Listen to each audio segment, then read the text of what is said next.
Geçmişin o eski hüzünlü musikisi eşliğinde bir kere daha buluştuk. Hoş geldiniz. Arkaya bir Kaan'ı bıraktım. Yükü sadece hikaye. Dinlemeye hazır mısınız? İyi seyirler, iyi dinlemeler. Kaan'ı. Bir tarla meselesi yüzünden Savrukların Hüseyin, ark başında Sarı Mehmet'i vurdu. 30 evli köy birbirine girdi. Şaşırdılar. Herkes korku içinde jandarmaların gelmesini bekliyordu. Halbuki karakol buraya 6 saat uzaktaydı. Köyden kimse cinayet haberini götürmedikçe 15 gün bile uğramazlardı. Bu köylünün aklına en geç geldi. Ondan sonra köyün ihtiyarları kahvede Hüseyin'in babası Mevlüt Ağa'nın etrafında toplandılar. Sarı Mehmet'in bir tek ihtiyar anasından gayrı kimsesi yoktu. Onu karşılarına aldılar. Davacı olmaması için kendisine nasihat etmeye başladılar. İmam, "Ülen koca karı," diyordu. "Dava edersen ne kazanacaksın? Kim gider de Mevlüt Ağa'nın oğlu adam vurdu diye şahitlik eder? Etse bile sen ayda 1-2 defa kasabaya gidip her seferde 4-5 günü gavur edersen tarlanı kim eker, işine kim bakar? Kasaba 2 günlük yol, gidersin, şahitlerin gelmedi, haftaya uğra derler. Mahkeme talik olur. Sen gününü şaşırıp gidemezsin, jandarma seni alır götürür. Gayrı kendin istesen bile yakanı sıyıramazsın, evin barkın yıkılır. Ve işte bir kazadır oldu. Cenab-ı Hak böyle istemiş. Allah'ın emrine mahkemeyle mi karşı koyacaksın? Ne yaparsan oğlun geri gelmez. Gel bu işi kapatalım. Sarı Mehmet'in sana zaten bir faydası yoktu ki. Düğünde seyramda gezer. Sattığın 2 şinik ekinin parasını avratlara yedirirdi. Bak Mevlüt Ağa bundan sonra seni hep kollayacağını söylüyor. Ne dersin? Bütün bu sözleri oturduğu yerde başını sallayarak dinleyen ve çapaklı ağlamaktan kızarmış gözlerini budaklı bir dala benzeyen, iri mafsallı çatlak derili elleriyle silen koca karı, imam lafını bitirdikten sonra da hep aynı şekilde sallamakta devam ediyordu. Bir demet kuru ot gibi başındaki yamalı ve kirli örtünün altından fırlayan, kınası solmuş kır saçlarını yüzünden ve ıslak yanaklarından çekti. Anlaşılmaz bir şeyler mırıldandı. Orada oturanlardan birkaçı daha koca karının karşısına geçip çömelerek yarı kandırır yarı tehdit eder şekilde uzun uzun söylendiler. "Öyle değil mi ha? Deyiversene ha? Aklın yattı mı? Deyiversene," diye diller döktüler. Bu sırada ölü dışarıda kahvenin bahçesindeki peykede bir hasırın üstünde yatıyordu. Üstüne pis ve eski bir keçe örtmüşlerdi. Başucunda 2-3 sinek dolaşıyor, vınlıyordu. Biraz ötede güneşten gözlerini kırpıştıran bir sürü ufak çocuk, ellerinde boylarından büyük değneklerle ve hiç seslerini çıkarmadan bu üstü örtülü ölünün keçenin alt ucundan fırlayan ayaklarına bakıyorlardı. Tabanları ve topuğu tamamen delik kalın bir yün çorabın içinde donuk bir sarılık alan bu hareketsiz ayaklar ve bunların üzerinde uçan ve kalkıp inerken güneşe rastlayınca yemyeşil parlayan sinekler onları eğlendiriyordu. Ara sıra içlerinden biri uzaklardan kendisini çağıran anasının sesine koşuyor, biraz sonra yine koşup gelerek eski yerini ve kımıldamadan tavrını alıyordu. Kahvedekiler yavaş yavaş çıktılar. Koca karı oğlunun başucuna gidip oturdu. Bir eliyle sinekleri kovmaya, öteki eliyle ihtiyarlıktan ve hastalıktan bir nohut kadar ufalmış olan gözlerini silmeye başladı. Bir hastanın başını bekliyor gibiydi. Elini ağır ağır sallayarak sinekleri kovalıyordu. Bir ihtiyar kısık sesiyle bağırarak çocukları evlerine gönderdi. Diğerleri de yavaş yavaş dağıldılar. Birkaç delikanlı cenazeyi alıp evine götürdüler. Akşama doğru her şey eski haline gelmişti. Sanki uzun bir hastalıktan sonra eceliyle ölmüş kadar sükunetle ölü yıkandı ve gömüldü. Mevlüt Ağa ezandan evvel Sarı Mehmet'in anasına 2 tane sütlü keçiyle bir torba un ve bir kese kağıdı şeker yolladı. Bir ay kadar sonraydı. Köye 2 süvari jandarma geldi. Kahvenin önünde indiler. Bunları görünce muhtarın yüreği hop etti. Çünkü bunlar karakolun jandarmaları değildi. Herhalde vilayetten geliyorlardı. Jandarmaların biri kahvede hemen kağıt kalem çıkardı. Muhtardan başlayarak herkesin ifadelerini almaya koyuldu. Öbür jandarma köyün meydanında aşağı yukarı dolaşıyordu. Mesele derhal köye yayıldı. Savrukların Hüseyin'le kavgalı olan ve kasabada pabuççuluk yapan Garip Mehmet, köylülerden duyduğu cinayet işini hemen hükümete bildirmişti. Müdde-i umumi evvela kendisi doktoru da alıp gelecekti. Sonra Ağustos'un bu sıcağında at üstünde günlerce yolculuğu pek gözüne kestiremedi, işi tahkik etmelerini söyleyerek açık göz 2 jandarma yolladı. Doktor daha ihtiyatlı bulunmak için eğer bir cinayet varsa cesedi çıkarıp kasabaya getirmelerini jandarmalara sıkı sıkı tembih etti. Sarı Mehmet'in anası ifadesinde hiçbir şey söylemedi. Yalnız "Ben kimseden davacı değilim" dedi. Oğlun eceliyle mi öldü, vuruldu mu sorgusuna bile aynı cümleyle mukabele ediyordu. Oğlunun acısı daha içinden çıkmamıştı. Fakat hükümet kapısına düşmek ona oğlunun ölümünden çok daha korkunç geliyordu. 30 sene evvel bir kere kasabanın pazarında köylülerden biri bir torba bulgur çalmış ve bunu şahit göstermişti. O zaman tam 6 ay mahkemeye gidip geldiğini ve tarlaların yüzüstü kaldığını düşünüyordu. Halbuki o zaman daha gençti de. Sonra Mehmet geri gelecek değildi. Mevlüt Ağa'yı düşman etmekten de hayır çıkmazdı. Sonra köyde açlıktan ölürdü. Onun için hep inkar etti. İkindi üstü jandarmalar mezarlığa gidip köylülerle Mehmet'in ölüsünü mezardan çıkarttılar. Ancak yarım metre kadar toprağın altında olan ceset şiddetle teaffün ediyor, kokuyordu. Herkes 5-10 adım geri çekildi. Jandarmalar Mehmet'in anasını çağırarak "Koş bakalım Kanı'yı, oğlunu kasabaya götüreceksin, doktor muayene edecek" dediler. Kadın, "Yavrumu mezarda bile rahat komadılar" diye 2 yanını dövüyor ve bütün Anadolu kadınları gibi ses çıkarmadan ve pek az hıçkırarak ve çömelerek ağlıyordu. Mütemadiyen sallanmakta olan çatlak, kuru yumruklarını ağzına ve gözlerine götürmekteydi. Jandarmaların biri ayağıyla hafifçe arkasından dokundu. "Kalk bakalım" dedi. Kadın kanısını koştu.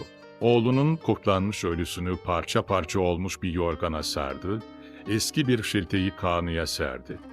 Ölüyü onun üzerine yatırarak hepsini birden bağladı.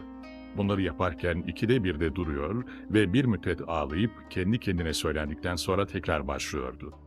Gece olduktan sonra yalnızca yola düzüldü. Jandarmalar daha evvel muhtarı, imamı, savrukların Hüseyin'i birbirine bağlayarak önlerine katmışlar ve yollanmışlardı. İhtiyar kadın 2 sıska ve küçük birer eşek kadar küçük öküzün çektiği kanının arkasında çıplak ayakları taşlara takılarak, elinde değnek, ağlamaktan kısılmış sesiyle öküzlere bağırmaya çalışarak yürüyordu. Yaz gecelerinin parlak ay ışığı altında çakalların sesini bastıran bir gıcırtıyla ağır ağır ilerleyen bu kanı, içte bir ölü taşına benzemiyordu. Öküzler sırtlarına vuran aydınlık altında canlı ve gürbüz, yamalı yorgan ve köhne kanı fevkalade kıymetli bir madenden yapılmış gibi güzel ve yeni görünüyorlardı. Kadının gölgesi elindeki değnekle beraber beyaz taşların, çalıların üzerinden atlayarak metrelerce uzanıyor, raks eder gibi sıçrıyordu. Halbuki 60'lı kadın, kanıdan yayılan ağır kokuyla sersemlemiş, sendeliye sendeliye yürüyor, bazen birdenbire hızlanan öküzlerin yanında gitmeye çabalıyordu. Yavaş yavaş ayakları sürüklenmeye, ağlamaktan içine akıta akıta ağlamaktan daralan göğsü nefes alamamaya başladı. Kanının kenarına tutunarak biraz daha yürüdü. Ayakları birbirine dolaşıyordu. Öküzlere "Oha!" diye bağırmak istedi, sesi boğazından çıkmadı. Elleri kanıdan kurtulduğu yere yuvarlandı. Tozların içinde tekrar ayağa kalkarak koştu. Karşıdan doğru yeni çıkan serin bir rüzgar, 3 etekli entarisini ve şalvarının paçalarını uçuruyor, yırtık yazma başörtüsünü siyah bir bayrak gibi dalgalandırıyordu. Kanıya yetişemeden tekrar düştü. Yüzü yolun beyaz ve kül gibi ince tozlarına gömüldü. Kanı taşlara çarptıkça üzerinde bağlı ölüyü 2 tarafa fırlatarak ve yükselip alçalan uzun, yanık gıcırtılar çıkararak ve ay ışığının altında ve gecenin sessizliği içinde arkasında hafif bir toz bulutu bırakarak ağır ağır kendi bildiğine ilerliyordu.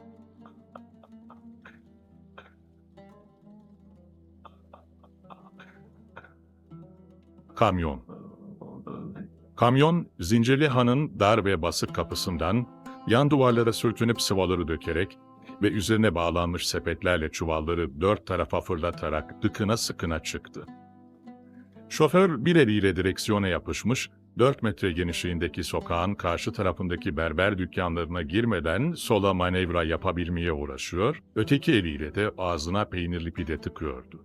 Toz, çamur, benzin, makine yağı tabakalarının altında elbisesinin ve yüzünün rengi pek belli olmayan şoför yamağı, arka tarafta durmuş iki yana koşarak şoföre "İleri, geri, yana" diye işaretler veriyor, bir taraftan da soğan ekmek tıkınıyordu. Kamyon içindeki 22 müşterisiyle beraber sokağa çıkıp biraz ilerledikten sonra durdu. Uzaktan doğru koşup gelen bir çocukla otomobilde heybesini bacaklarının arasına almış değirmi sakallı birisi fiskos edip konuşmaya başladılar.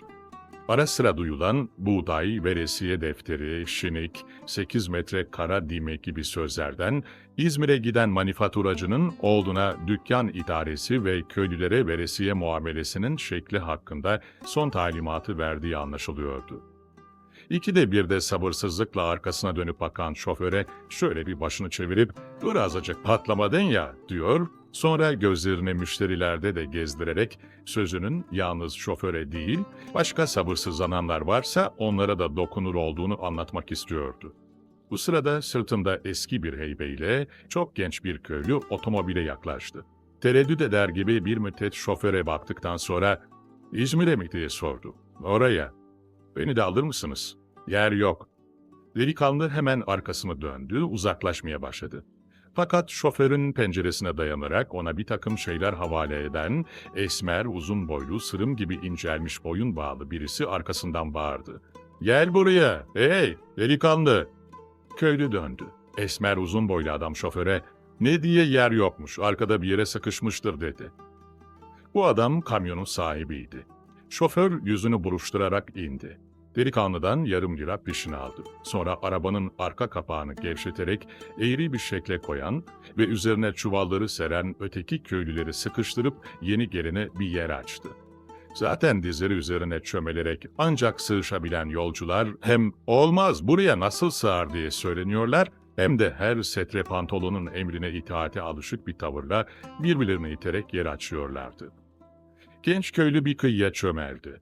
Heybesini altına aldı ve kamyon hızla bir sarsıldıktan sonra yürüdü.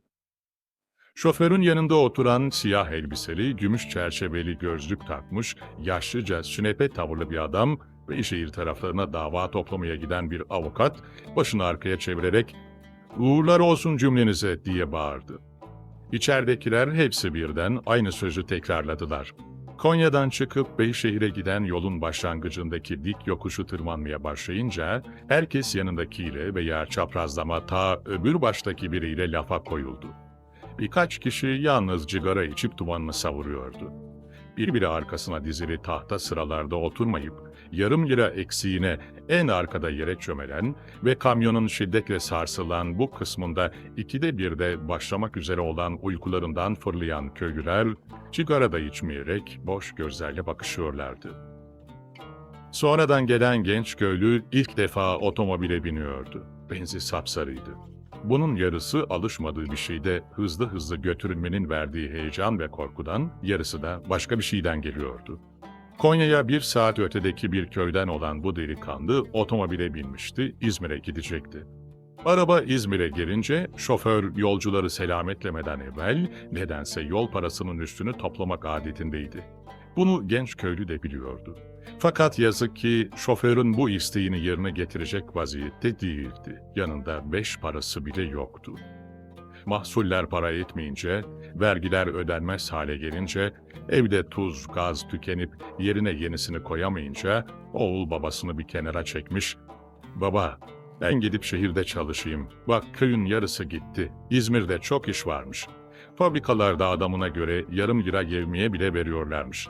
Kışın burada kalıp yük olacağıma gidip ekmeğimi ararım. Harman zamanında gene gelir tarlada çalışırım" demişti. İhtiyar babası aklı ermediği ve fakirlikten söz söyleyemez, fikir ortaya atamaz hale geldiği için "Peki" dedi. ve 18 yaşındaki delikanlı, bundan evvel İzmir'e gidip gelenlerden akıl danışmaya gitti. İzmir'e gitmek için evvela Konya'dan otobüse binmek lazımdı. Beyşehir, Karaağaç, Ödemiş üzerinden 2-3 günde varılıyordu. Yol parası 5 liraydı. İzmir'e varınca hemşehrileri bulup ötesini onlardan öğrenmek lazımdı. Delikanlı bunun üzerine yol parası tedarikine çıktı. Fakat evindeki eski bir çifteye 1 liradan fazla veren bulunmadı. 5 lira gibi mühim bir parayı köyde bir araya getirebilmek bir hafta uğraştığı halde mümkün olmadı. Ne yapacağını şaşırmış bir haldeyken bakkalın oğluna rastladı. Bu çocuk bir zamanlar babasının yanından kaçıp şoför muavinliği yapmıştı. Kendisine akıl öğretti. "Lan sen deli misin? O otomobile de para mı verilirmiş?" dedi ve ona şoföre yarım lirayı peşin verdikten sonra bir daha 5 para vermemesini, İzmir'e yaklaştıkları zaman usulca arkadan atlayarak tüymesini ve İzmir'e yayan girmesini söyledi. Yalnız şunu da ilave etti. "Aman tetik ol, İzmir'e girmeden otomobili durdurup yol parasını toplarlar. Sen daha evvel atlamazsan yandığın gündür. Şoförler seni yatırıp suyunu çıkarana kadar döverler. Üstelik de don gömlekten gayrı neyin varsa alırlar." İşte bu 18 yaşındaki köylü delikanlısı, cebindeki 50 kuruşu peşin verdikten sonra böylece 10 parasız otomobile binmiş İzmir'e ameliliğe gidiyordu. Yolculuğun ikinci günü akşamına doğru genç köylü olduğu yerde rahat oturamamaya başladı. Yola çıkalıdan beri açtı. Köyden beraber aldığı azıcık yufkayı daha biner binmez yemişti. Yanı başında kuru ve siyah bir ekmeği ağır ağır geveleyen köylülere yutkunarak bakıyor, sanki başı dönüyormuş gibi gözlerini kapayarak kafasını kamyonun sarsılan tahtalarına dayıyordu. Sonra birdenbire irkiliyor, yerinden azıcık doğrularak öne, şoföre doğru bakıyor, tekrar sıkıştığı yere büzülüyordu. İçinde otomobil ilerledikçe büyüyen bir korku ona ara sıra açlığını unutturuyor yahut açlıkla karışarak onu sersemletiyordu. İzmir'e yaklaştıklarını yolcuların konuşmalarından anlamıştı. Fakat ne kadar yaklaştılar? Atlayacak, kaçacak zaman geldi mi? Eğer daha çok varsa bu Allah'ın dağlarında gece yarısı yolu nasıl bulacak? Buralarda nasıl geceleyecek? Ya jandarmaların eline düşerse? Ya şoför parayı vermeden atlayıp kaçtığını karakola haber verirse? O zaman jandarmalar kendisini dövmezler miydi? Acaba jandarmaların dayağı mı daha kötüydü, şoförün dayağı mı? Belki otomobildeki müşterilerden bir merhametli çıkar da bunu dövdürmezdi. Fakat bu kadar adamın içinde rezil olmak vardı. Üstelik don gömlekle kalacaktı. Bu kılıkta İzmir'e nasıl girer, hemşehrilerini nasıl arardı? Atlamaktan başka çare yoktu. Fakat atlamayı nasıl becerecekti? Kamyon arkasında atılmış pamuk gibi bir toz yığını bırakarak koşuyor, dar dönemeçlerde içindekileri bir yandan bir yana fırlatarak kıvıntılar yapıyordu. Birçok defa gördüğü halde hiç içine binmediği bu acayip şey, çıkardığı gürültü ve insanı sersem eden hızıyla, ciğerleri ve beyne dolan sıcak benzin kokusuyla birdenbire korkunç bir kılık alan bu makine, ona anlaşılmaz bir ürkeklik veriyordu. Bu toz, gürültü ve sürat kargaşalığı içinde dumanlanan kafasından bozuk bir rüya şeridi gibi tüyü, kendisine anlatılan İzmir'in hayalinde yarattığı vuzuhsuz şekilleri, şoförün benzin kokulu yüzü, Beyşehir'de inen gözlüklü avukatın siyah ceketinden fırlayan sıska ensesi geçiyordu. Ara sıra otomobil herhangi bir sebeple yavaşlar gibi olunca delikanlı yüzünde zapt edemediği bir dehşet ifadesiyle yerinden fırlıyor, acaba duracak mı, para toplamaya mı başlayacak diyor, araba tekrar hızlanınca derin bir nefes alarak yerine çekiliyor ve atlamak için kat'i kararını veriyordu. Fakat nasıl atlayacak? Bu kamyon, bu gitgide gözünde büyüyen, bütün hislerine alışamadığı bu ezici tesirler yapan korku makinesi kendisine bir kıskaç gibi yakalamıştı. Buradan kurtulmasına imkanı olmadığını sanıyordu.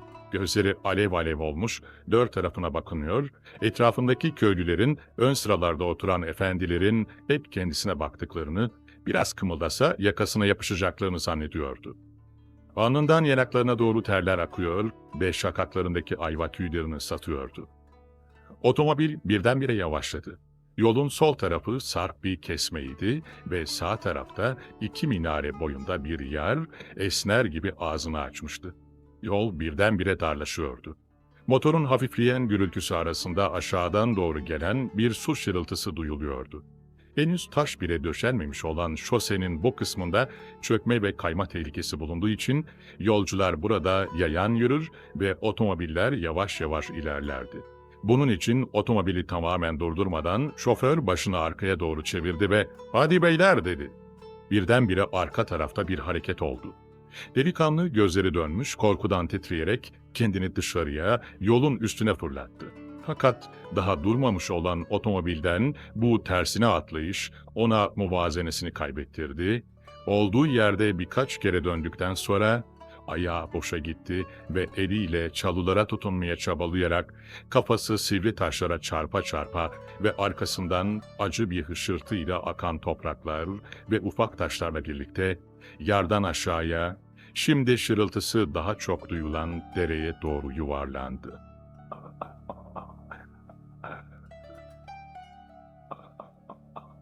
Kafa kağıdı. Akşam üzeri hapishaneye bir sürü adam getirdiler. Hepsi 50 kadar vardı. Bu kadar kalabalığı süngü takmamış iki jandarmanın arasında görünce yol parası borcundan buraya geldiklerini anladık. Nizamiye kapısından girince avluda sıra oldular. Bir gardiyan elindeki kağıda bakarak yoklama yaptı. Ondan sonra duvar kenarına dizilerek çömeldiler. Konuşmadan bekleşmeye başladılar. Kıllıkları pek perişandı. Poturları parça parça sarkıyordu ve çoğunun ayağında konduraya benzer bir şey bile yoktu. Sırtlarında deve tüyü çuldan kısa ve gene parça parça cepkenler, bunun altında solmuş, lime lime yıpranmış ve yamadan görünmez olmuş mintanlar vardı. Siperini sağ veya sol yanaklarının üstüne getirdikleri kasketleri yağ içindeydi ve yırtık siperden koyu sarı mukavvalar fırlıyordu. Yanlarına koydukları çul heybelerin yan yatan ağızlarından birkaç somun kara ekmek, birkaç dürüm yufka ve bazılarınınkinden birkaç taze soğan yaprağı görünüyordu. Hangi koğuşa gideceklerini ve ne yapacaklarını söyleyen olmadığı için uzun zaman beklediler. Aralarında ara sıra bir şeyler fısıldaşıyorlardı. Kendi köylerinden birkaç mahpus yanlarına sokulunca isteksiz ve çekingen tavırlarla onun suallerine cevap veriyorlar, ara sıra başlarını başka tarafa çevirip uzaklara bakarak bu konuşmaya devam etmekten pek hoşlanmadıklarını anlatıyorlardı. Hakikaten tanımadıkları mahpuslardan ziyade hemşerilerinden utanıyor gibiydiler. Katilden veya başka ağır cürümlerden yatan kendi köylülerinin karşısında yol parası veremedikleri için hapse düşmüş olmak onlara pek ağır geliyordu. İçlerinde bir de ihtiyar vardı. Görünüşte 60'ı çoktan aşmış olan bu adamın artık yol parası vesaireyle alakası olmasa gerekti. Mavi damarları fırlamış ve kütükleşmiş ellerinde tuttuğu eğri ve kalın bir sopaya dayanarak kalkabiliyor ve 2 kat olmuş belini hemen bir yere yaslamak için duvarın yanına gidiyordu. Kupkuru ve uzun çenesinde birkaç tel sallanmakta, dökülen adam akıllı seyrekleşen ak saçlarının altında lekeli ve pul pul olmuş bir deri parlamaktaydı. Üstü başı ötekiler kadar hatta daha fazla perişandı. Belindeki meşin silahlık belki 60 senenin kahrını çekmiş olduğu için tüylenmiş, çatlamış, taban astarı gibi incelmişti. Yanına yaklaştım. İhtiyarlıktan ufalmış gözlerle bana baktı. Geçeceğimi sanarak başını gene başka tarafa çevirdi. Yanına diz çöktüm. "Merhaba dede" dedim. Dönüp baktı. Gözlerinde ufak bir hayret parladı ve döndü. "Eyvallah." Her yeni gelene söylenen beylik cümleyi söyledim. "Geçmiş olsun." "Sağ ol." Tekrar önüne baktı. Bir sigara çıkarıp verdim. Titrek elleriyle aldı, sonra silahlığından teneke bir tabaka çıkararak açtı. İçinde bir tutamdan az tütün tozu ve bir fitilli çakmak vardı. Bunun seferberlikten kalma olduğu besbelliydi. Avcının içiyle hızlı hızlı çaktı, sonra fitili düzeltip birkaç kere daha denedi. Bir türlü yanmıyordu. Bu sırada benim yakıp uzattığım kibritle cigarasını ateşledi ve ağır ağır, derin derin çekti. Ben gene sordum. "Vukuatın ne dede?" "Ne vukuatı oğlu? Susa yolu parası veremedik." "Kaç yaşındasın?" "Ne bileyim, 80 olmalı." "Nasıl olur? 60'ını geçenlerden yol parası istemezler." Benden istiyorlar." "Bir yanlışlık olacak." "Yanlışlık değil o," dedi ve anlattı. 4 oğlum vardı. Birisi katilden hapse düştü. 8 sene yattıktan sonra öldü. İkisi seferberlikte gitti. Biri de jandarmaydı. Eşkıya takibinde vuruldu. Topal kaldı. Şimdi köyde oturur. Benim elime bakar. Öbür oğullarımın çokları yoktu. Bunun da bir tek oğlu oldu. O da 8 yaşında sıtmadan öldü. Öleli 20 yılı aşkındır. O zamandan beri Topal oğlumla otururuz. Benim koca karıyla Topal'ın karısı tarlayı sürer, ekerler. Ben de harmana yardım ederim. Topal da çardakta oturup bostanı bekler, kıt kanaat geçiniriz. 3 sene evvel bizim ağa dere boyundaki ufak tarlamıza sahip çıkar oldu. Bağırdık, çağırdık, fayda etmedi. Oğlan sakat, bende de derman yok. Hakkımızı kendimiz arayamadık. Mecbur olduk hükümet kapısına düşmeye. 2 sene mahkememiz sürdü. Bizim tapumuz filan yoktu ama bütün köylü o tarlanın bize dededen kaldığını bilirdi. Bunu soran olmadı. Ağa yalancı şahit dinletti, mahkemeyi kazandı. Mahkeme sürerken benden kafa kağıdımı istediler. Nereden bulayım? Askerden döneli devlet kapısına işim düşmemişti. Aradım yok. Sonra Musaf'ın arasında bizim Topal'ın ölen oğlunun kafa kağıdını buldum. Adı da Mehmet'ti. Kafa kağıdı değil mi? Hepsi bir dedim. Vilayete kaydını götürdüm. Yeniden adres verdim. Mahkemede bir şey çıkmadı. Vilayete gelip giderken öbür tarlayı yüzüstü koyduğumuzda kaldık. 6 ay sonraydı. Köye tahsildarlar geldi. Yol parası vereceklerin arasında muhtar beni de okudu. Yanlış olacak diye kulak asmadım. Birkaç kere gelip gittiler, aldırmadım. 20 senedir yol parasından muaftım. Bu sefer tahsildarlar jandarmayla beraber geldiler. Yol parası vermeyenlerle beraber beni de aldılar. Ben 80 yaşındayım dedim ama dinleyen olmadı. Nüfusa geldik. Defteri açıp baktılar. Daha 29 yaşındasın dediler. Amanın etmeyin, halime bakın dedim. Olmaz. Tevellüdün işte burada. Adresinde belli diye dayattılar. Cebimdeki nüfusu çıkarıp verdim. Orada da 29 gösteriyormuş. O zaman aklım erdi ama neyleyeyim? Daha çok kurcalarsan başına iş açılır dediler. Ben de sesimi çıkarmadım. 6 lirayı bir denkleştirebilsem verir kurtulurdum ama bu zamanda 6 liranın yolu nerede? Kaderde yazılıymış dedik, buraya geldik. Gülmeye başlamıştım. Ama babacığım, hiç insan torununun nüfus kağıdını alır mı dedim. Bıkkın bir tavırla elini salladı ve ne almış sanki diye mırıldandı. Hepsi devletin kağıdı değil mi?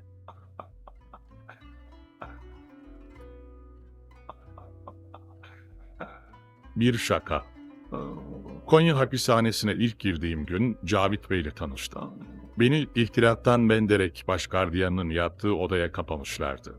Gece olunca nöbetçi gardiyan kapımı açarak beni yukarıya, yüze gelen mahpuslar koğuşuna götürdü.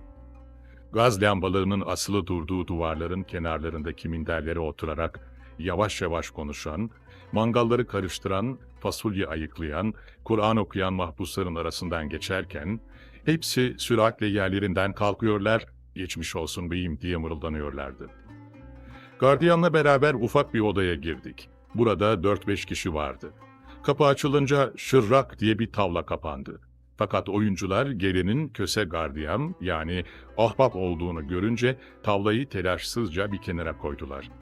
Ötekiler duvar kenarlarında yığılı duran ve üstleri birer halıyla örtülen yataklara yaslanmışlardı. Gözleri yarı kapalı düşünüyorlar veya düşünmüyorlardı. Köşede bir mangalın başında saçları makineyle kesilmiş çok zayıf bir adam oturuyor, çay demliyordu. Gözleri küllü ateşte hafif hafif sallanırken dudakları da kımıldıyor gibiydi. Yaşı 35 sularında olabilirdi. Bizi görünce odadakilerin hepsi ayağa kalktılar. Geçmiş olsun, buyurun şöyle diyerek yer gösterdiler. Kim olduğumu söylemeye hacet yoktu. Hepsi haber almışlardı. Çay demleyen adamın yanına oturduk. Bu adam Cavit Bey'di. Bu Cavit Bey Adapazarı taraflarında bir yerde muhasebeyi hususiye memuru iken bacanağını vurmuş. Neden vurduğu pek belli değil. Sinirli bir adam olduğu için ihtimal birden bir parlama neticesinde bunu yapmış. Galiba karısını bacanağından kıskanıyormuş. Aradan 8 sene geçtiği ve Cavit Bey Konya'ya gönderileli ancak 6 ay olduğu için işin esasını öğrenmek kolay değildi. Yalnız dışarıdayken pek huysuz, kavgacı, rakıya düşkün olduğunu söyleyenler vardı. O zaman 15 sene vermişler. karısı ve şimdi 14 yaşlarında olması icap eden bir oğlu, o vakadan sonra kendisiyle bütün alakayı kesmişler. Cavit Bey bunlardan hiç bahsetmezdi. Hatta onun hapishanenin dışında da yaşamış olduğunu tahmin etmek güçtü. O buralarda hapishanenin taşlardan, demir parmaklıklardan, jandarmaların mavzerlerinden ayrı olan maneviyatını, ruhunu yaşatıyordu. Doğrudan doğruya hapishanenin manevi tarafıydı. İlk günlerde bana başucundaki rafımsı yerden aldığı el yazması bir kitaptan Tur Dağı'na, Hallacı Mansur'a, Münkir Nekir'e dair yerler okurdu. Kitabın koyu vişne çürüğüyle kahverengi arasındaki meşin cildi kurt yeniği içinde ve dökülmek üzereydi. Kitabın iç sayfalarında acemi yazılar, içi esrarlı çizgilerle dolu daireler, vezni bozuk bıyıklar vardı. Onun eski hayatı hakkında duyulanlara inanmak güçtü. Akşamları az ateşli mangalın başında hafif hafif sallanan, gayet yavaş sesle konuşan, kendisine bir şey söylendiği zaman ilk önce anlamayarak insanın yüzüne saf bir gülümsemeyle bakan, sonra bir cevap verebilmek için gözlerinin kenarını buruşturup alnını gererek kendini zorlayan bu adamı başka türlü, mesela rakı masası başında tasavvur etmek elden gelmiyordu. Mahpuslar yalnız paralılara ve zorbalara itibar ettikleri halde Cavit Bey'e merhametle karışık bir hürmetleri vardı. Bazen istidalarını ona yazdırıp 5-10 kuruş verirlerdi. Hiçbir yerden 10 parası gelmeyen ve devletin verdiği bir tayınla kalan bu adama hali vakti yerinde mahkumlar para, erzak vererek yardım ederlerdi. Bu da onlara akşamları gene o hafif sesiyle dini ve mistik dersler verirdi. Ve onlar bu karma karışık ve içine Arapça cümleler serpiştirilmiş sözleri hiçbir şey anlamadan derin bir alakayla dinlerlerdi. Cavit Bey de söylediklerini pek anlamış değildi. Birçok birbirine benzeyen ve birbirine zıt bilgiler ve fikirler kafasında tıpkı hafif rüzgarlı bir havaya serpilmiş kuş tüyleri gibi uçuşup duruyorlardı. Bu onlardan hangisini yakalayabilirse, eline hangisi gelir, yüzüne hangisi sürünüp geçerse onu söylüyordu. Bunun için kendisiyle konuşmak zor, sözlerini anlamak imkansızdı. Birçok grameri düzgün cümleler ağzından yavaş yavaş dökülür, fakat bu cümleler, hatta bu cümlelerin içindeki kelimeler birbirine manaca bağlanamazdı. Bir gün doğduğum günü sordu. İçi takvim gibi çizgiler, münhani işaretlerle dolu bir defter karıştırdı. Zayiçeme baktı ve bana burcumu ve huylarımı söyledi. Bu günde doğanlar halim selim ve felaketleri hafif ve devamsız olur dedi. Birinci noktayı bilmem fakat ikincide galiba yanılıyordu. Ben felaket içinde olan her adam gibi kolay inanır olmuştum. Beraat edeceksin diye verdiği teminatı dinliyor ve ümitlere düşüyordum. Mahkum olduktan sonra da evrakımın temizden bozuk geleceğini rüyalarımı tabir ederek haber verirdi. Cavit Bey asıl Havzalıydı. Galiba oralarda akrabaları da vardı. Konya gibi gurbet elde hapislik ona çok ağır geliyordu. İstida vererek Samsun hapishanesine naklini istemişti. İstidasında sıhhi vaziyetini öne sürdüğü için hastaneye heyet muayenesine gönderildi. Ondan sonra heyecan içinde neticeyi beklemeye başladı. Ve ben bugünlerde ömrümün en büyük münasebetsizliğini yaptım. Hapishanenin hareketsizliği, vukuatsızlığı, yeknesaklığı içinde hayatın ufak hadiseleri bile o kadar ehemmiyet alır, o kadar büyür ki, mesela mahpusların bir köpeğinin ölmesi, insanların ruhları üzerinde dışarıdayken ancak bir yangının, bir zelzelenin yapabileceği tesiri bırakır. Bir akşam komşu koğuşa gitmek için gardiyanlardan izin istemek, açıktaki bir memurun devletten iş istemesi kadar mühim bir şeydir. Çok küçük başlayan bir vaka bile, her türlü meşguliyetten uzaklaştırılmış ve ufak bir odaya hapsedilmiş olan bu kafalarda yavaş yavaş büyür, bir ehemmiyet alır, hatta bir zaman için hayatın tek hedefi olur. Sonra bir hapishaneden ötekine gönderilmek, dışarıdan bakılınca ehemmiyetsiz, hatta kelepçeli yolculuğun zorlukları düşünülünce fena gibi görünse de, bildik yerler, tanıdık muhitler hiçbir yerde hapishanede olduğu kadar şiddetle aranılmaz. Görüşme günleri kapıya kimsesi gelmeyenler, mahkumlar arasında en zavallı sayılırlar. Bunun için gurbet hapishanesine düşenler hep memleketlerine nakil için uğraşırlar. Ben bunları o zaman bilmediğim, düşünemediğim için Cavit Bey'in bu nakil işine bu kadar ehemmiyet verişini gülünç buluyordum. Samsun'da hapishane, burası da hapishaneydi. Bunun için ufak bir şaka yaparak hep beraber biraz gülmekte bir fenalık görmedim. Cavit Bey'in hapishanedeki rapor işini bir hafta kadar evvel tahliye edilmiş bir mal müdürü takip ediyordu. 2-3 günde bir kapıya gelerek havadis verir, hakikatte bir hiçten ibaret olan bu havadisler Cavit Bey'i o gece uykudan mahrum ederdi. Bir gün akşamüstü bu mal müdürünün ağzından bir tezkere yazdım. Vakit geç olduğu için sizi göremedim. Sıhhatiniz yalnız naklinize değil, cezanızın teciline sebep olacak kadar sarsılmış göründüğünden heyet-i sıhhiye tahliyeniz hakkında rapor yazıyor. Müteessir olmayınız. Çıktıktan sonra nasıl olsa kesbi afiyet edersiniz dedim. Bu ufak kağıdı o gün izinden gelen bir gardiyana vererek kendine gönderdim. Kağıdı dışarıda mal müdüründen aldığını söylemesini de tembih ettim. Bu işten birkaç mahkumun daha haberi vardı. Gardiyan gülerek tezkereyi aldı ve yukarı götürdü. Nedense o anda Cavit Bey'in bu şakaya inanıvermesi ihtimalini düşündüm ve yaptığıma birdenbire pişman oldum. Cavit Bey sahiden inandı. Yukarıdan kıs kıs gülerek inen mahkumlardan biri, onun elinde tezkereyle odadan odaya koştuğunu, herkese müjde verdiğini söyledi. İçim cız etti. Ne yapacağımı bilemeyerek şaşırdım kaldım. Herkes katıla katıla gülüyordu, ben gitgide daha azaplı bir nedamet içine düşüyordum. Nihayet işi düzeltmek için koşarak yukarı çıktım. Tam merdiven başında kendisiyle karşılaştım. Beni kolumdan tuttu, sesi titreyerek "Çıkıyorum" dedi ve tezkereyi uzattı. Aldım, okuyormuş gibi yaptım, sonra kaşlarımı çatarak "Ama niçin seviniyorsunuz? Hasta olduğunuzu yazıyor" dedim. Bu ehemmiyetsiz şey üzerinde durduğuma şaşıyormuş gibi yüzüme baktı. "Bir kere çıkayım da sonrası kolay, ölsem ne olur" dedi. Benim sözlerimi dinlemeden heyecanla fakat gene o yavaş sesiyle anlatmaya devam etti. "Ben zaten bunu dün akşam gördüm. Havzadaki evde oturuyormuşuz. Ablamın küçük bir oğlu vardı, pek severdim. 6 yaşındayken ölmüştü. O geldi kolumdan tuttu. Gel dayı bahçeye çıkalım dedi. İşte bak çıkıyorum." Kolumu bıraktı, ufak adımlarla koşarak gitti. Ona bu coşkunluğu, bu hudutsuz saadeti içinde hakikati söyleyebilecek cesareti kendimde bulamadım. Cavit Bey bütün koğuşa çıkınca nerelere gideceğini, nasıl iş tutacağını anlatıyordu.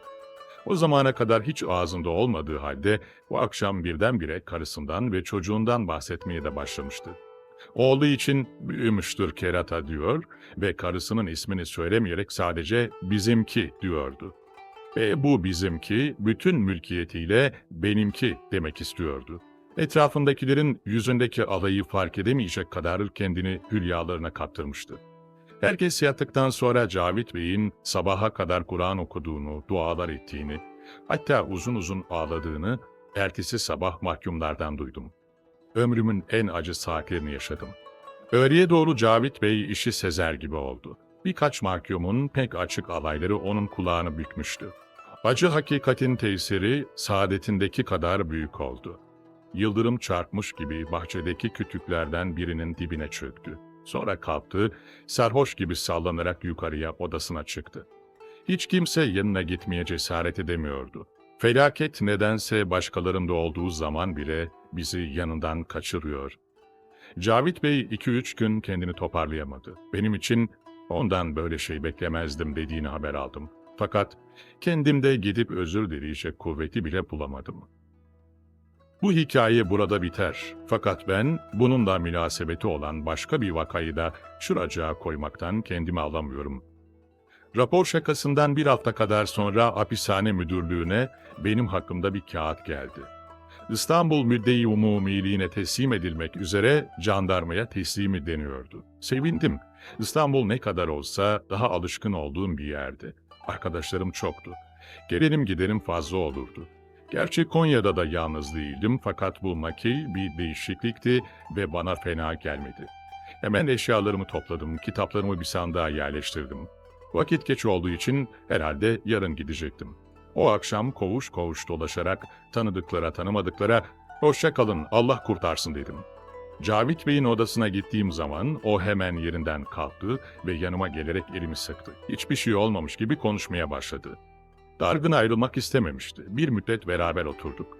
Kendisi İstanbul hapishanesinden buraya geldiği için oradaki bazı nüfuzlu mahpuslara tavsiyeler yazdı. Biraz serbest olmak, rahat edebilmek için lazım olan hususi malumatı verdi. Ertesi gün akşama doğru jandarmalar nizamiye kapısına geldiler. Ben kitap sandığımı evvelce yollamıştım. Kolumda paltomla bahçedeki mahpusların arasından geçtim. Fakirler yavaşça yanıma sokularak 5-10 kuruş istiyorlardı. Hepsine biraz bir şey uzattım. Ancak tahliye edilenlerin yaptıkları bu cömertlik bana onlarınkine benzer tatlı bir zevk veriyordu.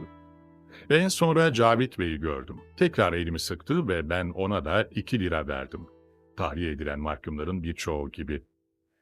Fakat ben tahliye edilmiyordum. Ve trene bindikten sonra jandarmaların elindeki sevk kağıdına bakınca gördüm ki İstanbul Müdde-i Umumiliğine Sinop hapishanesine gönderilmek üzere teslim edilecektim. Bunu okuyunca çöker gibi oldum. Bir deniz kenarında yapayalnız duran bir hapishane gözlerimde canlandı ve içinde bir tek bile tanıdığım olmayan o Yalış şehrini düşündüm. Gurbet hapishanesi dedim. Zorlukları, azapları anlatmakla tükenmeyecek bir yolculuktan sonra Sinop'a geldim. Hapishane ve şehir o kadar fena görünmedi bana. Mahpus her şeye çabuk alışır. Mahpus kalender olur. Fakat geldiğimden 10 gün kadar sonra Konya'dan aldığım bir mektup beni hem güldürdü hem de uzun uzun düşüncelere daldırdı. Mektup Cavit Bey'dendi. İstanbul'a değil Sinop'a gönderildiğimi öğrenince bütün arkadaşların çok üzüldüklerini söylüyor ve şöyle devam ediyordu. Kardeşim, size yaptığım büyük fenalığı vicdanıma mazur gösterebilmek için beni affettiğinizi söylemeniz lazım. Size karşı olan hatam büyüktür. Bir müddet için hiddetime yenilmiş, bana yaptığınız o şakadan sonra geceleyin temiz kalple Allah'a dua ederek o da bana yaptığı gibi bir şeye uğrasın demiştim.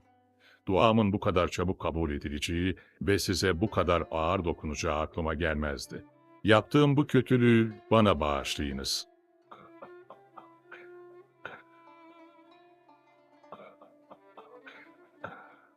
Duvar. Uzun zamanlar deniz kenarında ve surlar içindeki bir hapishanede kaldım. Kalın duvarlara vuran suların sesi taş odalarda çınlar ve uzak yolculuklara çağırırdı. Tüylerinden sular damlayarak surların arkasından yükseliveren deniz kuşları demir parmaklıklara hayretle gözlerini kırparak bakarlar ve hemen uzaklaşırlardı. Bir mahpusu dünya ile hiç alakası olmayan bir zindana kapamak, ona en büyük iyiliği yapmaktır. Onu en çok yere vuran şey, hürriyetin elle tutulacak kadar yakınında bulunmak, aynı zamanda ondan ne kadar uzak olduğunu bilmektir. 10 adım ötede en büyük hürriyetlere götüren denizi dinlemek ve sonra aradaki kalın kale duvarlarına gözlerini dikerek bakmaya, denizi yalnız muhayyilede görmeye mecbur kalmak az azap mıdır? Bahçede insanın ayak ucuna inerek ekmek kırıntılarını toplayan ve aynı hürriyetsiz topraklarda sağa sola adım atan bir kuşun bir kanat vuruşuyla bu duvarları aşarak serbestliklerle kucaklaşmaya gittiğini görmektense, nefes almaktan başka hürriyeti hatırlatacak hiçbir şey bulunmayan bir yerde kapanmak daha iyi değil midir? Fakat benim kaldığım hapishanede her şey, her ses, hürriyeti gözlerin önüne kadar getirmek, sonra birdenbire çekip götürmek için yapılmış gibiydi. Surların üstünde büyüyen ufak ağaçlar, yosunlu taşlardan aşağı sarkan sarı çiçekler, bir bahar havası içinde eli kolu bağlı olmanın bütün acılarını içime dökerdi. Uçsuz bucaksız gökte bir kuğu gibi ağır ağır yüzen küçük beyaz bulutlar benden bir tek teselliyi, unutmayı alırlardı. Ve burada konuşulan şeyler hep eskiye, dışarıya ait şeylerdi. Sanki hiç kimse buraya girdikten sonra yaşamıyor yahut hafızası bunu zapt etmiyordu. Buradaki hayattan bahsetmek lazım gelince de o kadar isteksiz anlatılırdı ki, insanda söyleyene azap veren bu şeyleri susturmak arzusu uyanırdı. Yalnız kır saçlı bir mahpus bana hapishaneye ilk geldiği senelere ait bir vaka anlattı. Belki bunu ona sıkılmadan anlattıran, içeriden ziyade dışarıya ait olmasıydı. Bu yarı kalmış bir firar hikayesiydi. Yalnız daha evvel hapishanenin duvarlarından bahsedelim. Avlunun dört tarafını çeviren surlar, kara tarafında kalın ve birbiri arkasına birkaç taneydiler. Bir zamanlar burası şehrin iç sarayıymış ve şimdi sarı yüzlü, sakallı ve dünyadan uzak zavallıların dolaştığı bu bahçede asırlarca önce genç cariyeler belki aynı hürriyet aşkıyla gözlerini yukarı çevirip denizi dinleyerek dolaşırlarmış. Bu kalın surlar onları hem yabancı gözlerden hem de düşmandan korumak için yapılmış. Şimdi yer yer çöken ve üzerinde biten bin türlü ot altında taşları görünmez olan bu duvarların garp köşesindeki kısmının yıktırılmasına başlanmıştı. Buraya yeni münferit daireler yapılacağı söyleniyordu. Bir gün yukarıda söylediğim kır saçlı mahpusla birlikte bu yıktırılan duvarı seyrediyor, kazmayı vurdukça parça parça aşağı dökülen harçlara bakıyorduk. 8 metre kadar geniş olan surun yıktırılması epey uzun sürüyordu ve dış bahçenin bu tarafına gelmelerine müsaade olunan emniyetli yahut eski mahpuslar uzun seneler içinde pek bol olarak görülmeyen bu eğlenceyi sabahtan akşama kadar oturup seyrediyorlardı. Duvar yarı yarıya yıkılmıştı ki benim yanımda sesini çıkarmadan duran kır saçlı mahpus yavaşça kulağıma eğildi. "Bir zamanlar ben bu duvardan kaçacaktım," dedi. Merakla yüzüne baktım. O bahçenin bir kenarındaki kuru ayva ağacına doğru yürüdü. Yan yana çömeldik. Gözlerini parça parça aşağı düşen duvardan ayırmadan anlattı. 9 sene evvel yeni hapse düştüğümün 1. senesinde bu duvarların dibinde ahşap dükkanlar vardı. Bazı mahpuslar orada marangozluk, oymacılık, kuyumculuk yapar ve çıkardıkları işleri dışarıdaki komisyonculara vererek limana gelen vapurlarda sattırırlardı. Biz de cürüm arkadaşımla birlikte evimizden 5-10 kuruş getirterek şu şimdi yıkılan duvarın önündeki bir dükkanda çalışmaya başladık. Sessiz insanlar olduğumuz için müdür bizi koruyordu. Biz de kârımızdan ona 3-5 kuruş ayırıyorduk. Fakat ne bu iş ne de kazanç bize dışarısını unutturamıyordu. Düşün, ikimiz de 22 yaşındaydık. Dışarıda eli avuca sığar şey değildik. Bir kötü kadın yüzünden vukuat yapıp içeri düştüğümüz zaman burada birkaç günden fazla kalacağımızı aklımız kesmiyordu. Fakat cezamız tasdik olup 15 sene yüklendikten sonra aklımız başımıza geldi. Daha doğrusu aklımız başımızdan gitti. Ama ne yaparsın? 4 taraf, 4 duvar. Belki af çıkar, cezasını sonuna kadar yatan kaç kişi var ki diye kendimizi avutmaya çalıştık. Bir gün dükkanın bir köşesinde tutkal kaynatıyorduk.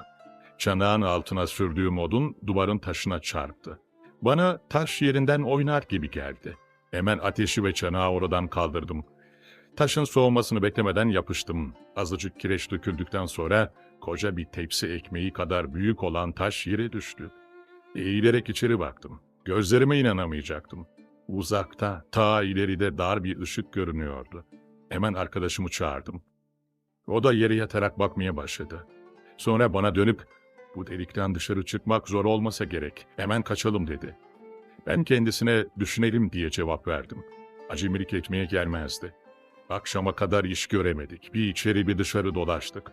Bazı geceler iş çok olursa gardiyana 5-10 kuruş vererek dükkanda kalmak mümkündü. Gardiyan koğuş yoklamasında bizi mevcut gösterirdi. O akşam düdük çalıp herkes koğuşlarına giderken Arap gardiyanın eline 1,25 kuruş sıkıştırdık. O da "Hapishaneden banker olup çıkacaksınız el alem," diye yarenlik ederek gitti. Gece oluncaya kadar ceviz takozlarını keserle yontup sözüm ona sedefli nalın yaparak vakit geçirdik. Yatsıdan sonra lambayı köşeye çekerek taşı oradan aldım.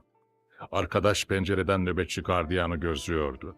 Arap bir köşede uyur kalırdı ama bu sefer domuzuna dolaşacağı tutmuştu. Ben delikten içeri süzüldüm. Gözüm öbür baştaki delikteydi. Ay ışığı olmadığı için orası şimdi koyu yeşil bir fener gibi parlıyordu. Biraz daha sürünerek ilerledim. Sırtım taşlara dokunuyor, enseme kireçler dökülüyordu. 2 adam boyu kadar gittikten sonra birden ferahladım. Elimle 2 yanımı üstümü yoklayınca geniş bir yerde olduğumu anladım. Yine yoklaya yoklaya doğruldum. Burası 3 adım eninde, 3 adım boyunda bir yerdi. Başımı eğerek ayakta durabiliyordum. Duvara dayanarak solumaya başladım. Sürünürken oldukça yorulmuştum. Böylece biraz bekledikten sonra dükkan tarafında bir patırtı oldu ve delik karardı. Önce korktum, sonra baktım bizim oğlan geliyor. Sanki bu yerin dibindeki delikte bize duyacaklarmış gibi yavaş sesle "Arap gardiyan uyudu mu ki?" diye sordum. Yattığı yerde ilerlemeye çalışarak "Öyle olmalı, yarım saatten beri dolaşamaz oldu." dedi. O benden daha zor sürünebiliyordu. Nihayet benim durduğum yere geldi. Hemen "Burası ne biçim yer?" diye sordu. Sonra ellerini duvarda gezdirerek söylendi. "Vay, her yanlarda yaş." Elimle onu aradım. Parmaklarıma meşin bir torba dokundu. O zaman ne diye zor zoruna sürüklenebildiğini anladım. Gündüzün aceleyle bu torbayı bulmuş, belli etmemek için yalnız kendi tayınlarımızı içine koyarak saklamıştık. Belki bir gün, 2 gün insan yüzü göremeyecektik. Ben bunu unutmuştum bile. Arkadaş unutmamış ve beraber getirmiş. O da biraz ilerledikten sonra "Hadi bakalım dayan." dedim. Bu sefer o öne düşerek şimdi daha yakına gelen deliğe doğru ilerlemeye başladı. Ben de yere uzanarak arkasından gitmeye hazırlandım. Önümdeki birdenbire durdu. "Buradan geçilmez." dedi. Başı deliğe yaklaştığı için dışarıda kalenin üstünde dolaşan jandarmanın duymasından korkuyor ve yavaş konuşuyorduk. Sonra sesi taşların ve kendi elbiselerinin arasında boğulmaktaydı. Ben kalktım, o geri geri sürünerek geldi. Delik birdenbire darlaştı. "Bir taş var, onu söktürmek lazım. Ondan sonra yine ferah." dedi. O sıkıntılı yolu bir daha geçerek dükkana döndüm. Bahçeyi bir güzel dinledim. Ne ayak sesi ne de Arap'ın öksürüğü duyulmuyordu. Lambayı biraz açtım. Sandığın içinden bir keskiyle bir çekiç alarak geri döndüm. Ondan sonra sırayla deliğe girip çalışmaya başladık. Ses çıkarmamak için çekici hiç kullanmıyor, yalnız keskiyle taşın etrafındaki harçları dökmeye, taşı oynatmaya çalışıyorduk. Bizi dışarı atacak olan deliğe yarım adım bile yoktu. "Bir şu taş düşse" diyordum. Gözüm karanlığa alıştığı için dışarısını seçebiliyordum. Karşımda öteki surun taşları vardı. Fakat bu surlar pek harap olduğu için aralarından geçmek kolaydı. Kasabadaki oğlanlar bile kuzularını alıp burada yaylarlardı. O vakadan sonra hepsini tamir ettirdiler. Böylece her birimiz 3-4 kere girip çıktık. En son ben girmiştim. Yarım saat kadar uğraştıktan sonra taş bir sürü sıvayla beraber önüme yuvarlanıverdi. Sevincimden deli gibi oldum. Arkada sesleri duyan arkadaşım da sabırsızlanıyordu. Ellerimle sımsıkı sarılarak taşı geri geri getirdim. Onu bir kenara iter itmez deliğe doğru atıldım. Fakat ben bu işle uğraşırken hiç dışarı doğru göz atmamıştım. Deliğe yaklaşınca ne bakayım, şafak sökmüş bile. Başımı yavaşça uzattım ve 50 adım kadar ötedeki kalede nöbetçi jandarmanın gölgesini gördüm. Tere gömülü vermiştim. Ağır ağır geriye döndüm ve "Yazık, kaçamayız." dedim. Arkadaşım evvela güldü ve deliğe kendisi girdi. Fakat biraz sonra o da geldi. Karşı karşıya durduk. Artık gözlerimiz birbirimizi seçiyordu. "Bu akşam geçti, başka bir akşam inşallah." dedim. Fakat bu kadar yaklaştıktan, hatta serbestliğin içine böyle başını uzatıp baktıktan sonra insana geri dönmek pek zor geliyor. Arkadaş başını salladı. "Başka akşamı falan yok, bu akşam gideriz." dedi. "Artık bu akşam kalmadı, bugün" diye konuş. "Peki, bugün gideriz." İlk önce ben de geri dönmeyi ister değildim. Fakat bunun lazım olduğunu ona anlatırken onu değil kendimi kandırdım. En sonunda sözlerime o kadar inanmış ve kendimi o kadar korkutmuştum ki "Sen istersen git, ben kalırım, jandarma kurşunuyla geberecek halim yok." diye bağırdım. Hızla geriye dönüp dükkana doğru sürünmeye başladım. O arkamdan bağırdı. "Ulan gitme! Jandarmanın gözünü avlar, daha ortalık adam akıllı aydınlanmadan otların arasına sine sine gideriz." dedi. Fakat benim yüreğim kör olası bir korku, bir can korkusuyla öyle yaman atmaya başlamıştı ki üstümü başımı yırta yırta kendimi dükkana zor fırlattım ve taşı eski yerine kapatarak sabahı ve koğuşların açılmasını bekledim. O gün kuşluk vakti iş meydana çıktı. Gardiyanlar, jandarmalar dükkana doluverdiler. Ben yarı korkudan, yarı şaşkınlıktan aptala dönmüştüm. Taşı çektiler, delik meydana çıktı. Eğilip bakınca öbür baştaki delik bu sefer kocaman olarak görünüyordu. Yol bomboştu. Bir jandarma mavzerini uzatarak 2 sıkı attı. Kurşunların karşı surlara vurdukları duyuldu. Hemen bütün dükkanları boşalttılar. Duvarlar muayene edildi. Bizim arkadaşın kaçtığı delik iki yandan örüldü ve bir daha böyle dükkan açmak falan yasak edildi. Ben çok dayak yemedim. Kendim kaçmadığım için hapishane müdürü, karakol kumandanı, hatta müdde-i umumi halimi acıdılar. Fakat keşke dayaktan öldürselerdi. Kır saçlı mahpus bir müddet sustu. Yarı kapalı gözleri bir hayali kovalıyor gibiydi. Başını bana çevirmeden küfrediyormuş gibi keskin keskin "Ah ne enayilik ettim" dedi. "Ne enayilik ettim, bir jandarma kurşunu 15 seneden daha mı kötü sanki? Bir korku yüzünden gençliğimi yok ettim. Halbuki o kim bilir şimdi nerelerdedir. Bir daha buralarda görünmedi. Herhalde uzak bir memlekette kendisini tanımayanlar arasında yerleşti. Akıllı uslu adam oldu. Belki çoluk çocuğa da karışmıştır. İstesem ben de onunla beraber olabilirdim. Fakat bir dakikalık korku, o kahrolası korku." Çenesinin adaleleri gerilmişti. Hayatımda kendisini bu kadar horlayan, kendisine bu kadar kızan insan görmedim. Her gün üst üste yığılarak müthiş bir kin halini alan bu nefret, dudaklarından çıkarak bir tükürük halinde kendi korkaklığının yüzüne fırlatılıyordu. Karşıda ameleler duvarı iyice alçaltmışlardı. İkimiz de ayağa kalkarak o tarafa yürüdük. Tam bu sırada gürültüyle birkaç taşın yuvarlandığı duyuldu. Ameleler geri fırladılar. Yanımdaki gülümsemeye çalışarak, "O benim söylediğim boşluğa geldiler galiba. Duvarın tam orta yerindeki boşluğa. Ben o zamandan beri çok düşündüm ama bunun ne diye yapıldığını bulamadım. Kim bilir eski zamanlarda burada duvar içinde yollar, kapılar mı vardı?" dedi. Ameleler bu sefer taşların düştüğü deliğe yaklaşmışlar, içeri doğru bakıyorlardı. Birkaç taşı daha eline alıp bir kenara koyduktan sonra birdenbire yüzlerinde elle tutulabilecek bir dehşet ifadesiyle doğruldular. Etrafta bulunanlar ve bunların arkasında kır saçlı mahpusla ben o tarafa yürüdük. Artık 1 metreye kadar inmiş olan duvara tırmanarak deliğe yaklaştık. Herkes halka olmuş, ses çıkarmadan aşağı bakıyordu. Bunları aralayarak biz de sokulduk ve gözlerimizi oraya çevirdik. Elime birisinin yapıştığını, sımsıkı tuttuğunu ve sinirli sinirli titrediğini hissettim. Orada binlerce seneden beri güneş görmemiş olan rutubetli taşların üstünde bembeyaz bir insan iskeleti uzanıyordu. Çoğu birbirinden ayrılmış olan kemiklerin ayak ucunda bir çift eski kundura, yanı başında meşin bir torba vardı. Başımı kaldırarak yanımdakine baktım. O hala elimi tutuyor ve sinirli sinirli sıkmakta devam ediyordu. Yüzü sapsarıydı ve bu yüzde henüz ölümden kurtulanlarda görülen şaşkın bir hayata sarılış vardı.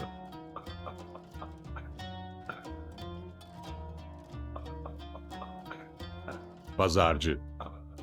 Tekaüt olduktan sonra karısının memleketi olan Ege Denizi kıyılarındaki bu kasabada ufak bir dükkan açıp tuhafiyecilik yapmak istedi. Pek becerikliydi.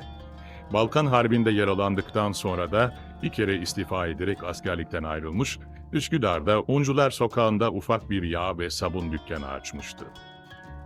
O zamanlar 3 ayda işini o kadar ilerletti ki, karşı sırada daha büyük bir mağaza tutarak oraya taşındı. Fakat seferberlik çıkınca işler karıştı. Tekrar askere istediler. Bir hastalık bahane ederek gitmemenin imkanını bulmak üzereydi, karısı tutturdu. "İlle beli kılıçlı zabit isterim, ben yağcı karısı olayım diye sana varmadım" dedi. O da sesini çıkarmadı. 10 sene Çanakkale'den Afyonkarahisar'a kadar birçok yerlerde cephe gerisi hizmetinde olsa bile epeyce yıprandı. Bu sefer tekaüt olduğu zaman saçları adam akıllı beyazlamıştı. Elindeki birkaç yüz lirayla açtığı tuhafiyeci dükkanı ilk zamanlar oldukça iyi işliyor, yani kendisini, karısını ve 2 çocuğunu geçindiriyordu. Mahalle arasında ufak bir meydana bakan ve adı tuhafiyeci dükkanı olmasına rağmen içinde kınadan gaz yağına, çorap ipliğinden defter ve kaleme kadar her şey bulunan bu basık yerin önü, akşamları topukları aşılmış takunyalı ve saçları 30 örgülü kızlarla, elinde bir gaz şişesiyle bekleyen ve birbiriyle kavga eden yalın ayak oğlan çocuklarıyla dolardı.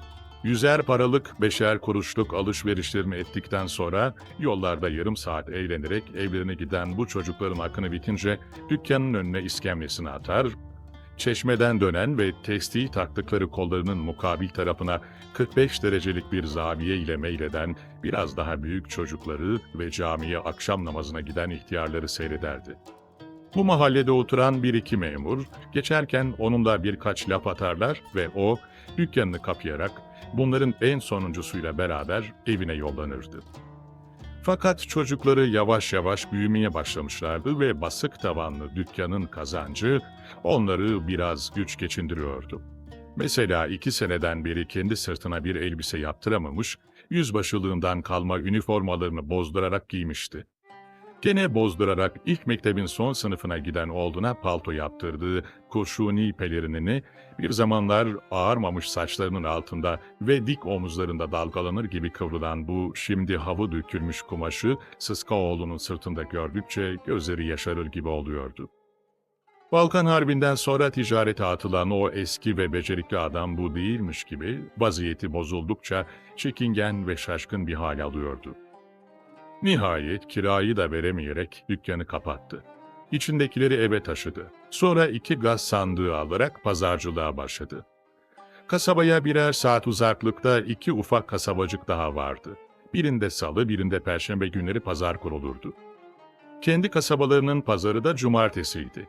Haftanın bu 3 gününde dükkandan kalan ufak tefek mallarla şube reisliği yaptığı zamanlar yanında yazıcı olarak bulunmuş olan ve buranın büyükçe tüccarlarından sayılan bir gençten veresiye aldığı şeyleri de katarak bir köşede ufak bir sergi açıyor, heybelerini bir kenara bırakan ve çekişe çekişe pazarlık eden köylü kadınlara hafif ve hala tatlı sesiyle beğendirmeye çalışarak makara, sakız, düğme, gelin teli satıyordu.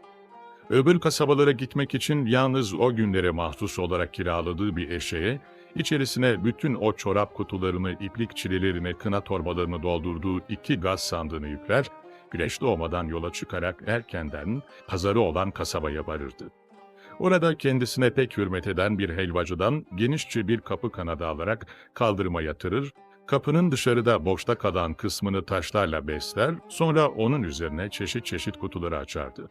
Kışın yağmur bastırıp bunları yarı ıslak toplayarak bir dükkana sığındığı, yazın göğsü bağrı açık, ak saçları ter içinde, yanı başında bir kağıtta duran kirazlardan ağzına birkaç tane atıp serinlemeye çalıştığı olurdu. Akşama doğru köylüler aksatayı, alışverişi bitirip eşeklerini öne katarak yola düzüldükleri ve güneş versiz ve eğri ışıklarıyla gözleri kamaştırır olduğu zaman o yarı kapalı gözlerle en tatlı meşguliyetine, hatıralarıyla oynamaya başlardı. O zaman ta mektep sıralarından, Harbiye'nin arka duvarlarından atlayıp kaçarak Beyoğlu'nda çapkınlık etmekten başlayan ve Anadolu ve Rumeli'nin küçüklü büyüklü birçok şehirlerinde, köylerinde dop dolu geçirilen bir hayat, gözlerinin önünde inanılmayacak kadar canlı bir resmi geçit yapardı. Halinden şikayetçi olan ve bulunduğu vaziyette asla alışamayan bütün insanlarda olduğu gibi, onun da muhayyilesi kendisini bile şaşırtan bir mükemmellikle işliyordu.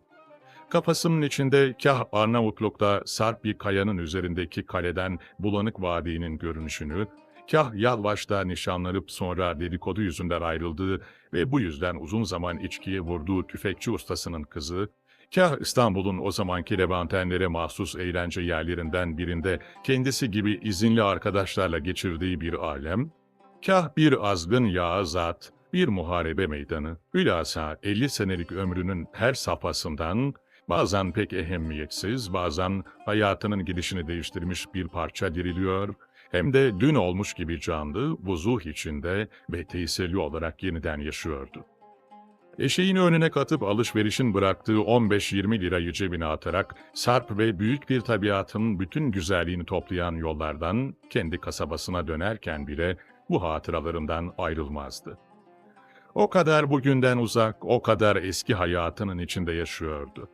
Yanı başında onunla beraber eşeklerini önlerine katan ve harıl harıl alışveriş lafı eden Alanyalılar, önünde yırtık papuçlarını sürüye sürüye giden ve toplayabildikleri sadakaları torbalarına doldurup sırtlarına vuran profesyonel dilenciler, daha birçok köylüler, nane yağcılar, bir yaylı arabayla geçen manifaturacılar, Ortalığı toza dumana bulayan bir otomobille yoldakileri iki yana fırlatan zeytinyağı fabrikatörleri ona tanımadığı, yeryüzünde bulunduğunu bile bilmediği bir memleketin adamları gibi yabancı, uzak, sis içinde görünüyorlardı. Bir gün bir vaka onu bugünden alarak eski hayatının ta ortasına, bütün romantikliği ve acayipliğiyle muhayyilesinin dünyasına götürdü. Böylece hayatının son ve güzel hadisesini yaşadı. Fakat bu aynı zamanda onun her şeyinin sonu oldu. Gene böyle grup halinde pazardan dönerlerken, dar bir boğazda fundadıkların arasından 3 silahlı göründü. Etrafındakilerin şiddetli korku nöbetleri geçirdiklerinin, telaşla kaçacak yer aradıklarının farkına bile varmayan eski zabit, "Soyunun!" diye bağıran boğukça bir sesle kendine geldi. Derhal eli ceketinin iç cebine gitti. Pazardaki alışverişin bıraktığı 22 lira buradaydı ve bütün sermayesinin yarısından fazlasıydı. Birkaç haftadan beri ağızlarda karı meselesi yüzünden dağa çıkan ve birkaç köy basan bir eşkıyanın lafı dolaşıyordu. Fakat bu sıkı zamanlarda onun böyle yol kesecek kadar ileri gideceği, her şeyden kuşkulanan aksekili aktarların bile aklına gelmemişti. Üzerlerine dikilen silahların karşısında herkes süratle soyunuyor ve çeşit çeşit elbiseli adamların yerinde beyaz çamaşırlı ve titreşen şekiller kalıyordu. Eşkıyadan biri uzakta ve silahı elinde bekledi. Öteki ikisi yolcuların yanına gelerek yerdeki elbiseleri karıştırdılar. Bütün paraları ve saatleri aldıktan ve elbiselerden de kendilerine 3 takım seçtikten sonra bir köşeye birikmiş bekleyen pazarcıların yanına giderek ağızlarının içini, avuçlarını muayene ettiler ve parmaklarından gümüş yüzükleri söküp aldılar. Akşamın alacakaranlığında ağaçların yukarıdan doğru gelen uğultusuyla derenin aşağıdan gelen şırıltısı arasında bu beyazlar yığını ve onların arasında çamaşırlardan daha beyaz kalmış kolları ve seyrek beyaz saçlarıyla eski zabit, hiç de gülünç olmayan bir manzaraydı. Dudaklarının kenarı acı acı bükülmüştü. Kah eşkıyaların karıştırdıkları gaz sandıklarının altında öteye beriye dönen eşeğe, kah gözleri patlayacakmış gibi dışarı fırlayan Alanyalı manifaturacıya bakıyordu. Eşkıyalar işlerini bitirdikten sonra bunlara üstlerini giymelerini söylediler. Ondan sonra silahlarını doğrultarak "Hadi bakalım marş!" diye bağırdılar. Herkes ağır ağır ve adeta ayakları gitmek istemeyerek yürüyordu. Geride durup bekleyen eşkıyanın çete başının önünden geçerken hepsi korkudan önlerine bakıyorlardı. Kafilenin en sonunda giden eski zabit başını kaldırarak orada yarı adam boyu yüksekliğinde bir taşın üstünde silahına dayanmış duran adama uzun uzun baktı. Merakla baktı ve sonra gözlerini ileri çevirerek yürümeye başladı. Fakat eşkıya birdenbire bulunduğu taştan atlayıp onu kolundan yakaladı. Kendine çevirerek gitgide koyulaşan akşamın içinde hayretle baştan aşağı süzdü. Sonra elleri yanına çekilmiş, gözleri hüzün içinde "Beni tanımadın mı bey?" dedi. O baktı, bu zayıf, sinirli, kırmızımtırak gözlü yüze dikkatle baktı. Sonra omzundan tutarak yavaş sesle "Tanıdım, sen şey değil misin?" dedi ve onun ismini söyledi. Bu karşısındaki, kendisi bir zamanlar Çanakkale'de Divan-ı Harp azası iken askerden kaçan, sonra bir gece yarısı kapıya gelip "Aman bey, beni kurşuna dizdirme, ben teslim olacağım" diye yalvaran bu taraflı bir neferdi. O zaman Divan-ı Harp'te onu kurtarmış, sonra da bir ay kadar yanına emir eri almıştı. Namuslu bir çocuk olduğu halde çok sinirli ve ataktı. Ufak bir laf için arkadaşlarıyla boğaz boğaza girerdi. Bu yüzden yanında fazla alıkoyamayarak karargaha göndermiş ve o zamandan beri bir daha adını bile duymamıştı.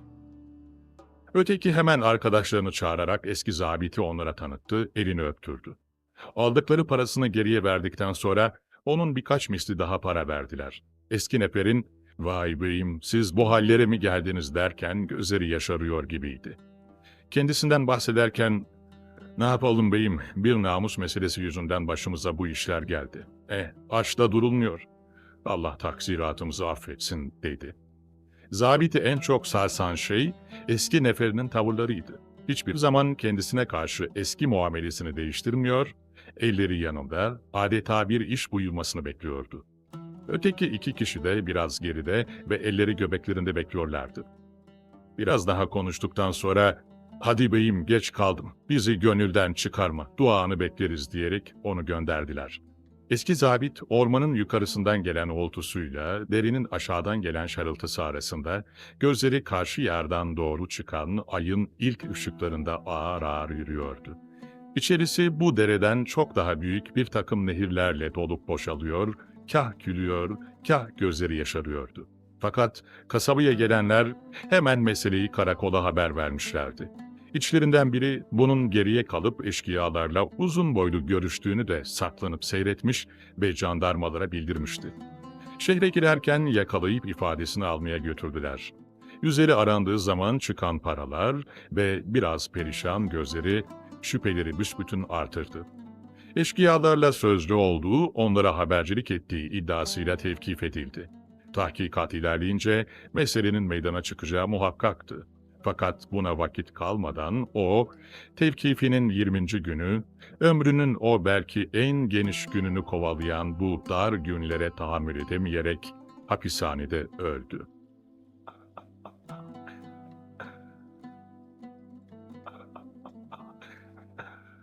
Apartman. Sivri damın üzerinde keskin bir koku dağıtan yaş tahtalara keseri vuruyor, bir taraftan da batıya doğru inmeye başlayan güneşi gözlüyordu. Ağustos'un sonuna yaklaştıkları için mal sahibi çatının çabuk örtülmesini istemişti. Yağmurlar başlar diye korkuyordu. Bunun için 8 kişi 2 gündür hep çatıda uğraşıyorlardı. Öğleyin şöyle 10 dakika dinlenip biraz ekmekle yarım karpuz yemiş, hemen işe başlamıştı. Böyle yüksekte, apartman 5 katlıydı ve yarı yatmış, yarı ayakta durarak yaş tahtalara abanmak ve mütemadiyen başının üst tarafında keser sallamak insana sersemlik, hatta baş dönmesine benzer bir şey veriyordu. Bir akşam olsa, bir eve gitse, bir arka üstü yatsa ve karısıyla küçük kızına şöyle göğsünü kabarta kabarta bir bağırıp çağırsa. Mal sahibi karşı apartmanda oturuyordu. Orası da kendi malıydı. Onun için burada bağırmak değil, hızlı bile konuşamıyorlardı. Herif bazen pencereyi açıp göbeğini kenara dayayarak saatlerce baktığı ve ara sıra "Orasını iyi kapat" yahut "Lakırdıyı bırakalım" diye emirler verdiği için işçilere, o olmadığı zaman da devam eden bir çekingenlik gelmişti. Sessiz sedasız çalışıyorlardı. Birdenbire irkildi. Etrafına bakınırken ileride sokak başında küçük bir küfecinin 2 kat olmuş geldiğini gördü. İçi safrası kabarmış gibi allak bullak oldu. Eliyle yarı çivilenmiş tahtalardan birine yapıştı, aşağı doğru dikkatle bakmaya başladı. Küfeye yükletilen eşyanın altında ayakları sokağın bozuk taşlarına yapışıkmış gibi adımlar atarak ilerlemeye çalışan küçük hamal kendi oğluydu. Bir gün iş bulup 10 gün bulamadığı sıralarda onu zaten sebebini anlamadan iş olsun diye gönderdiği mektepten almış, bir daha da göndermemişti. Bir karısı ve bu oğlundan başka 2 de kız çocuğu vardı. Ayın en çok 10 gününde aldığı en çok 60'ar kuruşla bunları doyuramıyordu. Küçük oğlan ufaktan çalışmaya başlamalıydı. Ucuza eski bir küfe aldıktan sonra onu pazarlara gönderdi ve çocuk gününe göre 20-25 kuruşa kadar kazanıp getirmeye başladı. Büyüdükçe belki 5-10 kuruş daha fazla da çıkarabilirdi. Fakat bu sefer fena yüklemişlerdi. Alnına güneş vurdukça terlerin parıldadığını o buradan görebiliyordu. Çocuğun yanında giden uşak kılıklı bir adam ara sıra ona durup bir şeyler söylüyor, galiba "Yürüsene be" filan diyordu. Yaklaştıkları zaman küfenin içinde neler olduğunu da seçmeye başlamıştı. Bir sürü şişelerin arasında irili ufaklı konserve kutuları vardı.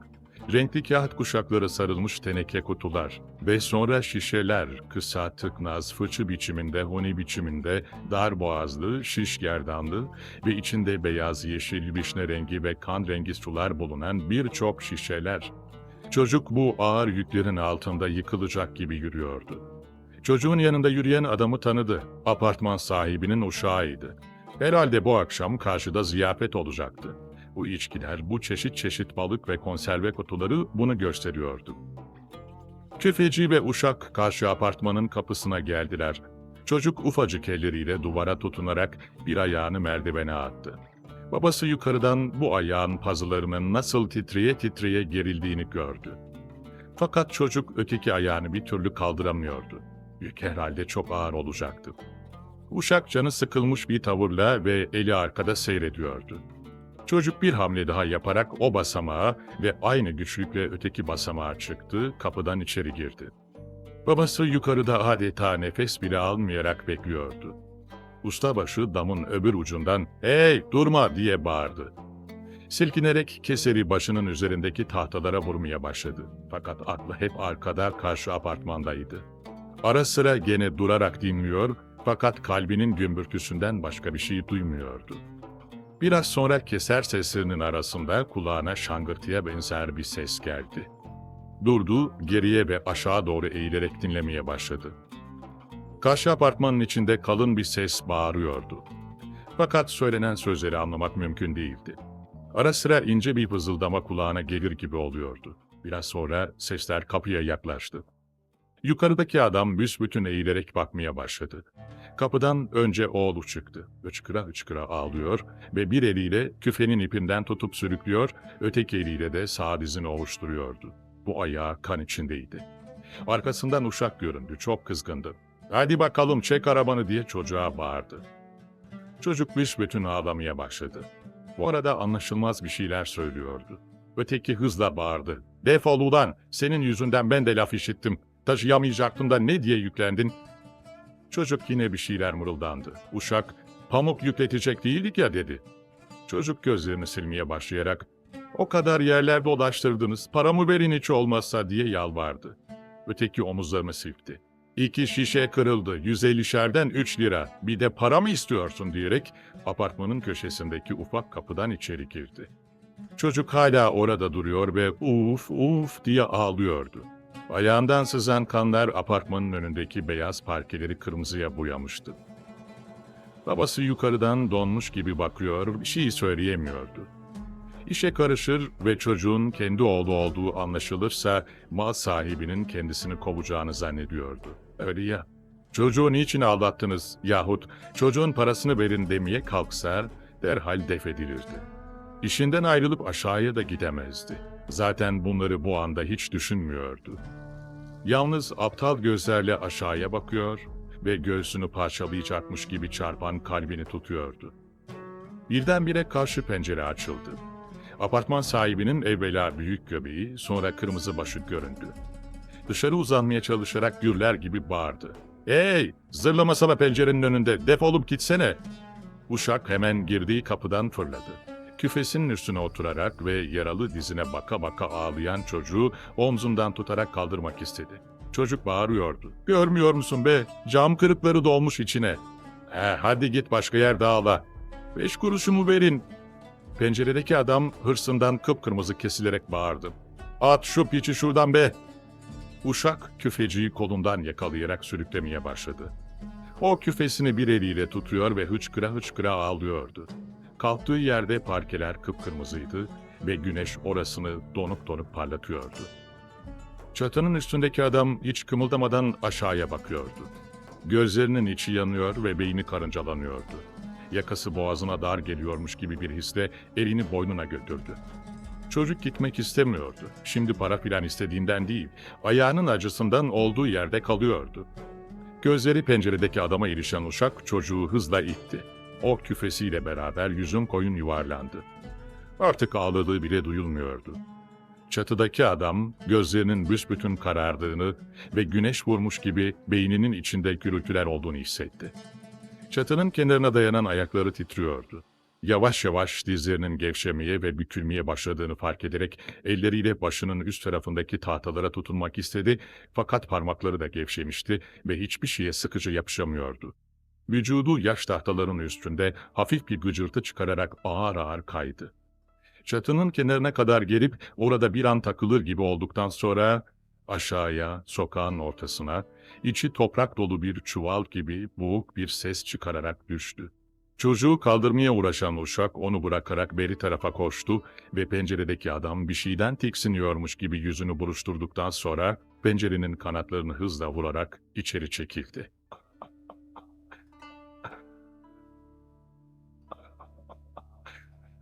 Arabalar 5 kuruşa. Akşam caddelerin kalabalık zamanında köşe başına bir kadınla bir çocuk gelirdi. Siyah bir çarşafa bürünen kadın elleriyle çarşafını yüzüne kapatır, yalnız iki siyah göz sokağın yarı aydınlığında parıltısız önüne bakardı. Çocuk yanında ayakta dururken o çömelir, küçük bir çuvaldan bir takım oyuncaklar çıkarırdı. Bunlar bir değneğin ucuna takılmış bir çift tahta tekerlekti. Tekerleklerin üzerinde iki yuvarlak tahtanın arasına çivilenmiş 4 çubuktan ibaret kameriye gibi bir şey duruyor ve tekerlekler yerde yürütülünce bu kameriye fırıl fırıl dönüyordu. Oyuncaklar kadının önünde dizilince çocuk bir tanesini eline alıyor, kaldırımda ileri geri götürerek incecik sesiyle bağırmaya başlıyordu. "Arabalar 5 kuruşa, 5 kuruşa, arabalar 5 kuruşa!" Ve sokak tenhalaşıncaya kadar belki 3-4 saat burada duruyorlardı. Çocuk 8 yaşında vardı fakat ilk görüşte 6 yaşından fazla denilemezdi. Zayıf ve mini miniydi. Sonra hiç durmadan bağıran sesi küçük bir kızın sesi gibi ince ve titrekti. "5 kuruşa!" derken şeylere basıyor ve dudaklarının arasından onları ezerek çıkarıyordu. Kendisi de annesi gibi hep önüne bakar ve başını kaldırmazdı. Buldukları köşenin biraz ötesinde parlak vitrinli bir tuhafiye mağazası vardı. Büyük kristallerin arkasında türlü göz alıcı renklerde boyun bağları, şık tokalı kemerler, yün kazaklar, eldivenler ve daha birçok insanlara lazım olan ve olmayan şeyler gelenlerin yüzüne gülüyordu. Ana oğul bunların önünden geçtikten sonra köşelerine yerleşirken başlarını hiç çevirmemeye gayret ederlerdi. Eğer sokağın çamurlu kaldırımlarını akseden ve orayı yer yer parlatan ışıklar da olmasa, belki böyle bir mağazanın bulunduğunu bile fark etmeyeceklerdi. Halbuki gelip geçenlerin çoğu, bilhassa çocuklar, bu parlak cam mekanların önünde durup, oraya bir köşeye ustaca bir karmakarışıklık içinde yığılmış oyuncaklara gözlerini dikiyorlar, sonra mahzun bir tavırla yollarına koyulunca karşılarına çıkıveren tahta tekerlekli arabalara dudaklarını kıvırarak ve adeta hayallerinde vitrinden kalan güzel şekilleri bozuyormuş gibi canları sıkılarak bakıyorlardı. Fakat küçük satıcı onların bu isteksizliklerini fark etmez, önüne bakarak kısa aralıklarla bağırırdı. 5 kuruşa, arabalar 5 kuruşa! Büyüyecek bir otomobil mağazanın önünde durdu. İçinden süslü ve şişmanca bir kadınla 8-9 yaşlarında beyaz bereli ve tozluklu yumuşak lacivert paltolu bir çocuk indi. Beraberce mağazaya girdiler. Biraz sonra çocuk iç vitrinleri seyrede dışarı çıktı. Sokağa indi ve oyuncakların olduğu köşeye bakmaya başladı. Tam bu sırada küçük satıcının sesi işitildi. "Arabalar 5 kuruşa!" Başını çevirip baktı. Sonra koşarak o tarafa gitti. Siyah çarşaflı kadının yanındaki çocuğun elini tutarak, "Aa!" dedi, "Sen burada araba mı satıyorsun?" Satıcı başını kaldırıp baktı. Hemen yüzü güldü. O da, "Aa!" dedi ve ilave etti. "Annem yalnız gelmiyor, sonra bağıramıyor da. Onun için ben de geliyorum." Beyaz tozluklu çocuk yün eldivenli ellerini paltosunun cebine sokarak küçük bir kese kağıdı çıkardı. İçinden bir badem ezmesi alıp ağzına attı, bir tane de arkadaşına verdi. Ağzını şişirerek sordu. "Derslere ne zaman çalışıyorsun?" "Mektepten çıkınca 2 saat falan çalışıyorum, dersleri yapıyorum, ondan sonra buraya geliyoruz. Hem gece zaten çalışamam ki, gaz masrafı çok oluyor." "Bizim öğretmeni gördün mü? Şimdi buradan geçti. O benim araba sattığımı biliyor." Ve ileride birkaç çocukla bir kadının geldiğini görünce sözünü keserek bağırdı. "Arabalar 5 kuruşa!" İkisi de el ele tutuşmuşlardı. Çarşaflı kadın hazin gözlerle bunları süzüyordu. Beyaz tozluklu çocuk hesap vazifesini yapıp yapamadığını sordu. "Ben demin evde uğraştım yapamadım, gece bey babama soracağım" dedi. Öteki, "Nesini soracaksın, çok kolay" dedi ve anlattı. Adam akıllı lakırdıya dalmışlardı. Hatta küçük satıcı artık "arabalar 5 kuruşa" diye bağırmayı bile unutmuştu. Öteki arkadaşının kolunu sarstı ve "Şşt" dedi. "Benim yanımdaki çocuğun ağzı kokuyor. Ben söyleyeceğim de senin yanına oturacağım. Hem daha iyi çalışırız." "Benim yanımdaki kalkmaz ki. Hem ben söyleyemem. Mahalle komşumuzdur. O da bizim gibi fıkaradır." Sözüne devam etmedi. "Onu kaldırdı da yerine zengin çocuğu oturttu derler" diyecekti, vazgeçti. Başka şeylerden bahsetmeye başladılar. Fakat tam bu sırada beyaz bereli, yumuşak lacivert paltolu beyaz tozluklu çocuğun annesi mağazadan çıktı. İki tarafına bakındı, ellerinde paket vardı. Şoför koşarak onları aldı ve kendi yanına yerleştirdi. Kadın köşeye doğru bakınca çocuğunu gördü ve aldığı şeylerin keyfiyle gülümseyen yüzü birdenbire sertleşti. Hızlı adımlarla o tarafa doğru yürüdü. Çocuk annesinin böyle hiddetle kendisine doğru geldiğini görünce hemen susmuş, şaşkın fakat gülümseyen bir bakışla gözlerini ona dikmişti. Bir an hepsi birden kımıldamadan durdular. Küçük satıcının annesi başını kaldırmış, yuvarlanır gibi gelen bu kürk mantolu ve yılan derisi iskarpinli kadına bakıyordu.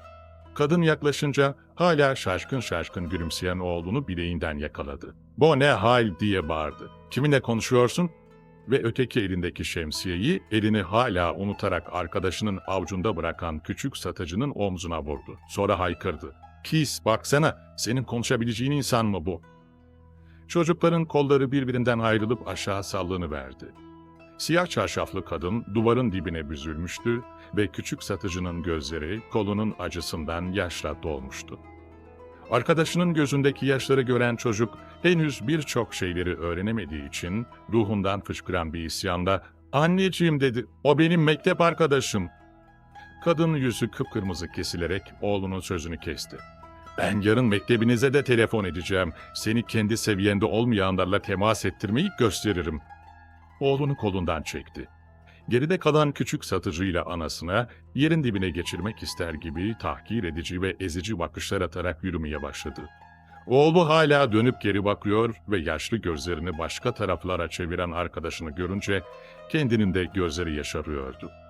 Küçük satıcı o titrek ve ince sesiyle bağırıyordu. "5 kuruşa! Arabalar 5 kuruşa!"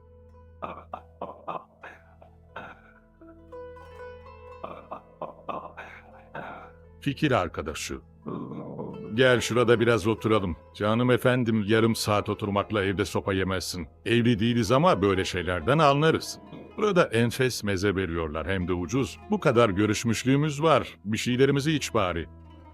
"Yavrum, garson, getir bakalım bir şeyler." "Otur iki gözüm. Seninle ahbaplığımız o kadar eski değil ama nedense pek sevdim. Ben arkadaş canlısıyım. Bilhassa fikir arkadaşı olabilecek insanlara bayılırım. Değil mi kardeşim? Şu memlekette 5-10 entelektüeliz. Birbirimizi tanıyıp tutmazsak halimiz ne olur? Şimdi menfaat dünyası, hasbi arkadaşlık yok diyorlar ama ben bu fikirde değilim. Biz adi halk gibi düşünebilir miyiz hiç? Ne tahsilimiz, ne karakterimiz, ne de fikirlerimiz buna müsait değildir. Seni bilmem fakat ben maddelerin fevkinde bir manevi bağa, insanları birbirine yaklaştıran bir hisse inanıyorum. Düşün, dünyada birbirini sevmek, birbirine yakın olmak hisleri de olmasa yaşamanın manası kalır mı? Bizi kütlenin fevkine yükselten yalnız bunlardır. Fakat biz entelektüeller arasında da muayyen bir takım fikir bağları yok. Herkes kendi havasında ve menfaat peşinde. Onun için candan bir arkadaş bulunca dört elle sarılıyorum. Burası ufak yer, insan boğulacak. Her münevverin hayat hakkında, insanlar hakkında birçok düşünceleri, ne diyeyim, kendine göre felsefesi var. Bunu anlayacak, mukabil fikirlerini dinletecek bir dosta hepimiz muhtacız. Dedim ya, yok. Bizim dairede 10 kişi kadar varız. Hep münevver, tahsilleri yerinde, zeki adamlar. Fakat hiçbirisiyle kafa dengi olamıyorum. Halbuki şöyle candan, kardeş gibi bir arkadaşlığa dünyalar feda. Koca dairede bir bizim şu oğlan vardı. Hani canım, başına bir felaket geldi. İşte o. Galiba avukatlığını da sen almışsın. Çok insan çocuktu doğrusu. Pırlanta gibi bir kalbi vardı. Samimi arkadaş diye bir onu tanıdım. Ne yaparsın, insanlar böyle işte. Bir iftira, hadi kodese. Hani hiç kabahati de yok değildi. Çenesini tutmaz, ileri geri söylenirdi. Kaç kere dedim, oğlum, devir o devir değil. Dünyayı sen mi ıslah edeceksin? Al 3,5 maaşını, otur bir köşede. Değil mi efendim? Biz de fikir sahibiyiz. Ben kendi nefsime ondan çok daha ileriyim. Evet, bu dünya böyle yürümez. Fakat her şeyin sırası var. Bak, ben ağzımı açıyor muyum? İnsan karda yürüyüp izini belli etmemeli. Fakat cahil çocuk dinlemezdi ki. Hep burnunun doğrusuna giderdi. Sanki tek başına dünyanın mivherini değiştirecek. Oğlum garson, bize bir şeyler getir bakalım. Okur kitaplarda yazılan şeyleri hakikat zannederek kafasına yerleştirirdi. Hayata bakmalı, hayata. Kitaplarda bir şey yok. Kim bilir, belki biz de evimizde okuyoruz. Fakat hayat büsbütün başka. Etrafı ve zamanı kollamalı. Vakti geldiği zaman ben ondan daha fedakarca ortaya atılırım. Kafamdaki bu fikir uğruna kanımı son damlasına kadar akıtmazsam namerdim. Ama dedim ya, zamanı var. Yaktı kendisine olan, yaktı. Burası ufak yer. Her şey hemen büyütülür. Sessiz sedasız bir köşeye çekilip yaşamak lazım. Halbuki o önüne gelene çatardı. Memleket büyüklerinin hepsini darılttı. En sonra da mahut heriflerle tutuştu. O zaman kendisini çağırdım, yavrum dedim. Bunlarda din iman yoktur. İnsana en son yapılacağı en önce yaparlar. Fakat dinletemedim. Öbürleri 2 yalancı şahit bulunca bastılar iftirayı. Oğlan da girdi içeri. İnanmazsın, o gün akşama kadar deli gibi 4 yana dolaştım. Aklıma geldikçe gözlerim yaşarıyordu. Evet, ağladım. İstersen inanma kardeşim, dedim ya, ben arkadaş canlısıyım. Hele böyle sevdiğim birisi için canım feda. Hilafsız söylüyorum, ciğerim kopmuş gibi oldu. Ne parası var, ne kimsesi var. Anası, kardeşleri onun eline bakıyorlar. Felaket, hem de ne felaket. Kendi param yok ki vereyim. Olsa dedim ya, canım feda. Fakat malum biz maaş ehliyiz. Sonra kimseye gidip bir şey söyleyemezsin. Cürüm fena. İnsanı hemen lekeleyiverirler. Alemin 10 parmağında 10 kara. Hapishaneye de gidip göremedim, biliyor musun? Yüzü soğuktu şu menhus yerin. Fakat elimden gelen her şeyi bu çocuk için yapmak isterim. Dedim ya, arkadaş için canım feda. Seni avukat tuttuğunu duyunca çok memnun oldum. Çünkü nazik mesele. Her avukatın becerebileceği bir iş değil. Genç olmak, ateşli olmak, davanın ruhunu duymak lazım. Hakikaten yanılmamışım. İlk celsede yaptığın müdafayı anlattılar. Ben o gün biraz rahatsızdım da kendim mahkemeye gelememiştim. Arkadaşlardan tafsilatını dinledim. Yaman bir müdafaa yapmışsın. Hani neredeyse birkaç celsede oğlanı kurtaracaksın. Garson, gel bakalım şu mezeleri bir değiştir. İç kardeşim iç. Vallahi şunu kederden içiyorum. Yüreğim nasıl yanıyor bir bilsen. 10 sene arasam böyle kafa dengi bir arkadaş bulamazdım. Onu da tarih elimden aldı. Düşünüyorum da biz burada kafayı çekerken o taş odalarda kim bilir ne yapıyor. Ey gidi dünya. Ama biliyor musun? Bu belki onun için bir derstir. Bir müddet yatsa hiç fena olmayacak. Ona böyle bir sille lazımdır, değil mi he? Ne dersin?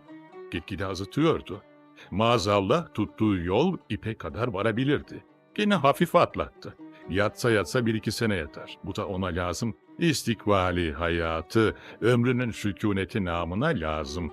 Mefkuremiz namına lazım. Anladın mı? Mefkuremiz namına lazım diyorum. 2 gözüm kardeşim. Sen de onu seviyorsan müdafaa etme. Ona iyilik etmek istiyorsan bırak biraz burnu sürtsün. Mussolini ne demiş? Adam olmak için şu kadar sene hapis yatmak gerek demiş, değil mi? Yaman herif şu Mussolini ve selam.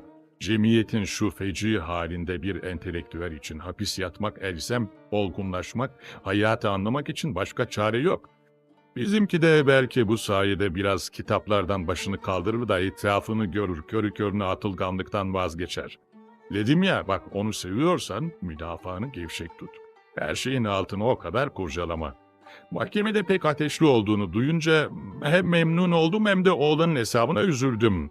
Seni buraya çağrışım da bunu görüşmek içindi. Zaten kendisi sinirlidir. İleri geri laflarıyla nasıl olsa hakimleri kızdıracak, işi büsbütün berbat edecek, cezayı da yiyecek. He? 1 senecik yatar. Ne diye başını sallıyorsun? Avukatlık ücreti alacaksan vicdansızlık mı olur diyorsun? Bu ona fenalık değil ki, doğrudan doğruya iyilik. İstersen bu parayı alma, bir arkadaş için fedakarlık et de alma. Hem kaç lira verecekti? 25 lira değil mi? Ben 30 lira veririm. Sen yalnız onu mahkum ettir. Görüyorsun ya, ben onun iyiliği için hiçbir fedakarlıktan kaçınmıyorum. Yalnız bu kadar mı? Böyle candan bir dosttan, böyle bir fikir arkadaşından mahrum olmaya da katlanacağım. 30 lirayı nereden mi bulacakmışım? Bizim oğlan hapse girince yeri açık kaldı tabii. İş yerine vekaleten ben bakıyorum. Bu aydan itibaren maaşıma ilave olarak 40 lira kadar da ücret alacağım. Garson, bize birer tane daha.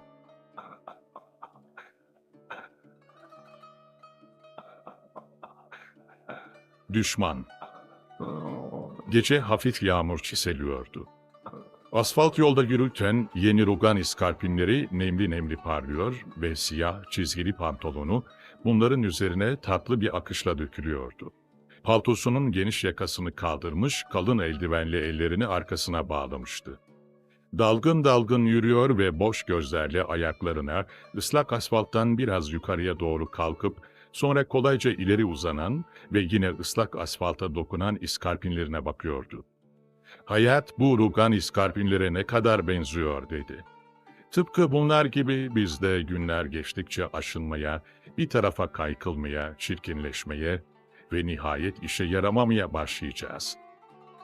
Sonra bu düşünceleri istediği kadar ince ve zekice bulmadığı için dudaklarını büktü. Biraz evvel bir arkadaşının evinde oynadığı pokeri aklına getirdi. 30 lira kazanmıştı. Yanıma o kadın oturmasaydı çok daha fazla kazanabilirdim diye söylendi. Kadın hem kocasının parasına güvenerek cesur oynuyor hem de eğilip kağıtlarıma bakıyordu. Ağır fakat tatlı bir pudra, esans ve saç kokusu burnuna gelir gibi oldu, yutkundu. Hayat ne güzel fakat ne can sıkıcı şeydi. Gündüz daire, hafif bir iş, bol para, akşam üzerleri güzel bir yemek, bazen sinema, çay, poker, sonra uyku. Bunların hepsi güzeldi. Fakat bütün günü dolduran bu eğlendirici işlerin içinde insan bir boşluk hissi duymaktan kurtulamıyordu. Bir şeyi eksik gibiydi. Bütün ömrünce işlemeyen bir yeri varmış gibiydi. Şimdi evine dönerken gene bu boşluğun farkına vardı. Gününü güzel geçirdiğini, hatta 30 lirada kazandığını düşünüyor ve içinde gene doyurulmamış bir yer kalmasına şaşıyordu.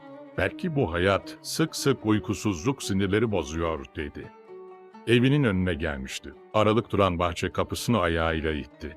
İki tarafı çiçekli çakıl yolda yürümeye başladı. Geceleri eve hep arka taraftaki küçük kapıdan girerdi.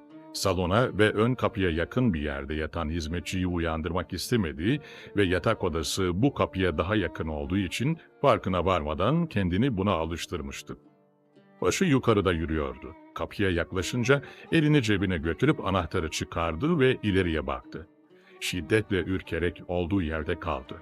Bir karaltı kapının hafif girintisine büzülmüş, kımıldamadan duruyordu. Elini cebine götürdü. Tabancasını almamıştı. Karaltı birdenbire kımıldadı. Genç adam bağırmak ve kaçmak ister gibi bir tavır aldı fakat karaltı parmağını ağzına götürerek yavaşça "sus" dedi. Bunu o kadar tabii, o kadar emirden uzak fakat hakim bir sesle söyledi ki öteki elinde olmayarak durdu ve merakla o tarafa baktı. Karaltı yaklaştı. "Şurada biraz uyumuş kalmışım. Bir fenalık için geldim sanmayınız. Yatacak yerim yok" dedi. O zaman ev sahibi yabancıyı dikkatle süzdü ve hayret etti. Bu ne bir dilenciye ne de bir serseriye benziyordu. Kılığı oldukça düzgün, boyun bağlı, adeta efendi soyundan bir şeydi. Lakayt görünmeye çalışarak yabancının yanından geçti ve elindeki anahtarı kapıya soktu. Sonra birdenbire korkarak durdu. Bu herife pek çabuk inandığını düşündü ve bir an kafasına bir şey inmesini bekledi. Öteki ayaklarını sürükleyerek birkaç adım gitmiş, sonra durup yüzünü tekrar genç adama dönmüştü. "Bu gece bahçenin bir köşesinde yatmama müsaade etmeyecek misiniz?" Bunu söyleyerek ufak bir leylak ağacının altına doğru bir adım attı. Evin sahibi geriye dönerek yabancıya baktı. Yüzünü dallar ve yapraklar gölgelediği için pek göremiyordu. Yalnız sesi o kadar emniyet vericiydi ki bütün korkularını ve tereddütlerini silip götürüyordu. Kafasında bir ışık parlayıp söner gibi oldu. Bu sesin emniyet vericiliğinin bir tanışıklıktan geldiğini zannetti. Şimdi bu sesin dimağındaki akisleri ona bir ahbabın sesi gibi geliyordu. Birkaç adım daha ilerledi. Yağmur durmuş, bulutlar birbirlerini kovalamaya başlamıştı. Gece yarısından sonra çıkan yarım bir ay, dalların arasından geçerek yabancının yüzünü yer yer aydınlatıyordu. "Müsaade etmiyorsanız gideyim" dedi ve etrafına bakındı. Fakat genç adam onun ne söylediğini anlamadı. Dalların arasından geçen ışık yabancının ağzını ve çenesini aydınlatmıştı. Bu dişleri söz söylerken iki kenarı aşağı doğru çekilen bu dudakları tanır gibi oldu. Eğilip karşısındakinin yüzüne bakmak istedi, o geri çekildi. O zaman sordu. "Siz şey değil misiniz?" Öteki elini ağzına götürdü. "Sus, oyum. Ben seni görür görmez tanıdım. Fakat beni hatırlayacağını sanmamıştım." Ev sahibi karşısındakini bileğinden tuttu, kendine doğru ay ışığının altına çekti. "Pek az değişmişsin" dedi. Sonra ilave etti. "Hayır, çok değişmişsin. Gerçi yüzünün hatları değişmemiş gibi ve ağzın, burnun hep aynı. Hele ağzın. Fakat nasıl söyleyeyim, ihtiyarlamış gibisin. Ama bu ihtiyarlık da değil. Benden daha genç duruyorsun. Hülasa bir başka türlü olmuşsun. Yüzünün dışı değil, içi değişmiş gibi. Aman canım, anlatamadım işte. Öteki hafif bir gülüşle dinliyordu. Sadece sen de biraz değişmişsin dedi. Kapıya yaklaşmışlardı. Ev sahibi yanındakine döndü. Dışarısı serin değil mi? İçeri girelim. Öteki büsbütün güldü ve mırıldandı. Beni evinin içine sokmak tehlikelidir. Genç adam birdenbire durdu. İlk şüpheleri tekrar kafasına gelmişti. Onun bu duraksayışının farkına varan arkadaşı, "Yok canım," dedi. "Evini filan soymam, fakat polis tarafından aranıyorum." Ev sahibi arkadaşına dikkatle baktı, sonra gülerek, "Kim bilir ne işler karıştırdın, gel bakalım," dedi. Karanlık koridordan geçtiler, bir merdiven çıktılar ve bir salona girdiler. Ev sahibi elektriği açtı. Misafir dudaklarında hep o hafif gülümsemeyle etrafına bakmaya başladı. Oldukça iyi döşenmiş, bilhassa fazla süsten kaçılmış olan oda biraz dağınıkçaydı. Sahibinin bekar olduğunu, yazıhaneye benzer bir masanın üstündeki perişan kağıtlar gösteriyor ve hizmetçinin bu odayla meşgul olmaktan men edildiği anlaşılıyordu. Yerde küçük bir halı, alçak sigara iskemleleri, rahat iki koltuk ve köşede bir sedir vardı.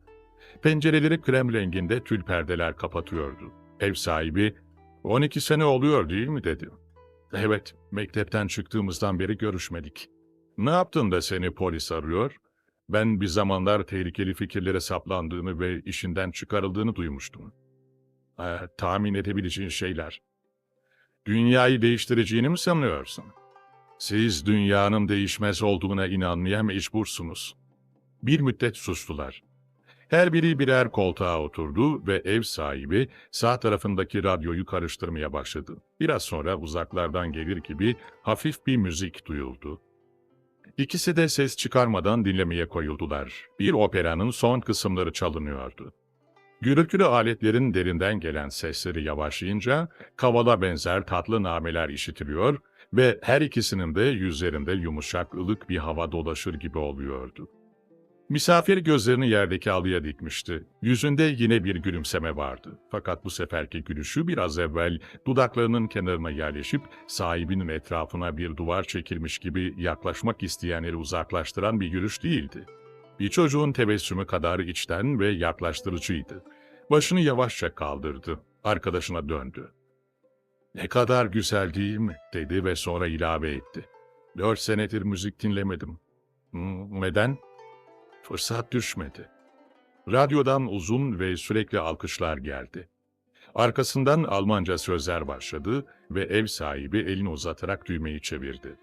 Odayı birdenbire bir sessizlik kapladı. İkisi de birbirlerinin yüzüne baktılar ve gülüştüler. İçlerinde bir saniye için 12 sene evvelde yaşıyorlarmış hissi uyandı. Bakışları o kadar arkadaşçaydı. Ev sahibi kalktı, ötekinin yanına geldi. Elini omzuna koyarak, "Anlat," dedi. "Sen anlat." "Görüyorsun, normal yollarda yürüdüm ve bir parça bir şeyler oldum." "Normal yollarda yürüdüğüne bu kadar emin misin?" "Neden? Çalıştım, faydalı oldum ve ilerledim." "Yürüyüşünü bilmem, normal olabilir. Fakat üzerinde yürüdüğün yola bu kadar inanıyor musun? Hele faydalı olduğuna?" Cevap vermedi. Öteki tekrar sordu. "Ne demek istediğimi anlıyorsun değil mi?" "Biraz.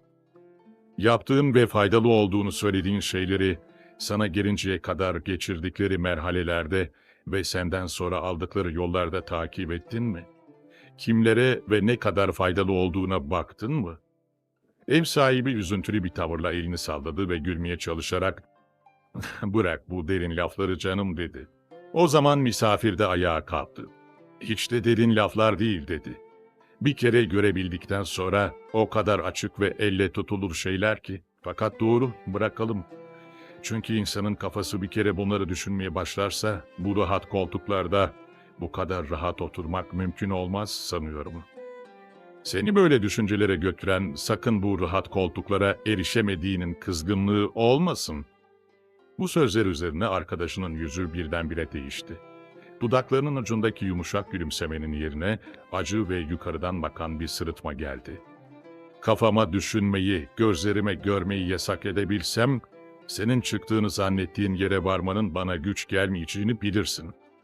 Bilmem, mektepte en ilerimizdin. Şimdi, şimdi en ayrımız. Bu lafı rastgele söylemişti. Fakat söyledikten sonra ağzından çıkanın nasıl çıplak bir hakikat olduğunu anladı. Karşısındakiyle eski arkadaşı arasında hiçbir münasebet yoktu. Eski uysal, laf söylemekten utanan, iştirak etmediği fikirleri bile itiraz etmeden dikkatle dinleyen, çalışkan ve dürüst çocuğun yerinde, inattan ve sabit fikirlerden yapılmış gibi tırmalayıcı bir adam vardı. Eskiden hep yumuşak ve tatlı bakan ve insana yanına sokulmak hissini veren bol kirpikli siyah gözleri, şimdi vakit vakit donuk bir parıltıyla karşısındakine çevriliyor ve onu tepesinden basarak küçültür gibi oluyordu. Bu bakışların altında ezilerek başını başka taraflara çevirdi. Sonra misafirinin yüzüne bakmaya çalışarak, "Yorgunsun, sana yatacak bir yer göstereyim." dedi. Demek beni evinde yatırmaya cesaret edeceksin. Niçin bana hakaret etmek istiyorsun?" Cevap vermedi. Yavaşça ayağa kalktı.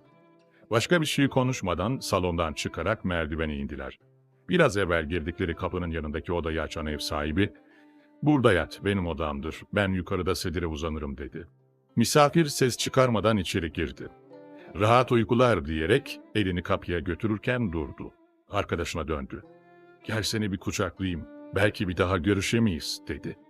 "Neden? Yarın burada değil misin?" "Ben erkenden kalkar ve usulca giderim. Evinde kaldığımın duyulması iyi olmaz. Gel seni öpeyim. Bilirsin ki eskiden seni çok severdim." Öteki "şimdi" diye sormak cesaretini kendinde bulamadı. Birbirlerini kucakladılar, öpüştüler. İkisinin de gözleri yaşarmıştı. Misafir tekrar "Rahat uykular." dedi. "Rahat uykular." Kapı yavaşça kapandı. Ağır ağır merdiven basamaklarını çıkarken içinde bir azası yerini değiştirmiş, bir yeri boşalmış yahut bir yerine fazla bir şey dolmuş gibi hisler duydu. Söylediği şeylerde bir hakikat bulunabilir mi ki diye düşündü. Zannetmem. Bütün dünya budala mı? İnsan acayip mahluk. Kafası bir kere bir şeye saplanıverince en akıllısından böyle bir Mecnun doğuyor.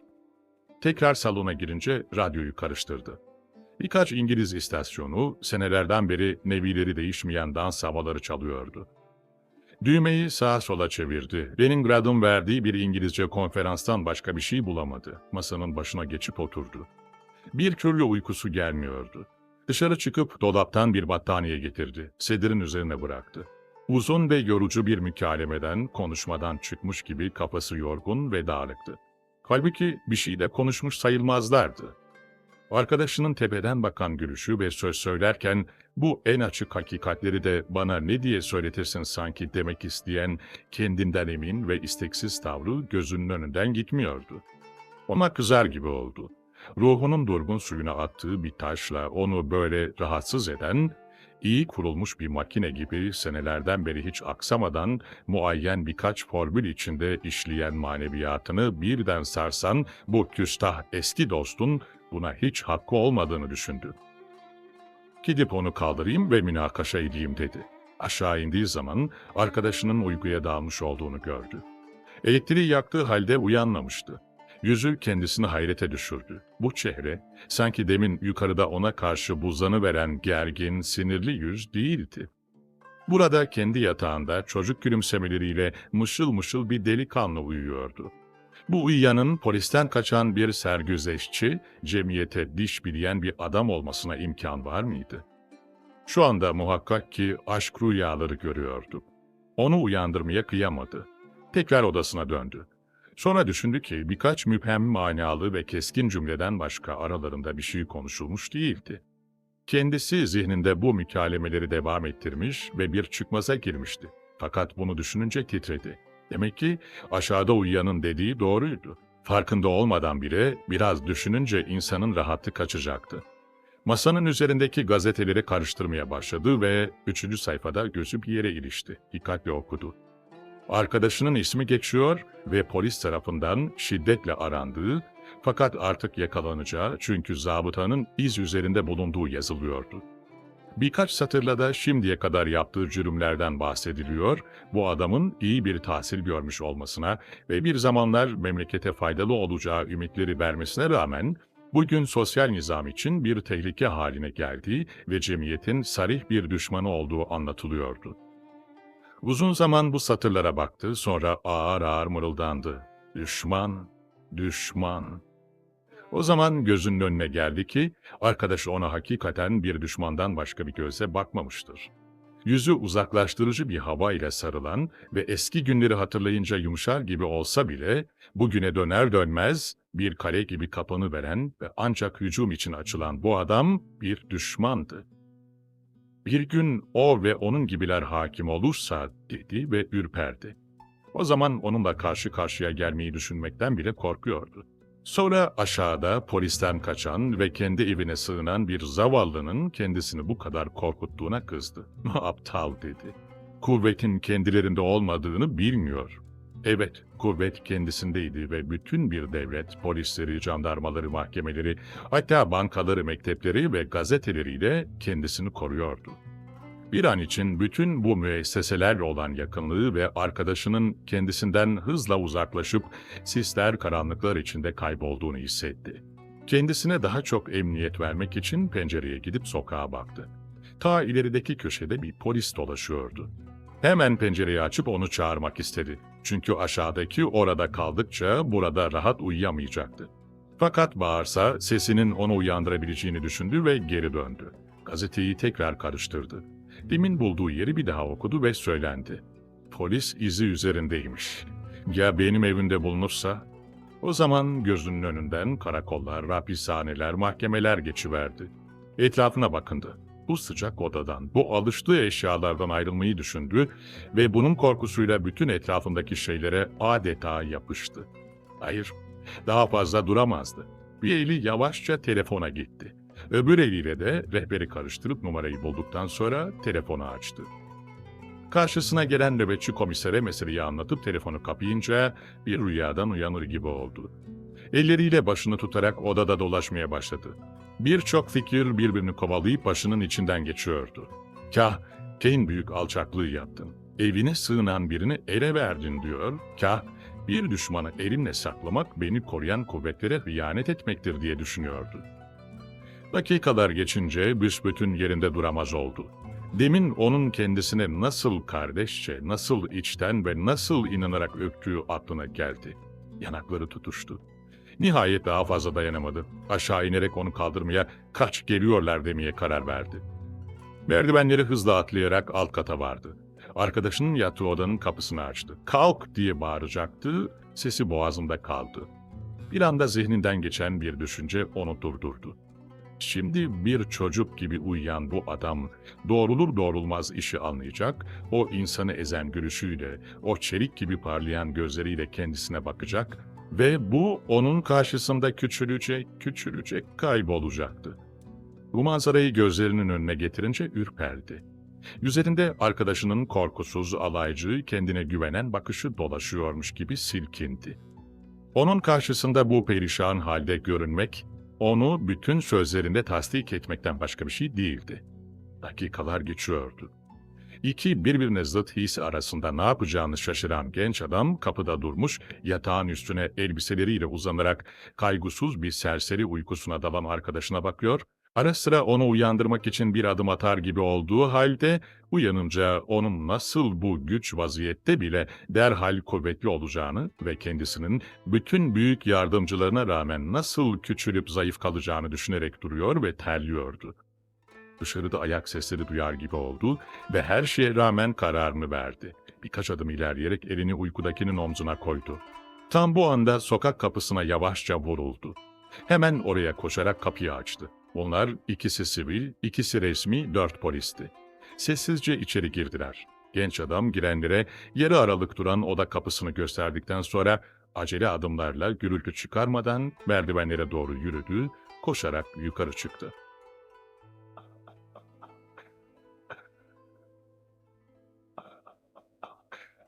Ses. Bizi Beyşehir'den Konya'ya götüren kamyon, Varsakderesi dedikleri bir boğazda sakatlandı. Şoför ve muavini motor kapaklarını açtılar. Oturdukları minderi kaldırıp onun altından çıkardıkları bir sürü alet ve edevatı ortaya döktüler. Ondan sonra saatlerce süren bir tamir başladı. Bazen her ikisi makinenin altına sürünüp arka üstü yatıyorlar ve elleriyle motorun alt kısmını kurcalıyorlar. Bazen de biri şoför mahallinde gaza basıyor ve motoru işletiyor ve diğeri bu esnada porselen başlıklı bir takım memeleri yerlerinden oynatıyordu. İkindi güneşi altında kamyonun muşamba kaplı karoseri tamir edilemeyecek bir hal almıştı. Yolcular birer birer atlayıp dağıldılar. Bir kısmı merakla şoförü seyrediyor ve o dinlenmek için motordan biraz başını kaldırıp duracak olsa "Bitti mi?" diye heyecanla soruyordu. Daha az meraklı birkaç yolcuyla ben ve arkadaşım boğazın garp tarafına gölge bir yere doğru yürüdük ve birer taşın üstüne oturup beklemeye ve etrafımıza bakınmaya başladık. Kamyonun durduğu yerin biraz ilerisinde yolun kenarında 2 çadır ve bunların etrafında birkaç kazma kürekle bir el arabası vardı. Daha uzakta ise taş kırmakla ve kum taşımakla meşgul bir miktar yol amelesi görülüyordu. Güneş arkamızdaki sırta gömüldükçe karşı taraftaki tepelerin üzerine serpilmiş bulunan çam ağaçlarına gitgide kırmızılaşan bir ışık yolluyor, vadiyi süratle artan bir loşluğa terk ediyordu. Serin bir ilkbahar günüydü ve orta yerde akan küçük dere mırıltıya benzer seslerini duyurmaya başlıyordu. Yoldan birkaç araba ve otomobil gelip geçti. Bizim kamyonun yanında biraz durdular ve şoföre "Bir şey lazım mı?" diye sordular. İçerisinde boş yer bulunan bir kamyon, vakit geçtikçe telaşları artan ve mütemadiyen şoföre söylenen bizim yolculardan 2 kadını aldı, Konya'ya götürdü. Diğer yolcular grup grup oturmuşlar, bir şeyler anlatıyorlardı.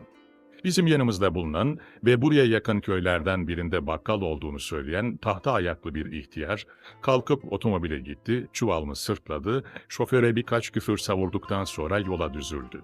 Adam akıllı akşam olmuştu. Yol amelesi çadırlarına dönerek ateş yakmaya başlamışlardı.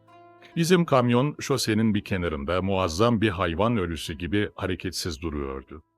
Şoför ve muavini üstleri yağ ve toprak içinde yüzlerinden siyah terler damlayarak bir kenara oturup uzunca bir dinlenme yapıyorlardı. Yolcuların ekserisi bu gibi hadiselere alışık oldukları için sadece başlarını sallıyorlar ve sepetlerini, çıkınlarını açarak bir şeyler yiyorlardı. Bir müddet daha geçip ortalık adam akıllı kararınca şoför yol amelesinden bir fener alarak yeniden işine koyuldu. Biz yolcular birdenbire çöken sükûtun içinde olduğumuz yerlere uzanmış, kımıldamadan duruyorduk. Arkamızda güneşin kaybolup gittiği tepenin ağaçları birdenbire mavimtırak ve soluk bir ışığa gömüldü. Arkadaşımın yüzüne baktım. O gözlerini karşıya dikmişti. Yamacın üzerine seyrekçe serpilmiş olan siyah çamlar, süratle aydınlanan gökyüzüne titrek silüetler çiziyorlardı. Arkadaşım bir müddet bunları seyrettikten sonra "Neredeyse ay görünecek" dedi. Tam bu sırada kekik kokuları ve ince çıtırtılarla dolu havayı hafiften gelen bir saz sesi titretti. Müzikle uğraşan ve bir müzik mektebinde vazifesi olan arkadaşım doğruldu, kaşlarını çatarak dinlemeye başladı. Yol amelesinin çadırı tarafından gelen saz sesi, ustaca çalınan bir meyandan sonra susar gibi oldu ve bir erkek sesi o zamana kadar duymadığımız fakat bize yabancı da gelmeyen bir halk şarkısı söylemeye başladı. Döndüm daldan kopan kuru yaprağa, seher yeli dağıt beni, kır beni, götür tozlarımı buradan uzağa, yarın çıplak ayağına sür beni. Bu sefer ben de doğruldum.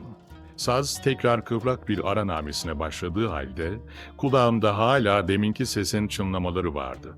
Arkadaşım "Bu ne?" demek ister gibi yüzüme baktı. "Fevkalade" diye mırıldandım. Ses tekrar ve bütün vadiyi çınlatırcasına başladı. Aldım sazı çıktım gurbet görmeye, dönüp yâre geldim yüzüm sürmeye. Ne lüzum var şuna buna sormaya, senden ayrı ne hal oldum gör beni. Ömrümde bu kadar gür, tatlı bir erkek sesi dinlememiştim. Bir insan gırtlağından bu kadar manalı ve sarıcı seslerin nasıl çıkabildiğine hayret ediyordum. Arkadaşım kalktı, beni de kaldırdı. Ameli'nin çadırına doğru yürümeye başladık. Ovada çadırın önünde 4-5 kişi oturmuşlardı. Etraflarında kazma ve kürek serpilmiş duruyordu. Çadırın kapısına asılmış bir fener sallandıkça vadinin içine doğru uzanan ve başları karanlıkta kaybolan gölgeler belli belirsiz kımıldıyorlardı. 20 yaşından fazla göstermeyen bir delikanlı çadırın önünde yan yatırılmış bir el arabasının üstüne oturarak saz çalıyordu. Başı göğsüne yatmış ve gözleri yere dikilmiş olduğu için çehresini tamamen görmeye imkan yoktu. Fenerin aydınlattığı alnı ter damlalarıyla kaplıydı. Sazının uzun sapı, şaşırtıcı bir süratle aşağı yukarı kayan parmaklarının altında canlı bir mahluk gibi titriyordu. Tellere vuran sağ eli, küçük fakat kendinden emin hareketler yapıyor, bu el sazın gövdesine her yaklaştıkça insan sanki o tahtayla bu et arasında gizli fakat çok manalı ve mühim bir konuşma oluyormuş zannediyordu. Çadırı ve bulunduğumuz yeri bir aydınlık yalayıp geçti, vadinin öbür ucuna kadar uzandı. Başımızı kaldırdık. Karşımızdaki sırtı aşıp yukarı fırlayan ayı gördük.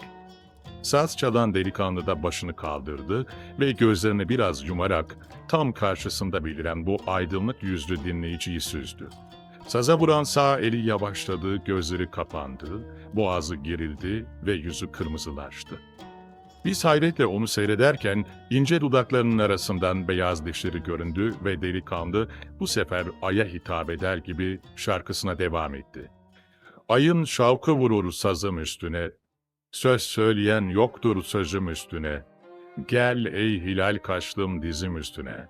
Ay bir yandan, sen bir yandan sar beni. Otomobilin diğer yolcuları da toplanmışlardı.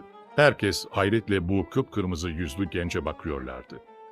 O esrarlı bir dil konuşan ellerini sazın üstünde hareket ettirmeye başlamış ve gözlerini yere yahut kucağından fırlamak ister gibi sıçrayan sazına dikmişti. Pek az bir duraklamadan sonra bu sefer başını kaldırmadan daha yavaş fakat eskisi kadar tatlı ve derinden gelen bir sesle şunları okudu. 8 yıldır uğramadım yurduma, dert ortağı aramadım derdime. Geleceksen bir gün düşüp ardıma, kula değil yüreğine sor beni. Ve sazını 2 kuvvetli vuruştan sonra yanına bırakarak başını kaldırdı. Orada bulunanlardan birkaçı yaşa diye bağırdılar. O gözlerini hiç kimsenin üzerinde durdurmayarak boşlukta dolaştırmaya başladı. Hafifçe tebessüm etmeye de çalışıyordu. Arkadaşım yanına sokularak sordu. Senin adın ne oğlum? Ali. Nerelisin? Sivaslıyım. Sazı nerede öğrendin? Ne bileyim küçükten beri çalarım. Söylemeyi? Onu da öyle. Sonra bir iki usta aşık yanında gezdim. Arkadaşım bana baktı. Harikulade bir ses azizim. Yıllarca arasak bulamayız. Ben bu oğlanın arkasını bırakmam dedi. Sonra tekrar ona dönerek yaşını sordu. 22'ymiş. Cebinden defterini çıkararak bir şeyler not etti ve delikanlının adresini almak istedi. Çocuk evvela şaşırdı, verecek bir adresi yoktu. Bugün burada, yarın orada amelelik yapıyordu. Beyşehir yolunda Sivaslı Ali desen olmaz mı diye soruyordu. Nihayet Konya'da gelip geçtikçe uğradığı bir hanın ismini söyledi. Dostum onları da kaydetti. Bu sırada epeyden beri yanımızda durup bizimle saz dinleyen şoför, "Beyler, otomobil hazır," dedi. Delikanlıya birkaç şarkı daha söyletmeye hazırlanan arkadaşım, diğer yolcuların hemen yerlerinden fırladıklarını ve torbalarını, çantalarını kavrayıp kamyona doğru yollandıklarını görünce içini çekti. Sonra yerinden doğrulmuş olan Ali'ye döndü. "Seni arattırıp bulursam hemen gel. Sana paralı bir iş bulurum. Daha usta aşıkların yanında çalışır, sazı ilerletirsin. Olmaz mı?" Ali hiçbir şey anlamadan tasdik etti. "Olur beyim." Omzuna vurup, "Hadi bakalım Allah'a ısmarladık," dedi. Bütün amele hep birden "Selametle," dediler ve biz ayrılırken Ali'nin etrafına toparlanıp görüşerek onunla konuşmaya başladılar. Herhalde arkadaşımın sözlerini kendi kendilerine izaha ve bundan Ali için parlak neticeler çıkarmaya çalışıyorlardı. Dostum Ankara'ya geldikten sonra hakikaten o delikanlının işiyle hiç durmadan meşgul oldu. Onu bir müzik mektebine yerleştirmeye muhakkak azmetmişti. Bu kadar üstüne düştüğü bu iş hakkında konuştuğumuz zaman, "Bilmezsin kardeşim," diyordu. "Oğlanın sesi kulaklarımdan gitmiyor. Ben bu işin acemisi değilim. Aşağı yukarı kendime insan sesi esnafı diyebilirim. Fakat böyle bir sesi az dinledim." Ben de kendisi gibi düşünmekle beraber daha akıllı görünmek için şöyle diyordum. "Hakkın var, fakat o sesin bizim üzerimizde bu kadar kuvvetli bir iz bırakmasında onu dinlediğimiz gecenin hiç tesiri yok muydu acaba? Mehtap, Şırıltısı kah duyulan kah kaybolan küçük dere, iki dağ arasında uzanan kıvrıntılı dar vadi ve nihayet hiç beklemediğimiz bir amele çadırından tabiatın içine yayılıveren bir ses. Bütün bunlar o gecenin ürkek sessizliğinde bizi garip bir romantizm içine atmış ve alelade veya biraz daha iyice bir sesi bize fevkalade gibi göstermiş olamaz mı? Fakat bunlara rağmen Sivaslı Ali'yi buldurup Ankara'ya getirmek ve onu burada da dinleyerek sesini terbiye ve inkişaf ettirmek itiraz edilecek bir fikir değildi. Ne kadar yanılmış dahi olsak, herhalde birinci sınıf bir istidat karşısında bulunduğumuz inkar edilemezdi. Arkadaşım şimdiden hülyalar içinde yüzüyordu. Sivaslı Ali'nin bir gün meşhur ve dünyaca tanınmış bir opera tenörü olarak Avrupa şehirlerinde konserler verdiğini düşünüyor, onun frak içindeki vücudunu ve beyaz yakasından fırlayan kırmızı yüzünü görmek harikulade bir şey olacak diyordu. Nihayet istediğini yaptırdı. Birçok yerlere başvurarak Sivaslı Ali'nin Ankara'ya getirilmesini temin etti. Bu işlerle uğraşan makamlar zaten yeni istidatlar aramaktaydılar. Sık sık imtihanlar yapılıyor ve opera mugannisi yetiştirmek için talebe seçiliyordu. Bu meyanda Konya'ya yazıldı, pek uzun olmayan bir araştırmadan sonra bizim genç tenor bulundu. Yol parası Konya Belediyesi'nce temin edilerek Ankara'ya gönderildi. İmtihanın yapılacağı mektebin müdür odasına girer girmez bir kenarda elinde sazıyla bekleyen Sivaslı Ali'yi tanıdım. Yüzü biraz daha kırmızı, bakışları adam akıllı ürkekti. Ökçesi basık ayakkabılarının arkasından topukları delik çorapları görünüyor ve üzerinde bulunduğu halı tabanlarını yakıyormuş gibi sık sık ayak değiştiriyordu. Sazını bir silah gibi sağ ayağının kenarına dayamış, sapını iki parmağıyla yakalamıştı. Odada konuşup gülüşenlerin yüzüne bakmıyor, gözlerini yerde ve karşı duvarda gezdiriyordu. Odadakilerle selamlaştıktan sonra Ali ile konuştum. Yolculuğun nasıl geçtiğini sordum. Kötü değil, dedi. Elindeki saz yeniydi. Gülümseyerek yüzüne baktım, derhal anladı. İndiğim hanında buldum, 8 kağıt verip aldım. Bizim kırık sazla efendilere çalmak yakışık almaz herhalde, dedi. Siyah ve güzel gözleri şimdi aydınlıkta ve açık olduğu halde bana o akşam gördüğüm gibi yarı kapalı hissini verdiler. Dikkat edince bu büyük ve dalgın gözlerin daimi bir rüya içinde yaşadığını fark ettim. Bir an kendimi onun yerine koymak istedim. Buraya kim bilir neler düşünerek gelmişti. Herhalde dostumun kafasından geçen opera muganniliği ve fraklı Avrupa konserleri ona yabancıydı. Olsa olsa Ankara'da büyüklerden birkaç kişinin kendisini dinleyeceğini, belki 5-10 kuruş vereceğini düşünmüş olabilirdi. Hatta belki de daha sağlam bir istikbalin kendisini beklediğini sanıyor, beğenildiği takdirde hademelik, kapıcılık gibi bir işe konularak kayırılacağını ve ara sıra büyük meclislerde saz çalıp 5-10 kuruş alacağını ümit ediyordu. Bazen valilerin bile böyle aşıkları koruduklarını, onlara meclislerinde saz çaldırdıklarını herhalde duymuştu. Mektebin muhtelif milletlere mensup müzisyenlerinin Türkçe, Almanca, Fransızca konuşmaları ortalığı doldururken, müdür odasının kapısı vuruldu ve içeriye 2 kişi girdi. Bunlardan biri bir marif müfettişiydi. Biraz evvel vekalete müracaat eden ve imtihan edilmek isteyen bir çocuğu getiriyordu. Orta mektep mezunu olduğunu ve sesini hocalarının beğendiğini söyleyen bu çocuk, sarışın, oldukça şişman, dalgalı saçlı, cesur bakışlı bir delikanlıydı. Odada bulunanlar hay hay dediler. Zaten bir tenörü imtihan edeceklerdi, ikisini beraber de dinleyebilirlerdi. Hep birlikte çıktık. Arkadaşım memnun ve kendisinden emin bir tavırla imtihan odasını açtı. Burası parke döşeli, bir tarafında yeni kurulmuş sahnemsi bir yer bulunan geniş bir salondu. Sahneye yakın köşelerden birinde de bir kuyruklu piyano vardı. O da birdenbire doldu. Grup grup Türkçe ve Frenkçe konuşmalar başladı. Bazen münakaşalar birbirini bastırıyor ve anlaşılmaz bir gürültü benim bile başımı ağrıtıyordu. Genç bir Alman kadını piyanoya geçip tuşlara dokundu. Sivaslı Ali ömründe hiç görmediği bu alete hayret dolu bir göz attı. Sonra ihtimal acemilik göstermemek için lakayt bir hal almaya çalıştı.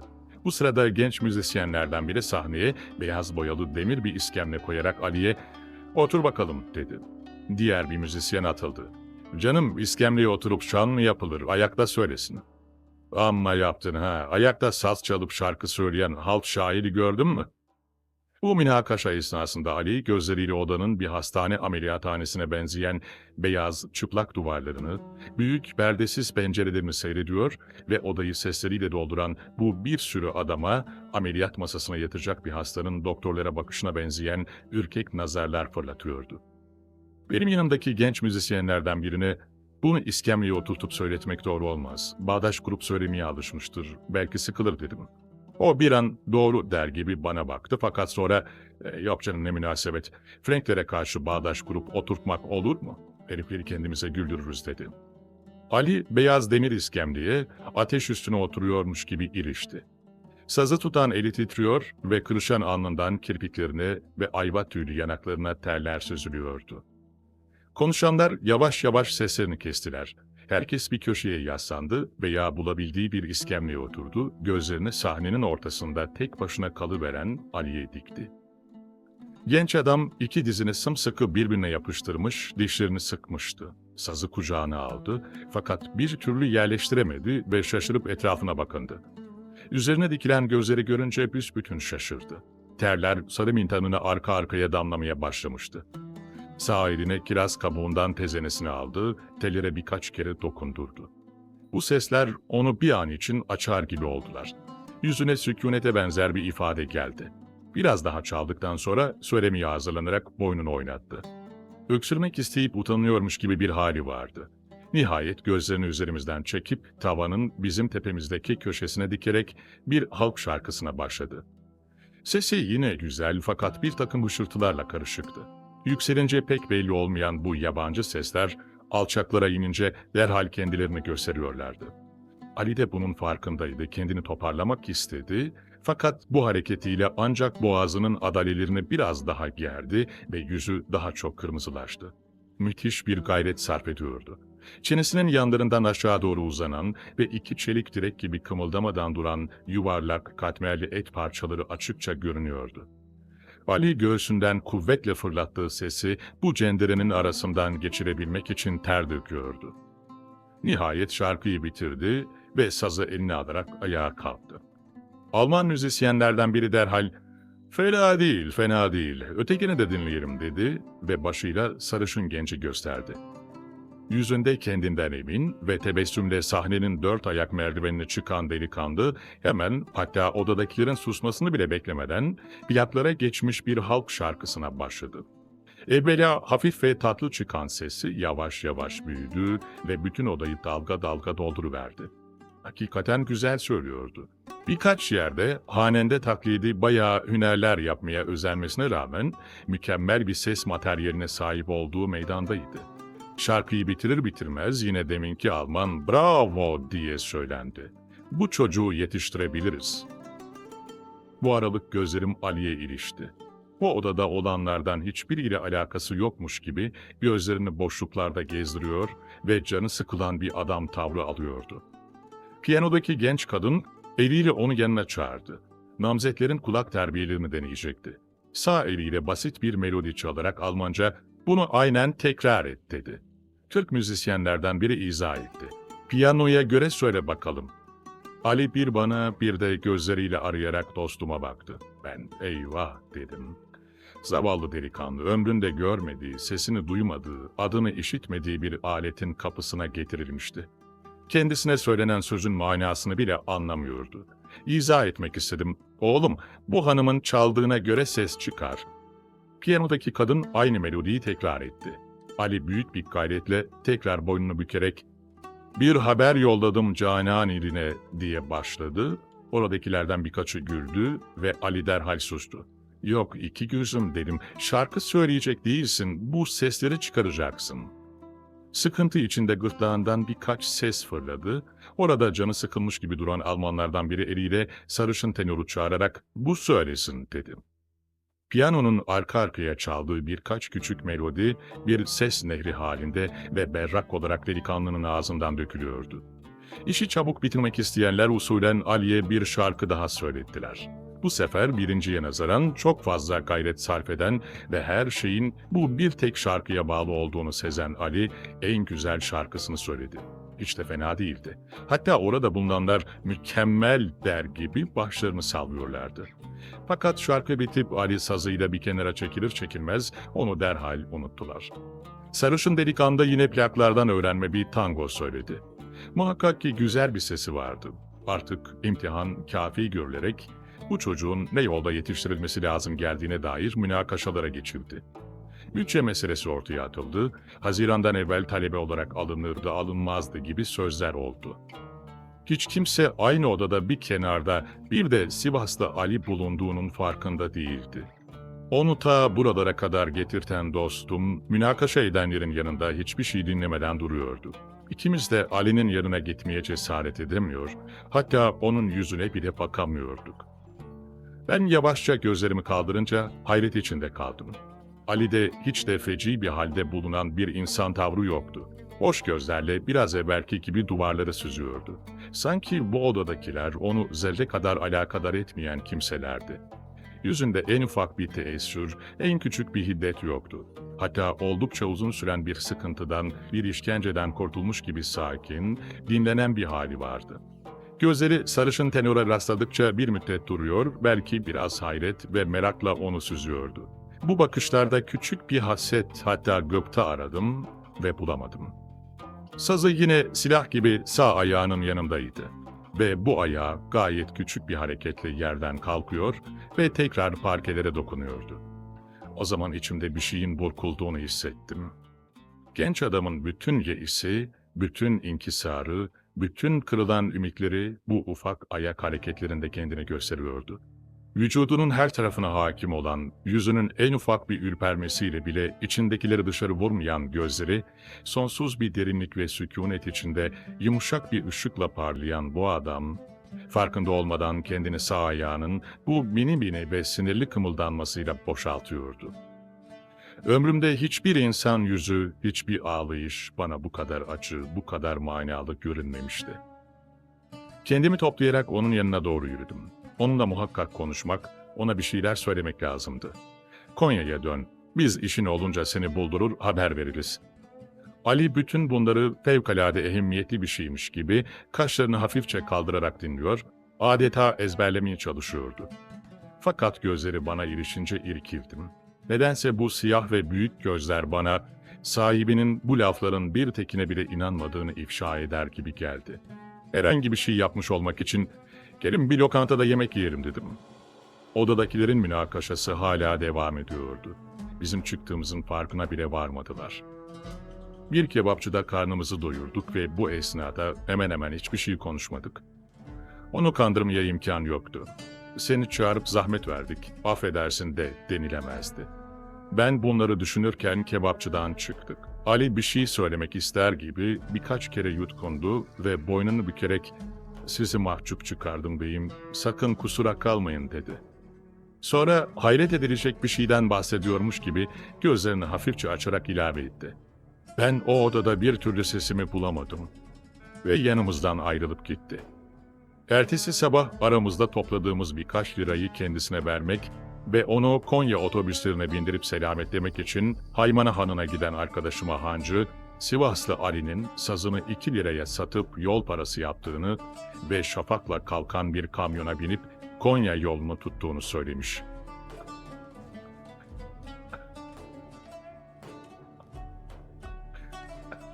Köpek. Çok sıcak bir yaz günüydü. Vakit ikindiye yaklaştı ve güneş biraz yana düştüğü halde, bozkırın sarı otlarında en ufak bir kıpırdanma bile yoktu. Her gün bu vakitlerde Koçhisar Gölü tarafından esmeye başlayan ve göz alabildiğine uzayan ovayı yer yer toz bulutlarına gömen rüzgardan henüz bir eser görünmüyordu. Kıvırcık tüylerini diken midir, ot mudur pek fark edilemeyen bozkır nebatlarının üzerine sererek yan üstü uzanan tiftik geçileri, uyku sersemi gözlerini yarı kapalı tutuyorlar ve çapar kirpiklerinin arasından ufkun şark tarafında hareketsizce bekleyen, avuç içi büyüklüğündeki birkaç beyaz bulutu seyrediyorlardı. Birbirinden iri ve alacalı iki çoban köpeği uzakça ve sürüye hakim birer tepede mevki alarak yatmışlardı. Uyuyor görünmelerine rağmen ara sıra bir elektrik cereyanı geçmiş gibi kulakları sarsılıp dikiliyor, Küçük gözleri bütün sürüyü kısa bir an içinde tarayarak tekrar kapanıyor ve yorgun başları ileri doğru uzanan ayaklarının üzerine yavaşça düşüyordu. Çoban daha yüksek bir sırtta oturmuş, değneğine dayanarak uyukluyor ve 200-300 adım kadar uzaktan geçen Ankara-Konya yolunun üzerinde yan yana uzanan yarımşar metre derinliğindeki tekerlek izlerini gözleriyle ufka kadar takip ediyordu. Bu izler 10 çift kadar vardı ve çok derinleşerek ortadaki kısımları otomobillerin altına dokunmaya başlayınca terk ediliyorlar, vazifelerini yanı başlarında birdenbire peyda olan yeni arkadaşlarına bırakıyorlardı. Genç çoban, yan yana ve kıvrıla kıvrıla uzanan bu olukların zamanla ne kadar çoğalabildiğini düşünüyor, içerisi un gibi bir toprakla dolu olan ve rüzgar esince bir anda yükselerek ufku tozdan bir bulut şeridi halinde birbirine bağlayan bu çukurların bir gün ovayı baştan başa kaplayıverdiğini görüyordu. Kendi kendine, "O zaman keçileri satar herhalde," dedi. Şimdi bile hayvanlar saatlerce dolaşıyorlar ve bulabildikleri birkaç cılız otu köye dönmeden eritiyorlardı. Baharda 4 parmak kadar yükselen yeşil ve seyrek otlar hemen bitiyor ve keçilere şurada burada fırlayan ve sanki yeşermeden sararıp kuruyan birkaç çalıyı çıtır çıtır kemirmek kalıyordu. Ama onlar bundan şikayetçi görünmüyorlardı. Bu cılız otlara rağmen tüyleri uzun ve ipek gibiydi. Gözlerinde geniş bir memnunluk ve gevşeklikten başka hiçbir ifade yoktu. Çoban bütün ovanın tozlu otomobil yollarıyla kaplanarak keçilere ot kalmaması ihtimalini düşünürken aklına birçok şeyler daha geldi. "Aha, koyunları satar beni yolcu ederse acaba yıldığımı tam verir mi?" dedi. Senede 12 lira alacaktı. Ekmekle katık da ağadandı. Fakat 2 senedir 10 para aldığı yoktu. Ağası, "Parayı ödeyeceksin, ben de biriksin toptan veririm," diyor. Üstü başı perişansa eski bir pantolonda mintan vererek savuyordu. "2 seneliğimi birden alsam iyi olur emme," diye şüpheli bir tavırla başını salladı. Yaşı daha 18, ya var ya yoktu. Buğday yüzlü, açık kumral saçlı ve kahverengi gözlüydü. Biraz ileri fırlak dişleri ve gözlerinin üzerine çökmüş kaşlarıyla kendisine pek güzel denilemezdi. Fakat duruşunda insanın hoşuna giden bir ağırbaşlılık, bir ciddilik vardı. "Bizim koca karı olmasa şehre gider, 5-10 kuruş yapardım," dedi. Fakat bu da ona pek tatlı bir ihtimal gibi görünmedi. Şehre gidip 3-4 sene kaldıktan sonra daha perişan, daha bitkin ve ümitsiz köye dönen birkaç kişiyi hatırladı.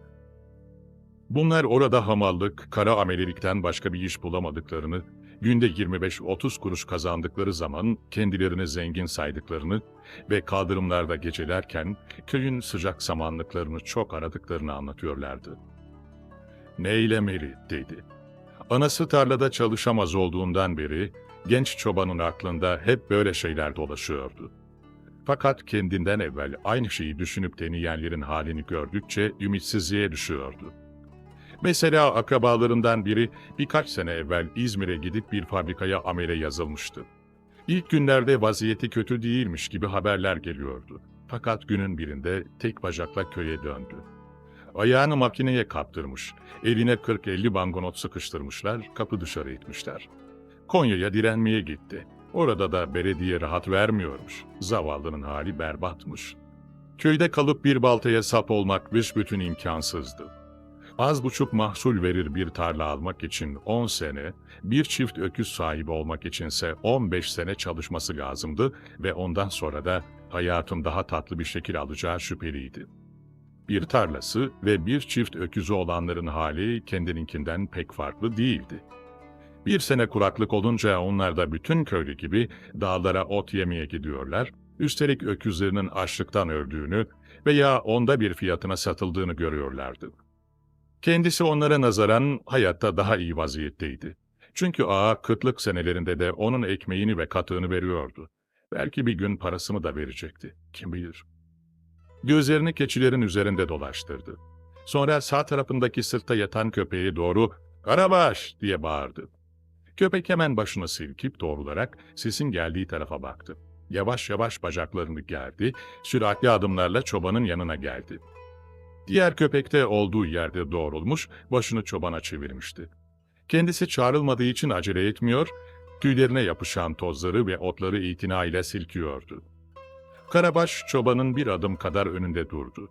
Tüylü kuyruğunu havada ağır ağır sallamaya ve bekleyen gözlerle karşısındakine bakmaya başladı.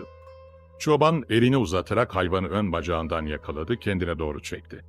Üç ayağının üzerinde sekerek yaklaşan köpek başını delikanlının kucağına koydu ve uzandı. İri vücudu keyfinden sarsılıyor, kuyruğu iki tarafa gidip gelirken yerin küçük çakıllarını yuvarlıyordu. Çoban ve köpeği hiç ses çıkarmadan birbirlerinin gözüne bakıyorlardı. Ta içlerine, en derin yerlerine kadar anlaştıkları ve birbirlerine en iptidai, en köklü bir sevgiyle bağlı oldukları görülüyordu. Çobanın ileri fırlak beyaz dişlerinin arasından çıkan müsterih bir nefes, hayvanın yüzüne yayılıyor ve onun pembe dili bu nefesi emiyormuş gibi titriyordu. Soldaki tepede ayakta duran ve sürüye nezaret işinin şu anda tek başına kendisinde olduğunu derhal hisseden diğer köpek, birdenbire olduğu yerden fırladı ve havlayarak aşağı atıldı. Çoban ve kucağında yatan Karabaş kafalarını o tarafa çevirdiler. Uzaktan Ankara yolundan bir toz bulutu yuvarlanıp geliyordu. Yaklaşınca bunun bir otomobil olduğu fark edildi. Şimdi çobanın önünden fırlayan köpek de aşağı inmiş, daha doğrusu yolların kenarına varmıştı. İkisi de başlarını ileri uzatarak havlıyor ve müthiş bir süratle yaklaşan düşmanı bekliyorlardı. Aradaki mesafe azalınca ona doğru koştular. O esnada keçiler hayret verici bir lakaytlığı muhafaza ediyorlar. Uzun ve çok boğumlu boynuzlarında güneşin artık epeyce alçaktan gelen ışığını parlatıyorlardı. Otomobil daha köpekler yaklaşmadan durdu. Bu bembeyaz tozların altında da açık mavi boyası belli olan büyük ve kapalı bir arabaydı. Köpekler havlamalarını azalttılar. Çoban bulunduğu yerden onları çağırdı. İkisi de ağır ağır ve ara sıra arkalarına bakarak uzaklaştılar. Otomobilin ön kapısı açıldı ve dışarı siyah saçlı, ince bıyıklı bir genç atıldı. Eliyle çobana gelmesini işaret etti. Bu delikanlı tahsilini kolejde ve sonra Amerika'da yapmış bir mühendisti. Memlekete bir sene evvel dönmüştü. İyi mevkili akrabalarım delaletiyle kısa zamanda bilmem hangi bankanın bilmem ne seksiyonu şefiyle alakası olmayan bu vazifeden şikayetçi değildi. Üzeri kristal masasının bir kenarında duran ve içine bir takım riyazi, matematikle ilgili formüller, işaretler dolduran 3-4 kitap, onun bir fen adamı olduğunu ispat eden ebedi şahitler gibi el sürmeden yerlerini muhafaza ediyorlardı ve o ne olduğunu pek anlayamadığı halde hiç hatasız yaptığı bir takım kırtasiye işlerini birkaç saatte bitirince zamanını İngilizce birkaç magazini belki 3. defa gözden geçirmek suretiyle öldürüyordu. 6 ay kadar evvel bankanın mühim erkanından birinin kızıyla nişanlandıktan sonra boş zamanlarımı daha iyi şekilde geçirmenin de mümkün olabileceğini anladı. O zaman satın aldığı ve nişanlısıyla günlük gezintilerini yaptığı otomobili Ankara'da bir taneydi. Bir sokak köşesinden sessizce belirip iri gövdesiyle tatlı parıltılar yaparak bir köşede kayboluşuna veya düz bulvarda uçar gibi süzülüşüne gelen geçen muhakkak bir kere durup bakıyorlardı. Bugün de Konya'ya kendisi gibi Amerika'da okumuş bir mühendis arkadaşını ziyarete gidiyordu. Nişanlısı ve onu yalnızca göndermeyi pek münasip bulmayan kaynanası da beraberdi. Genç kadın bu değişiklikten memnun, mütemadiyen gülümsüyor, anası ise tozdan ve sarsıntıdan harap bir halde somurtuyordu. Mühendis yere atlayıp çobanı çağırdıktan sonra ayaklarını sallayıp dolaşarak uyuşukluğunu gidermeye çalıştı. Sırtına gri İskoç kumaşından bir spor elbise ve başına aynı renkte bir kasket giymişti. Golf pantolonunun altında belki 25 renkli kareli çoraplar, yuvarlak burunlu ve derisi tüylü kalın iskarpinler vardı.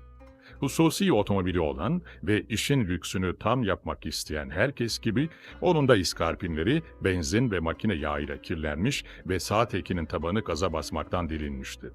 İki tarafa gidip gelirken otomobilin yanında durdu ve kollarını yan kapının açık duran penceresine dayayarak nişanlısına "Nereden aklına esti çobanla konuşmak?" dedi.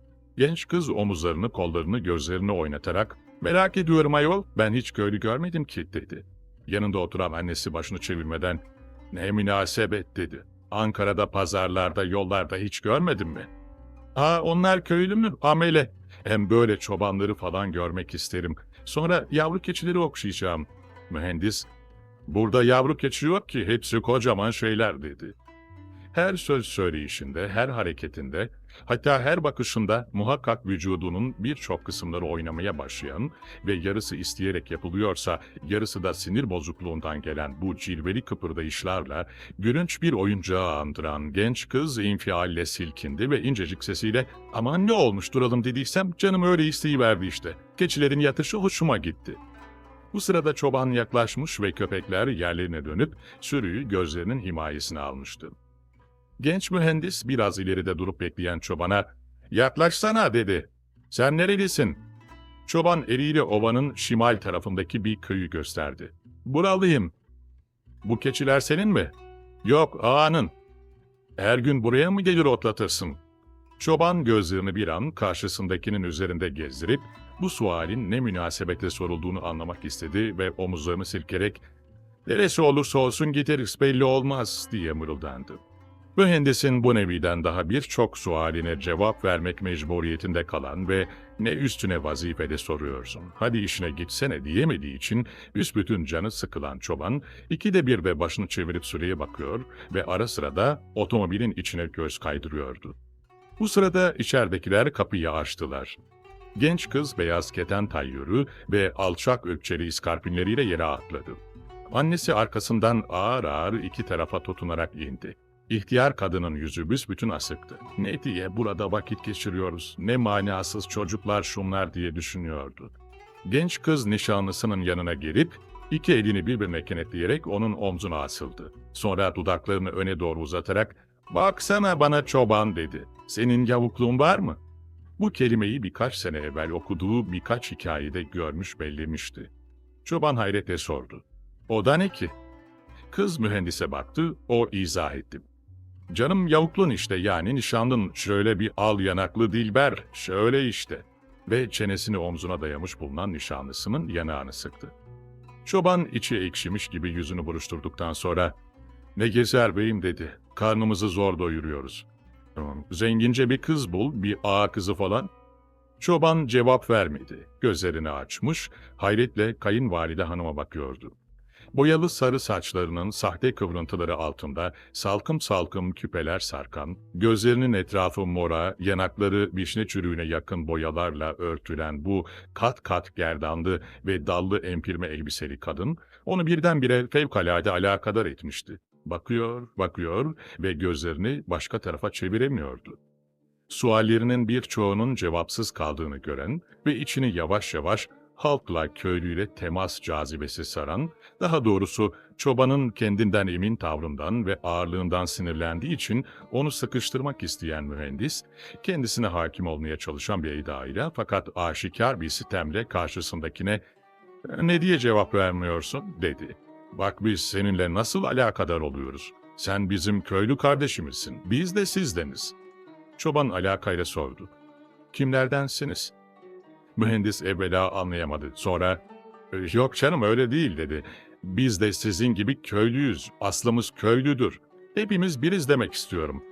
Çoban gözlerini karşısındaki 3 kişinin üzerinde bir müddet gezdirdikten sonra garip bir çekingenlikle "Bilemedim beyim" dedi ve tekrar valide hanımı seyre başladı. Mühendis artık açık bir gücenmeyle "Nereye bakıyorsun öyle?" dedi. Hanımefendi arkadan cevap verdi. "Nereye bakacak? Gözlerini yiyecek gibi bana dikmiş duruyor. Vahşi midir nedir?" Çobanın gözleri büsbütün büyüdü. İhtiyar kadının ağzı açılınca meydana bir sürü kauçuk, porselen, altın ve birkaç tane de sarı uzun diş çıkmıştı. Mühendis elinde olmadan gördü. Çoban başını çevirerek arkasına baktı. Artık bu konuşmadan sıkıldığı anlaşılıyordu. O zaman mühendis, halka hitap etmek ve ona doğru yolu göstermek gibi içtimai bir vazifesi bulunduğunu hatırlayarak söze başladı. "Beni dinle çoban kardeş" dedi. "Siz daha çok gerisiniz. Bak, biz yerimizden yurdumuzdan kalkıp sizinle konuşmak, derdinizi dinlemek için buralara geliyoruz. Siz gözünüzü kulağınızı dört açıp istifade edeceğiniz yerde etrafınıza bakınıyorsunuz. Senin ihtiyaçların nedir, sıkıntıların nedir? Bunları öğrenmek istiyorum. Bana bütün kalbini açmalısın. Ben senin kardeşinim, he? Öyle değil mi?" Çoban kıpkırmızı olmuştu. Bütün bu sözlerden bir şey anlayamıyor, yalnız karşısındakini herhangi bir şekilde gücendirdiğini hissederek üzülüyordu. Mühendis tekrar lafa başladı. "Ben mühendisim, senin için çalışıyorum. Sen köylüsün, benim için çalışıyorsun. Birbirimizle anlaşamazsak olur mu? Hı? Daha bir şeyler söylemek, uzun uzun anlatmak istiyordu. Sahiden müteessir olmuştu. Bu arada karşısındakiyle anlaşmak ihtiyacını duyuyordu. Fakat onun anlayacağı dili pek tayin edemeyişi, hatta alelumum, genel olarak Türkçesinin biraz kıt oluşu sözlerini yarıda bıraktırıyordu. Çoban eliyle birkaç kere kısa ve ret manasına gelmek isteyen işaretler yaptı ve kekeledi. "Ben bir şey demedim ki bey, kötü bir şey mi yaptım ki bey?" Mühendisin nişanlısı birdenbire değişen bu mükalemeden bir şey anlamamış ve sıkılmaya başlamıştı. Annesiyle bir göz işaretinden sonra genç erkeğin kolundan çekti ve "Hadi ciciğim gidelim" dedi. Mühendis birkaç şey daha söylemek için ağzını açtı, kelime bulamadı. Arabasını atlayarak motoru işletti ve otomobil biraz kımıldandıktan sonra tozlar içinde hızla ileri atıldı. Çoban bu kısa an içinde o zamana kadar duymadığı bir teessürle şaşkına dönmüştü. Karşısındakine belki bir haksızlık yaptığını, onu kızdırdığını müphem bir şekilde fark ediyor ve "Pek mi yabani durdum ki?" diye düşünüyordu. Mühendis ise birdenbire müthiş bir hiddete kapılmıştı. Adi bir çobanın karşısında yalvarır gibi sözler söylemiş olmak ona tahammül edilemez bir izzet-i nefis yarası gibi görünüyordu. Biraz evvelki sözlerinde ileri sürdüğü kardeşliğe rağmen çobanla kendi arasındaki büyük farkı vazıh olarak, açık, belirgin olarak görüyor, dişlerinin arasından "Adam olmaz bu sersemler" diye mırıldanıyordu. Nişanlısının bir çığlığıyla silkindi ve başını yana çevirince otomobilin iki tarafında havlayıp sıçrayan köpekleri fark etti. Eli hemen arka cebine gitti, sonra durdu, düşündü. Farkında olmadan yapmak istediği bu hareket ona şimdi en lüzumlu bir şeymiş gibi görünüyordu. Diğer bir takım düşünceler olmasa, bu anda silahını ihtimal çobana karşı bile kullanacaktı. Küçük ve babasından kalma mavzer tabancasını pencerenin yana doğru açılan sürgülü camından dışarı uzatarak alacılı köpeğin açık ağzına doğru ateş etti. Sonra gaza basarak arabasıyla beraber bir toz bulutunun içine gömüldü.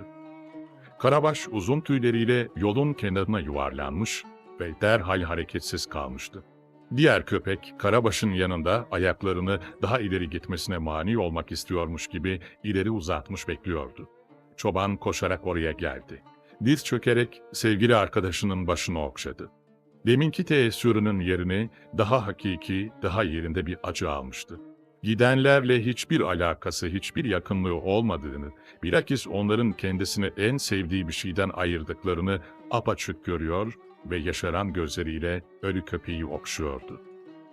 Öteki köpek de eğilmiş arkadaşının yüzünü kokluyordu. Şimdi hepsi yerlerinden kalkmış bulunan beyaz, uzun tüylü, masum gözlü tiftik keçileri ufukta yuvarlanıp giden bir toz kümesine hayretle bakıyorlar ve sırtlarında güneşin kırmızı ışığını oynatarak ağır ağır ölü köpeğin etrafına toplanıyorlardı.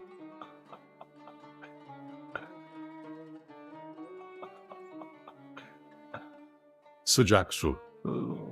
İki jandarma alacakaranlıkta köyün kenarına varınca atlarından indiler ve dizginleri karşıdan koşup gelen kahveci çırağına vererek bacaklarını gere gere yürümeye başladılar. Köyün sokaklarında kimse yoktu. Uzaktan yanık bir inek böğürmesi işitiliyordu. Rüzgar, söğüt ağaçlarının dallarında hafif mırıltılarla dolaşıyordu. Köyün batı tarafındaki sırtları kaplayan orman, oraya çökmüş bir bulut yığını gibi kımıldıyordu. Jandarmalar kahveye girip kahveciyle yavaş sesle birkaç kelime konuştuktan sonra dışarı çıkarak köye doğru yürüdüler. Evler büsbütün karanlığa dalmıştı. Tam köyün öbür ucunda, ormanın başladığı yerdeki ufak bir eve yaklaştılar. Ses çıkarmak istemedikleri anlaşılıyordu. Evin etrafını saran çite gelince, ayaklarının ucunda yükselerek evin ışık görünen penceresine baktılar. İçeride bir kadın diz çökmüş çorba içiyordu. Birçok örgülere ayrılmış saçları arkasına bırakılmıştı. İkide bir de pencereden dışarıya da kaçamak bir göz atıyordu. Jandarmalardan biri, "Bre domuzun karısı, nasıl da haberi yokmuş gibi yapar ya?" diye söylendi. Öteki, "Bu dördüncü gelişimiz, hiçbirinde kıstıramadık. Bu sefer de İsmail yok gibi ama bakalım" dedi. Çitin kapısını iterek girdiler. Bir jandarma bahçenin arkasına dolandı, ötekisi kapıyı vurdu. İçeride hiçbir telaş eseri görülmedi. Yalnız yerinden kalkan kadının üç etekli entarisinin yaklaşan hışırtısı duyuldu. Sonra kapının arkasından taze bir ses, "Kim o?" diye sordu. "Aç, İsmail'i arıyoruz." Bir sürgü çekildi. Kadın kapıyı açarak, "Buyurun arayın, İsmail evde yok. Geçen sefer geldiğinizde söyledim, bahardan beri İsmail gelmiyor. 4 ay mı oldu ki ne?" Jandarma bağırdı. "Sus, 2 gündür buradaymış, bize haber geldi." Kadın yumuşak bir sesle, "Yalan ağacım, yalan. İsmail vukuatı yaptıktan sonra bu yakalarda görünmedi bile. Kim bilir ne yanlara gitti. Belki de dağlarda öldü kaldı." Jandarma yükü açtı, yatakları devirdi, sonra etrafına bakındı. Ev bu tek odadan bir de aralıktan ibaretti. Aralıkta bir zeytinyağı testisiyle bir ekmek tahtası ve ne oldukları pek belli olmayan bir takım şeyler daha duruyordu. Biraz genişçe olan odanın bir kenarında bir minder uzanıyor, onun bir köşesinde de açık bir mushaf duruyordu. Jandarma evvela güzellikle işe başlamak isteyerek kadına sokuldu. "Bana bak Emine," dedi, "İnkarı bırak. Bu oğlandan gayrı sana hayır gelmeyeceğini anladın. Devlet onu sana bırakmaz. Ondan sorulacak hesabı var. Nesine acırsın yabanın katilinin? Ama diyeceksin ki o keyfinden adam vurmadı, canını kurtarmak için vurdu. Peki ne diye dağa kaçtı öyleyse? Devletin mahkemesi yok mu? Vurduğu uşak ağa çocuğu diye onu yiyecek değiller ya. Hakkı neyse o kadar yatıp çıkacaktı. Dedim ya, bırak sen onun arkasını da nerede olduğunu, bu akşam nereye kaçtığını bize söyle. Bak gençliğin var, kendine yazık etme. Hadi Emine deyiver bakalım, İsmail biraz evvel buradaydı değil mi? Kim haber verdi bizim geldiğimizi?" "Söyledim ya, ne diye üstelersiniz? 4 aydan beri İsmail'i görmedim." "Emine, bunun sonu kötü olacak. Biz de buraya keyfimizden gelmiyoruz. Yüzbaşı söylemedik laf komuyor. Bu sefer de yakalamadan gidersek iflahımızı keser. Kim bilir hangi dağ başındaki karakola gönderir." Kadın önüne bakıp susuyordu. Jandarmalar birbirlerine baktılar. Sonra yan yana gelip birkaç kelime fısıldaştılar. Birisi, "İhbar sahi miydi acaba?" dedi. Öbürü kurnaz bir gülüşle, "Şimdi anlarız," diye cevap verdi ve bu işlerin kurdu olduğunu göstermek ister gibi elini salladı. Sonra kadına dönüp, "Aç şurayı," diye bağırdı ve eliyle odanın bir köşesindeki küçük tahta kapıyı gösterdi.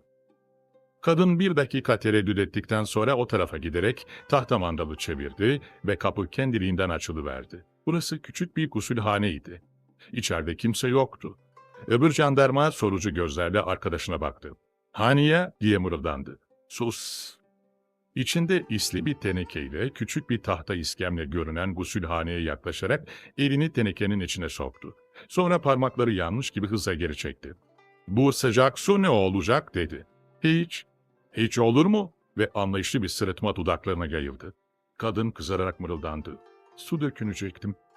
"Allah'ın gündüzü kalmadı mı? Kime yutturuyorsun? Kocam burada değil de gece vakti ne diye sıcak su hazır edersin?"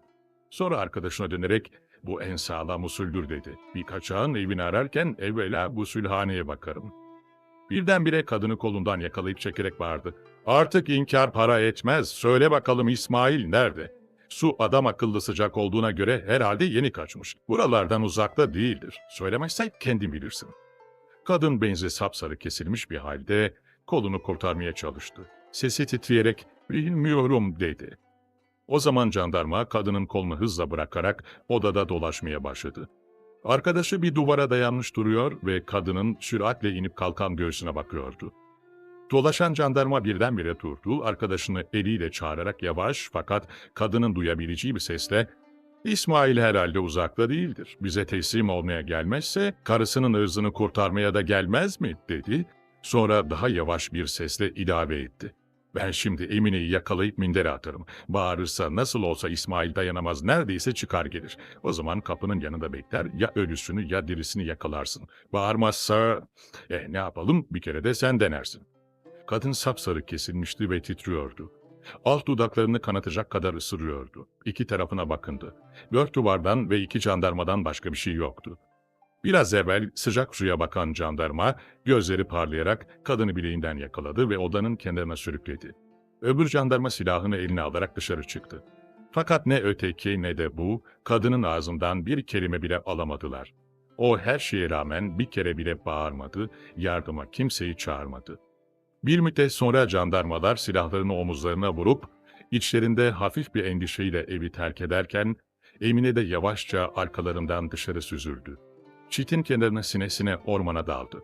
Sabaha kadar uzaktaki çalıların arasında bekleyen İsmail, ortalık ağardığı halde hala evde ışık yandığını görünce sürüne sürüne sokuldu ve yere açık kapıdan garip bir üzüntüyle içeri girdi. Oda darmadağınıktı. Yağa bitmeye yüz tutan lamba cızırtılarla yanmaya çabalıyordu. Ortada kimseler yoktu. Kapının önüne çıkarak bir ıslık çaldı. Köy tarafından 14 yaşlarında bir çocuk göründü. Koşarak ve etrafına bakınarak geldi. İsmail onu hemen aşağıya, kahve tarafına yolladı. Jandarmalar Emine'yi götürdüyse neylemeli diye düşünüyordu. Fakat yarım saate varmadan dönen oğlan, jandarmaların gece yarısına doğru atlarına binip kasabaya yollandıklarını ve kimseyi götürmediklerini söyledi. O zaman köyden gelen daha birkaç kişiyle beraber Emine'yi aradılar. Her eve sordular. Ormanda dolaşıp "Kız Emine neredesin?" diye bağırdılar. Fakat ne o gün ne de ondan sonra hiçbir yerden Emine'ye dair bir haber çıkmadı.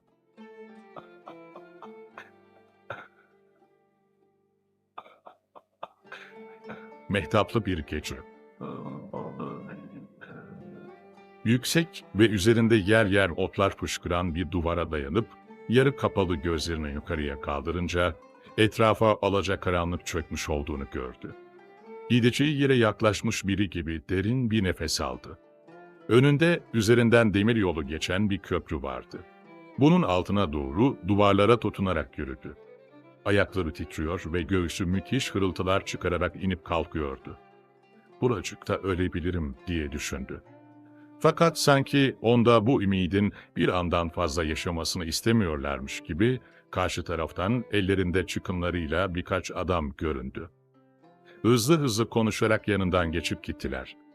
Tam arkasından gelen tek atlı bir araba bozuk kaldırımlarda hoplayarak süratle ilerideki yola daldı.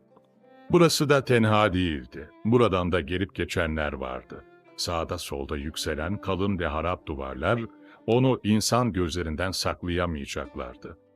Daha tenha ve kimsenin onu rahatsız etmeyeceği, kendinin de kimseyi rahatsız etmeyeceği bir yer bulması lazımdı. Çıplak ayaklarına geçirdiği tabanları delik pabuçları ağır birer zincir gibi sürüyerek ve öksürdükçe yırtılır gibi acıyan göğsünü eliyle bastırarak ilerlemeye başladı. 3 günden beri tamamen açtı ve belki 3 aydır doyuncaya kadar yemek yememişti. Açlık aklına gelince bir eliyle adeta okşar gibi karnını yakaladı. Sonra yer yer çatlamış dudakları gerilerek yüzünü tebessüme benzeyen korkunç bir ifade kapladı. Karnındaki kıvrandırıcı ağrılar dün akşamdan beri kesilmişti. Şimdi onun yerinde tam bir hissizlik ve biraz da bulantı vardı. Demiryolu köprüsünün altından geçtikten sonra karanlık bir sokağa daldı. İki tarafta ahşap evler ve sokaklarda tek tük çocuklar ve kediler vardı. Bazı pencerelerin arkasından kadın bağırışları, küfürler, çocuk ağlamaları geliyordu. Yer yer çirkef çukurlarıyla örtülü olan yolda birkaç adımda bir durarak ilerledi. Biraz daha. Ondan sonra tenha bir köşe, insansız bir yer herhalde gelecekti. Birkaç da Kunyalı kız ellerinde su tenekeleriyle geçerken durup ona baktılar. Yürüyüşünü hızlandırmak isteyince bir öksürük nöbetine tutuldu. Göğsünde tel fırçalar dolaşıyormuş gibi kıvranıyordu. Nihayet kapısı kapalı bir evin eşiğine çöküverdi. Öksürük nöbeti geçtikten sonra yaşaran gözlerini önüne dikti. Ayaklarının arasında patlıcan ve soğan kabuklarıyla 2 aşık kemiği vardı. Bir aralık bunlar kayboldular ve o tükenmez bir yolda giden bir adamı durup durup arkasına baktıran bir hisle bir anda ve hızla hafızasında geriye doğru kaydı. Memleketinden ayrılalı 5 seneyi geçmişti. Çocuk denecek bir yaşta gurbete atılmış, her türlü işe girmiş ve birçok şeyler öğrenmişti. Son senelerde bir küçük fabrikada motorcu yamaklığı yapıyordu. Hastalığı oradayken başladı. Daha doğrusu, küçükten beri zaman zaman kendisini yoklayan nefes darlığı, bu fabrikanın havasız küçük motor dairesinde boğucu bir illet haline geldi. Bir müddet her şeye rağmen dayanmaya çalıştı. Baş aşağı giden bir cereyana bir kere yakasını kaptırdıktan sonra kurtuluş olmadığını seziyordu. Fakat günden güne artan bir halsizlik ve göğsünün içinde zaman zaman diken demetleri gibi dolaşıp gözleri kanlanıncaya kadar onu kıvrandıran öksürük nöbetleri mütemadiyen arttı ve şiddetlendi. Yara haline gelen nefes boruları motor dairesinin rutubetli boğucu havasını içeri alırken bile sızlamaya başladı. Bir gün sabahleyin uyandığı zaman yerinden kımıldayamayacak halde olduğunu gördü. Birkaç gün aç açına yattıktan sonra güç halle doğrulup fabrikaya gidince onu içeri bile almadılar. Aylardan beri korktuğu yuvarlanış başladı. Bir hafta kadar cebindeki 5-10 kuruşu idare etti. Sonra tekrar birkaç gün açlık. Memleketten gelip şehirde yerleşmiş oldukça hali vakti yerinde bir dayısı vardı. Onu aradı ve korka korka evin 2 kanatlı kapısını çaldı. Buna birkaç gün için taşlığın bir kenarında yatacak bir yer verdiler ve önüne birkaç lokma koydular. Fakat burada da dayısının çocuklarından rahat yoktu. En büyüğü 12 yaşında olan bu 5 oğlan, bir türlü sebebini anlayamadığı bir zulüm ihtiyacıyla onu canından bezdiriyorlar, uyurken başına su döküyorlar, hatta bazen öksürük nöbetiyle sarsılırken uzun değneklerle suratını ve vücudunu dürtüyorlardı. Cileplikten epeyce para kazanan ve eve geç vakit gelip erkenden giden dayısı, onun bir kere bile halini sormamıştı. Yanından geçerken anlaşılmaz bir şeyler homurdanıyor ve gözlerini hastanın üzerinde bir an tuttuktan sonra yoluna devam ediyordu. Bir sabah erkenden sokağa çıkıyordu, yeğeninin önünde biraz durdu, sonra "3 haftadır burada yatıyorsun, bunun sonu yok. Git devletin bir hastanesine başvur" diyerek yoluna devam etti. Hemen o gün kendisini kapı dışarı ettiler. Akşama kadar birkaç hastane dolaştı ve her birinin kapısından daha yorgun, daha ümitsiz ayrıldı. Bir müddette hemşehrilerine yük oldu. Her biri kendisi kadar fakir olan bu adamlar ona ellerinden gelen yardımı yapmaya uğraştılar. Bu da birkaç haftadan fazla sürmedi. Yeniden bir dolaşma başladı. Bir türlü bitmeyen ve nereye varacağı belli olmayan bu yolculuklar belki hastalıktan da beterdi. Dolaba koşulmuş bir hayvan gibi aynı caddeden bir günde 15 defa geçtiği oluyordu. Bazen direniyor, bazen polislerden kaçmak için koşuyor ve tenha bir köşede öksürük hamleleriyle yerlere yuvarlanıyor, bazen de sokaklardan ve mahalle aralarındaki çöp tenekelerinden ekmek parçası ve meyve kabukları toplamaya uğraşıyordu. Hastalığı bu işte bile onun ellerini bağlayan bir engeldi. Çöp yığınlarının başına üşüşen 8-10 yaşlarındaki çocuklar onu kolayca bir kenara itiyorlar, hatta kendisinin bulduğu bir şeyi bile kolayca elinden alıveriyorlardı. Ekşi ve yapışkan kokular neşreden bu yığınları karıştırırken eline geçen bir kavun kabuğunu, üzerinde birkaç çürük üzüm tanesi bulunan bir salkımı veya henüz içinde yağ bulaşığı görünen bir sardalya kutusunu yırtık gömleğinin altına telaş ve korkuyla saklıyor, bir köşeye çekilip etrafında sinekler gibi dolaşan aç çocuklara kaptırmadan elleri titreyerek yemeye, sıyırmaya çalışıyordu. Fakat 3 günden beri bunu da yapamıyordu. Midesi kim bilir nasıl bir istina ile kendisine gönderilen bu çeşitli maddeleri hemen dışarı yolluyor, hiçbir şey, hatta su bile istemiyordu. O zaman derhal her şeyi anlar gibi oldu. Bu hal sona yaklaştığını alametti. Artık ölmekten başka yapacak bir şey kalmamıştı. Bunu gayet sakin karşılıyor, mümkün olduğu kadar sıkıntısız bir şekilde bu dünyayı bırakıp gitmek istiyordu. Garip bir his ona midesinin isyanına rağmen açlıktan değil, asıl hastalığından, göğsünden öleceğini söylüyordu. Bunun için karnını hemen hemen unutmuş gibiydi. İlk günlerde kaburgalarının aşağısına doğru yayılan ince ince sızılar ve ezilmeler artık tamamen durmuştu. Şimdi sade göğsü, öksürüğü ve halsizliği vardı. Her adımda canının biraz daha azaldığını sanıyor, ağzından kesik darbeler halinde çıkan nefesini parça parça dışarı fırlayıp havada kaybolan ruhunu görmek ister gibi sabit bakışlarla araştırıyordu. Dermansızlığı arttıkça ölecek tenha bir yer aramak ihtiyacı da çoğaldı. Bir tek korkusu vardı.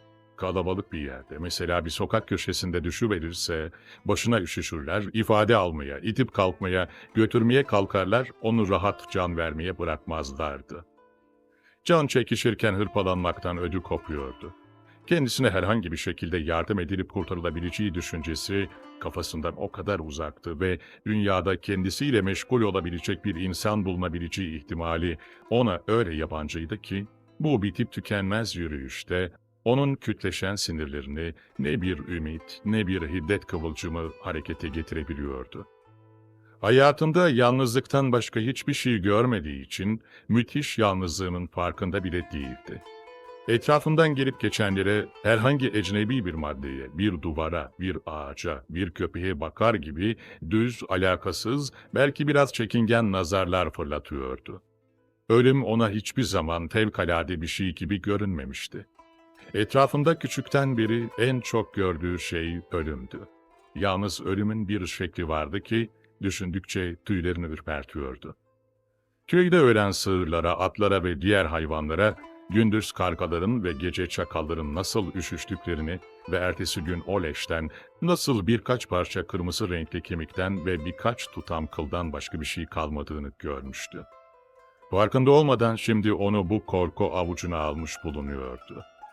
Kim olduklarını, ne olduklarını bilmediği ve kendisine bir çakal veya bir karga kadar yabancı bulduğu bu adamların ihtimal onu aynı şekilde dideceğini, tanınmaz hale sokacağını sanıyordu. Oturduğu kapının önünden kalktığı zaman adam akıllı gece olmuş ve evlerin alt kısımlarını karanlık sarmıştı.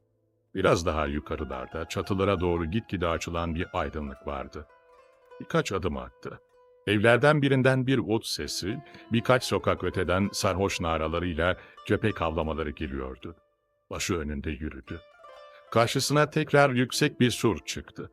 Onun kenarını takip ederek 15-20 adım daha gidince önü birdenbire açıldı. Alnından birisi dürtmüş gibi durakladı. Başını kaldırıp ileriye doğru bakınca önünde birkaç adım ileride alabildiğine uzanan ve ayın ışıkları altında hafif hafif şıpırdayan denizi gördü. Bu gece harikulade güzel bir geceydi. Her zamankinin 2 misli kadar büyük görünen ay yerinden fırlamış, toprağa ve denize adam akıllı yaklaşmış gibiydi. Duvar harabelerinin ve çöp yığınlarının üzerinde fışkıran arsız nebatlar, bir masal bahçesinin çiçekleri gibi nazlı nazlı sallanıyorlardı. Sahili ara sıra yalayan dalgaların ıslattığı yosunlu çakıllar, türlü renk oyunları yapan kıymetli taşlar gibiydi. Her şeyde yarı sarhoş, yarı baygın bir hal vardı. Her şeyden bu sessizliğe ve baygınlığa rağmen oluk oluk hayat fışkırıyordu. Gözlerini bir müddet denize, bir müddet aya dikti ve sonra birdenbire içini bir sızının kapladığını, ölmek istemediğini anladı. İşte burası sessiz ve kimsesizdi. Bir köşeye arkası üstü uzanır ve gözlerini tepedeki solup yıldızlara dikerek gelecek anı bekleyebilirdi. Buna rağmen sızlayan göğsünün derin ve hayat dolu bir nefes almak için kabarmak istediğini fark etti. Gözleri yaşarmıştı. Hayatında hiç başına gelmeyen bu hal ona hayret verdi. Daha fazla düşünmeye vakit kalmadan göğsünü kaplayan bir öksürük onu birkaç dakika kıvrandırdı, giderken de garip ve o zamana kadar alışmadığı bir hüzün bıraktı. Öleceğine olan kanaati sarsılmamıştı fakat bu ona yarım bir şey gibi geliyordu. Etrafında bir eksiklik vardı, düşünmeye çalıştı. Kafasından sis halinde bir takım şekiller geçtiler. Kimisini köyüne, kimisini anasına benzetmek istedi fakat hiçbir şeyi tamamıyla seçemedi. Yavaşça bir taşın üzerine oturdu. Ne kadar sonra olduğunu pek bilmiyordu, biraz ilerisinde bir cisim harekete geçti. Eskiden beri orada mıydı yoksa yavaş yavaş mı sokulmuştu? Bunu düşüneyim derken ince bir kadın vücudu ona doğru yaklaştı. Bir adım ilerisinde durarak gözlerini erkeğin yüzüne dikti. Erkek başını kaldırınca her şeyden evvel karşısındakinin gözleriyle karşılaştı. Renkleri belli olmayan fakat acayip bir ışıkla parlayan bu küçük noktacıklar vücudu üzerinde ağır ağır dolaşıyorlardı. Kadın mehtabı arkasına aldığı için yüzü karanlıkta kalmıştı. Gölgesi erkeğin dizinin yanına düşüyordu. İri elleri incecik kollarının ucunda ağır bir cisim gibi sallanıyordu. Çıplak ayaklarında atkıları bağlanmamış ve topukları kırık iskarpinler, sırtında rengi belli olmayan, yalnız göğsü kirden ve lekelerden koyulaşan kısa bir entari vardı. Kadın bir adım daha attı. Erkeğin yanına oturdu ve kaşlarını manalı olmak isteyen bir şekilde kaldırarak yüzünü yanındakine çevirdi. Erkek şimdi ay ışığının tamamıyla aydınlattığı bu yüze hayretle baktı. Bu esmer ve yağlı çehrede çiçek belki en korkunç tahribatını yapmıştı.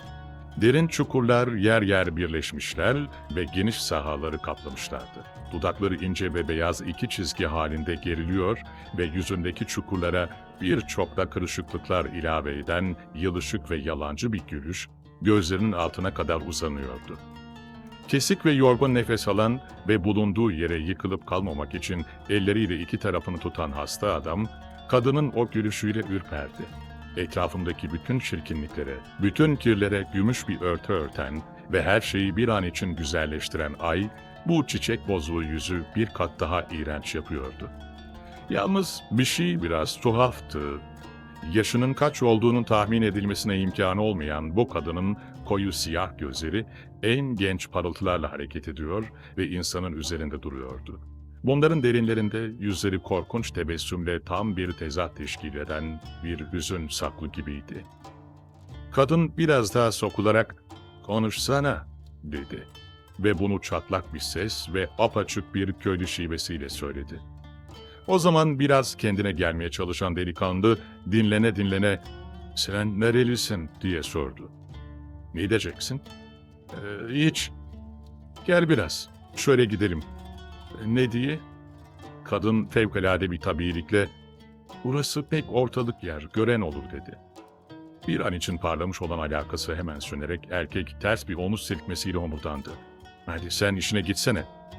Kadın bu hareketi duymamış gibi güldü. Bacak bacak üstüne atarak pişkin bir edayla "Meteliksiz misin?" dedi ve sağ elinin baş ve şehadet parmaklarıyla para işareti yaptı. Erkeğin yüzünde gülümsemeye benzeyen bir ifade dolaştı.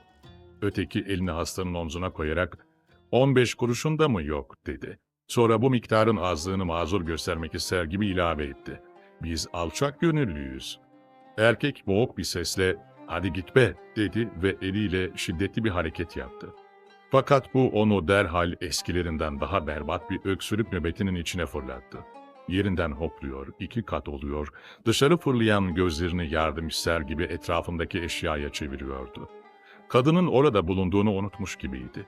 Belki 5 dakika kadar süren bu nöbetten sonra biraz evvel oturduğu taşın dibine yığılıverdi. Gözleri donuklaşmış, yüzü manasız ve sarkık bir hal almış, dudaklarının kenarında kanlı köpükler belirmişti. Bu müddet zarfında ayakta ve kararsız bekleyen kadın yavaşça eğildi. "Amanın," dedi, "sen hastaymışsın ya." Genç adamın ifadesiz gözleri bir müddet karşısındakinin üzerinde kaldı. Sonra başı yavaşça önüne düştü. Kadın dizleri üzerine çökerek "Neyin var? Ne diye önceden deyivermedin?" diye mırıldandı. "Kalk seni şuraya götüreyim. Biraz uzanıp yatarsın." Sonra daha yavaş bir sesle ve başını sallayarak ilave etti. "Herhalde açsın da." Hasta hiçbir şey söylemeden çok güç bir iş yapıyormuş gibi başını doğrulttu. Gözleri karşılaşınca birdenbire yüzünü sükunete benzeyen bir ifade kapladı. Bir müddet evvel kadının gözlerinde görür gibi olduğu hüzün, şimdi onun esmer ve çiçek bozuğu yüzünü, ince ve renksiz dudaklarını da sarmıştı. Yerinden kımıldamaya çalıştı. Kadın onu kolundan tuttu. "Uzak değil, şuracıkta," dedi. 5-10 adım yürüdüler. Önlerine yanmış bir evin 4 duvarı geldi. Boş bir delikten ibaret olan kapının 2 ayak merdivenini çıkarak içeri girdiler. Üstü açık olan ve etrafındaki kocaman taş pencerelerden deniz görünen bu duvar harabelerinin bir köşesine 1 metre kadar yükseklikte bir çuval gerilmişti.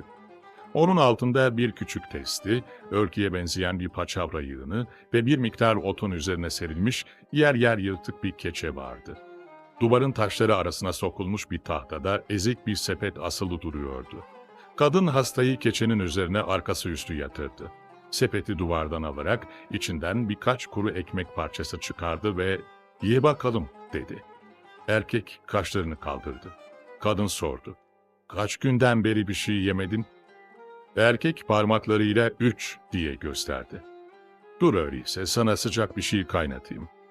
Duvarın mukabil köşesine giderek yongalarla bir ateş yaktı.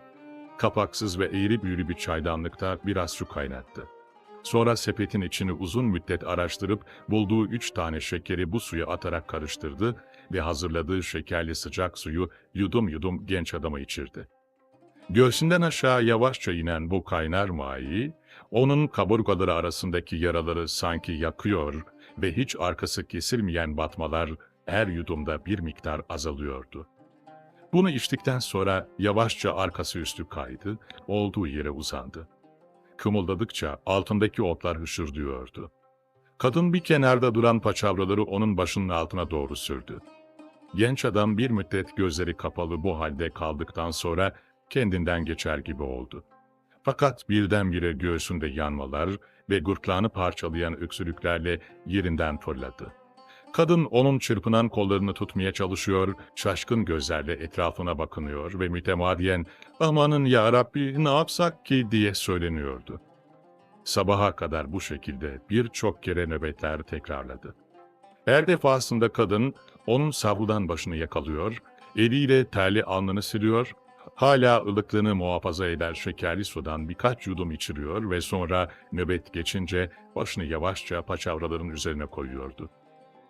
Ay, her şeyi yalancı bir güzelliğe bürüyen örtüsünü sürerek garp tarafındaki sırtlara yaklaşıyor ve karşılarındaki dağların tepeleri hafif pembe bir ışığa gömülüyordu. Genç hasta uzun zamandan beri arka üstü yatarak gökyüzünde gitgide solan ve hala sallanır gibi kımıldayan yıldızları boş gözlerle seyretmiş ve tekrar boğazına sarılacak bir nöbeti korkuyla beklemişti. Nihayet bu beklemeden usanmış gibi gözlerini yumdu ve müthiş bir yorgunluğun tesiriyle içi geçer gibi oldu. Fakat bir müddet sonra garip bir hisle kendine geldi. Evvela gözlerini açmayarak bunun ne olduğunu anlamak istedi. Yüzüne kısa aralıklarla damlalar düşüyordu. Hafifçe gözlerini araladı. Bütün vücuduna o zamana kadar bilmediği tatlı bir ürperme yayıldı. Alacakaranlıkta yüzü pek belli olmayan kadın üzerine eğilmiş, ses çıkarmadan ağlıyor, yalnız ara sıra göğsünde boğmak istediği bir hıçkırıkla sarsılıyordu. Genç adam başının üst tarafında bir insan kalbinin hızla çarptığını duydu. Gözlerini büsbütün açarak yukarıya baktı. Kadının esmer, yağlı ve çiçek bozuğu yüzü ona öpülecek kadar güzel geldi. Bu yüzde şimdiye kadar hiçbir insanda rastlamadığı bir alakanın izleri, bir kardeş, bir ana, bir sevgili alakasının ifadesi vardı. Hiç tanımadığı, ne olduğunu, kim olduğunu bilmediği bir insanın üzerine eğilerek böyle perişan, böyle acı gözyaşları dökebilen bu kadın, ona harikulade bir mahluk gibi görünüyordu. Gözleri birbirine rastlayınca kadınınkiler gülümser gibi oldu. Fakat bunun arkasında yine o her zamanki genç ve mahzun ifade vardı. Erkek, sebebini anlayamadığı bir gevşekliğe düştüğünü hissetti. Elleriyle kadının kemikli, iri ve sert parmaklarını tuttu, göğsüne doğru çekti. Gözlerini kapayarak, hala yüzüne damlayan sıcak yaşların altında, belki senelerden beri ilk defa olarak sakin ve tatlı bir uykuya daldı.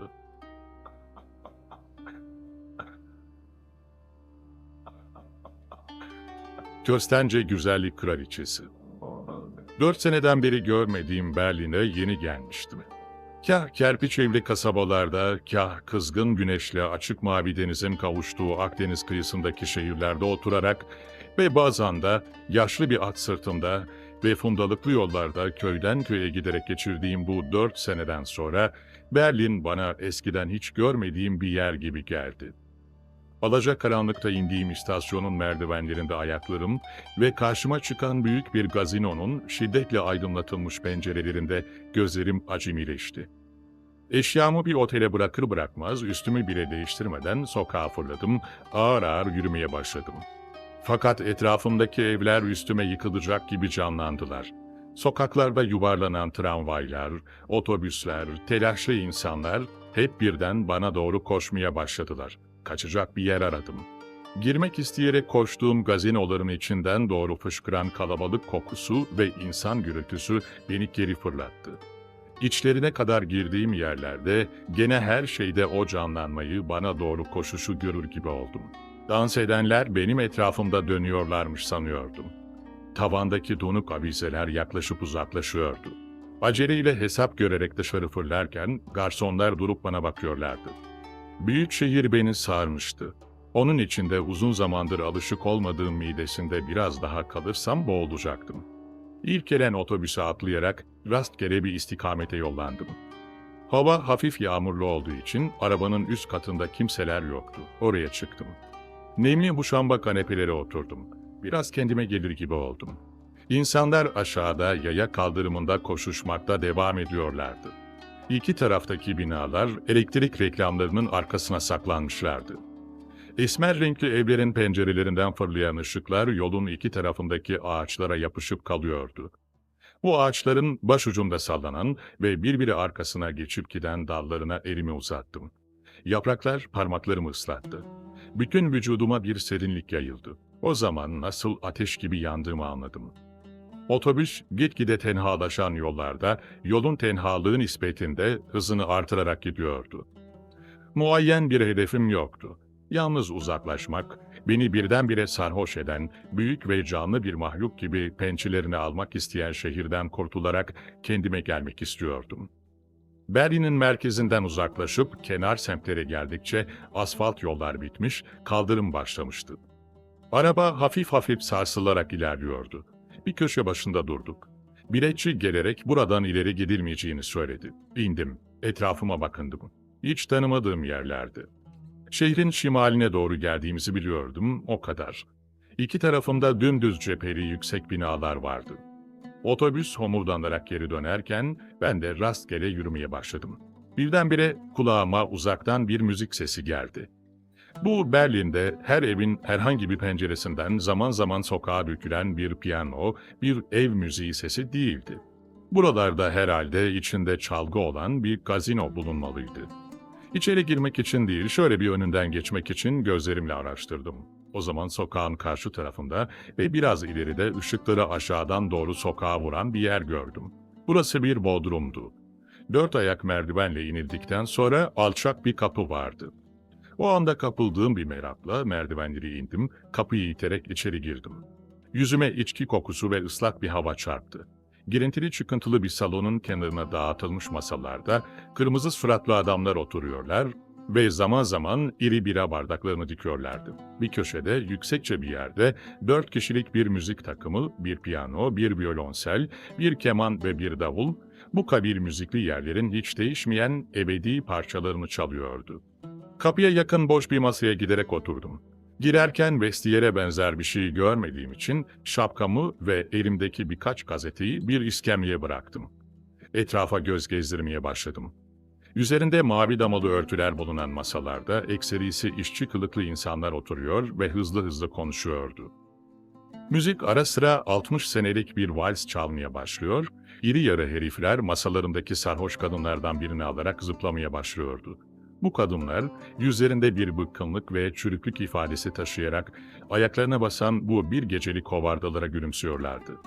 Danstan sonra violonsel çalan esmer adam piyanoyla beraber sanatını gösterdi.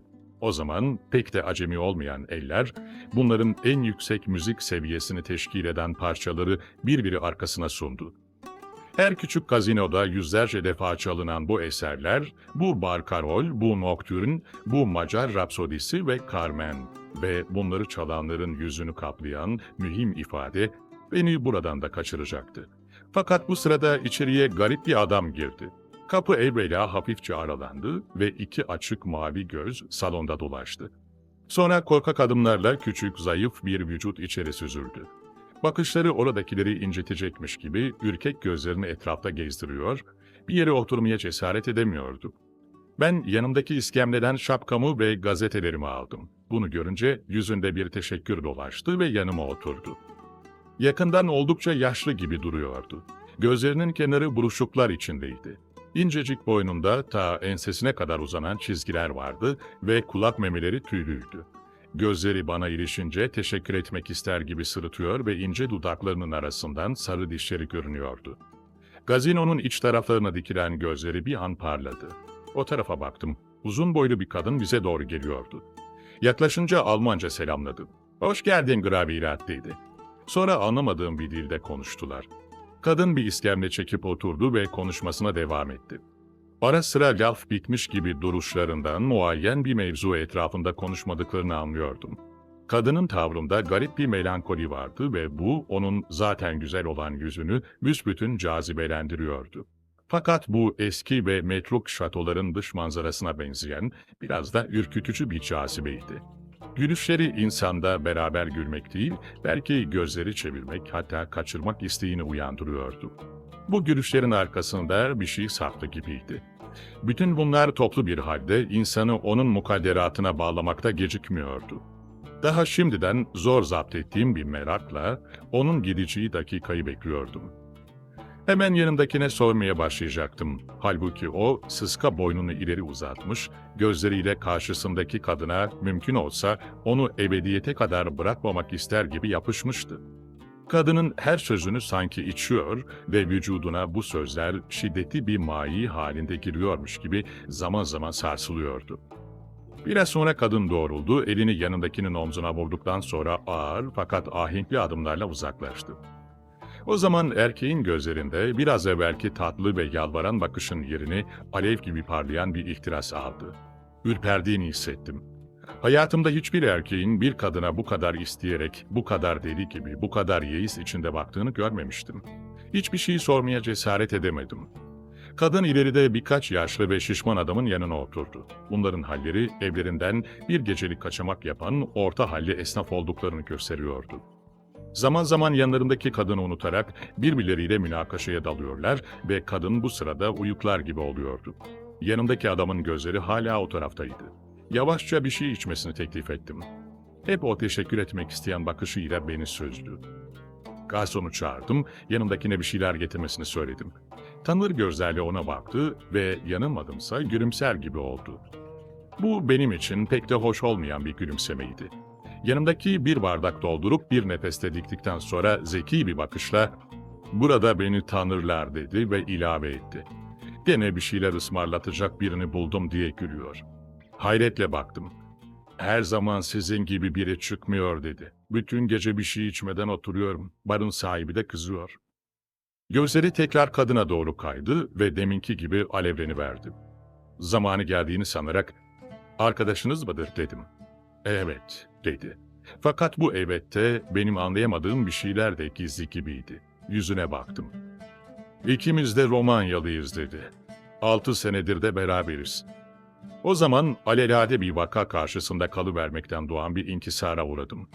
Fakat birbirlerine karşı olan hallerini hatırlayınca bu alelade arkasında başka şeyler, anlaşılmaz, karanlık bir takım şeyler bulunması lazım geleceğini düşünerek büsbütün meraklandım. Salonu gitgide daha çok sis kaplıyordu. Masalar tenhalaşmış, kadınların yüzüne daha açık bir yorgunluk çökmüştü. Masalarda uyuyup kalmamak için kendilerini sarsıyorlardı. Büfedeki adam da bir kenara oturmuş ve çenesini eline dayayarak düşünceye dalmıştı. Keman bilmem kaç yüzüncü defa Toselli'nin serenadını haykırıyor ve piyanist başını arkaya fırlatarak bu parçayı ilk defa çaldığı zamanki coşkunluğunu bulmaya çabalıyordu. Yanındaki adam elini omzuma koydu. "Siz garip bir insansınız" dedi. "Konuşmuyor, sormuyorsunuz. Fakat öyle bir haliniz var ki her şeyi anlayabilirsiniz hissini veriyor." Eliyle yakasına tuttu, şişeyi itti. Bir şey söylemek istiyordu. Masanın üstünde duran elime vurdu. "Artık dayanamayacağım" dedi. "Dayanamayacağım, söyleyin bana, ben ne yapayım?" Elimi çektim. O da toparlanır gibi oldu ve önüne baktı. Sonra hafif bir sesle "Affediniz, affediniz" dedi. Kendisine teskin ettim. "Söyleyiniz" dedim, "sizi alakayla dinleyeceğim." "Ah, alakayla değil, beni anlayarak dinleyiniz. Bana acıyınız, ah" diye inledi. Sonra birdenbire mukaddime filan yapmadan anlatmaya başladı. 8 sene evvel. O zaman Bükreş Üniversitesi'nde okuyordum. Dişçi olacaktım. Babam Köstence'de doktordu. Vaziyeti fena değildi. Bana neşeli bir talebe hayatı temin edebiliyordu. Bilmem gittiniz mi, Bükreş dünyanın en neşeli şehri. Bükreş Üniversitesi dünyanın en neşeli mektebidir. Ben de oranın en neşeli talebesiydim. Belki de en yaramaz talebesi. Kadınların üzerinde de hususi bir nüfuzum vardı. Onları mühimsemeden kendilerine lakayt olmadığımı hissettirmenin usulünü biliyordum. Birçok istasyonları arkasında bırakan bir tren kadar tabiilikle birinden ötekine geçiyordum. Fakat son sınıftayken küçük bir Beserabyalı kız beni kendine bağlamaya muvaffak olmuştu. Birkaç ay beraberlikten sonra kış vakansı geldi. Ben Köstence'ye gidecektim. Hiç teessürsüz birbirimizden ayrıldık. 15 gün sonra dönecektim. Köstence'ye öğle üzeri geldim. Trenden çıkar çıkmaz kalabalık bir alayla karşılandım. Durup seyrettim. Bir sürü halk arasında çiçeklerle süslenmiş bir kamyon geçiyor ve bunun içinde beyaz elbiseler giydirilmiş, adeta daha çocuk denebilecek bir genç kız ayakta durup etrafa selamlar veriyordu. Başında hanım ellerinden bir taç vardı. Yanımdakilere sordum. Köstence güzellik kraliçesi dediler. İlk kraliçe seçimi bu sene olduğu için halk pek coşkun ve dün akşamdan beri bütün Köstence ayaktaymış. Otomobildeki kıza baktım. Yüzü biraz yorgun, biraz şaşkın ve biraz da mesuttu. Alay geçtikten sonra evime gittim. O gece kraliçenin şerefine bir balo veriliyordu. Arkadaşlarım muhakkak benim de gelmemi istediler. Yorgun olduğumu filan söyledim, ısrar ettiler. Biliyor musunuz, bir dakika hatta bir saniyede verilen veya verilmeyen bir karar, bir tereddüt anı, insanın hayatı üzerinde ne uçsuz bucaksız neticeler doğurabiliyor. O gün baloya gitmesem, arkadaşlarımın muhakkak fazla şiddetli olmayan ısrarlarını biraz kuvvetle reddetsem, hayatım kim bilir nasıl bir istikamet almış olacaktı. O akşam baloya gittim. Kalabalıktık. Kraliçe her dansta birkaç gencin kollarında görülüyordu. Birkaç kere yanımdan geçti. Yüzü gündüzki gibi biraz yorgun, biraz şaşkın ve biraz da mesuttu. Bir aralık büfeye gitmiştim. Arkamdan birisi çekti. Döndüm. Arkadaşlarımdan biri. Yanında kraliçe vardı. Bizi tanıştırdı. Sonra "Bükreşli üniversite talebesine bir dans bahşetmez misiniz?" dedi. Dönmeye başladım ve ilk olarak o zaman bu kadına dikkatle baktım. Ayaklarım dolaşır gibi ve içimde uzak sezişlerle bir şey kırılır gibi oldu. Onun da gözleri bana dikilmişti. Kendimde bir şey söyleyecek kudret bulamadım ve dans bitinceye kadar kendime gelmeye çabaladım. Hiçbir şey konuşmadan ayrıldık. Fakat ondan sonraki danslarda isminin Marina olduğunu, bir mağazada satıcılık ederken güzellik kraliçesi seçildiğini ve yarın gene işe başlayacağı için bu 2 günlük yorgunluğun kendisini düşündürdüğünü öğrendim. Bu tatlı fakat devamsız rüyadan artık uyanmak ister gibi bir hali vardı. Bu hal beni büsbütün ona yaklaştırdı. İhtimal etrafımda bu kadar tabii mahluklar görmüş olmadığım için bu kızın yanı bana ılık ve gürültüsüz bir köşe gibi görünüyordu. Ertesi günlerde de kendisini görmek için söz aldım.